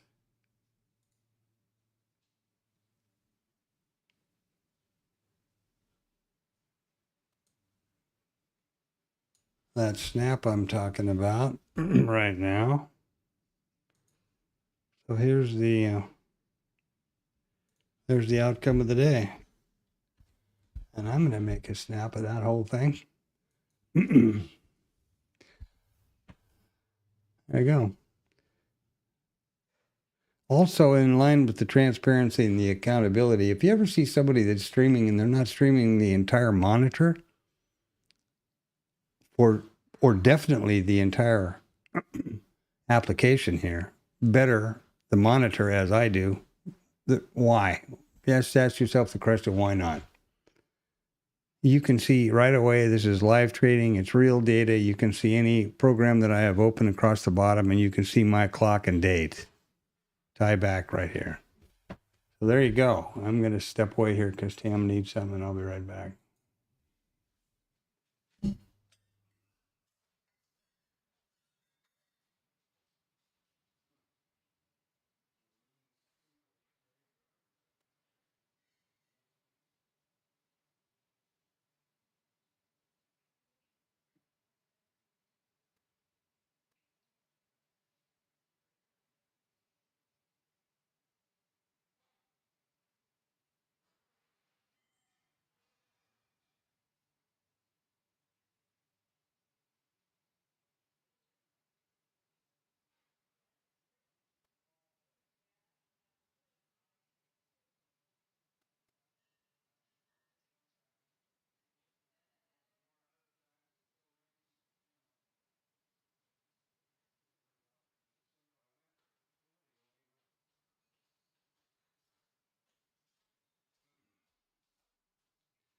All right. Well, Anton has got that hedge thing going. We'll be expecting.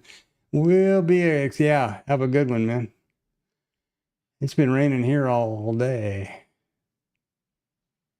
Yeah, and there you got to 85 right on the nose. That's pretty funny, actually.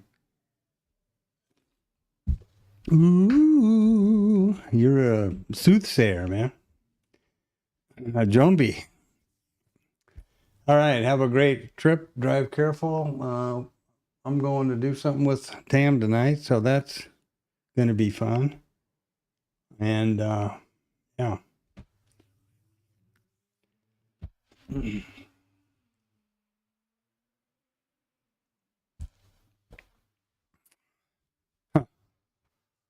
Well, that's just a son of a gun.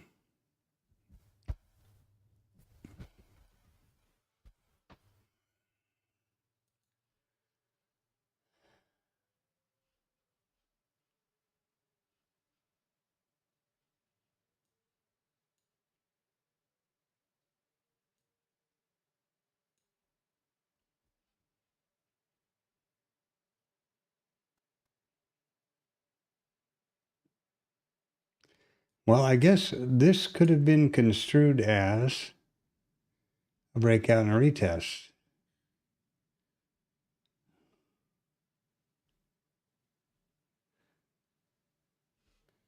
So that would have been what here? This whole consolidation, breakout, retest, or this one? This one here, I guess. All right.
Well, that's, yeah, pretty interesting.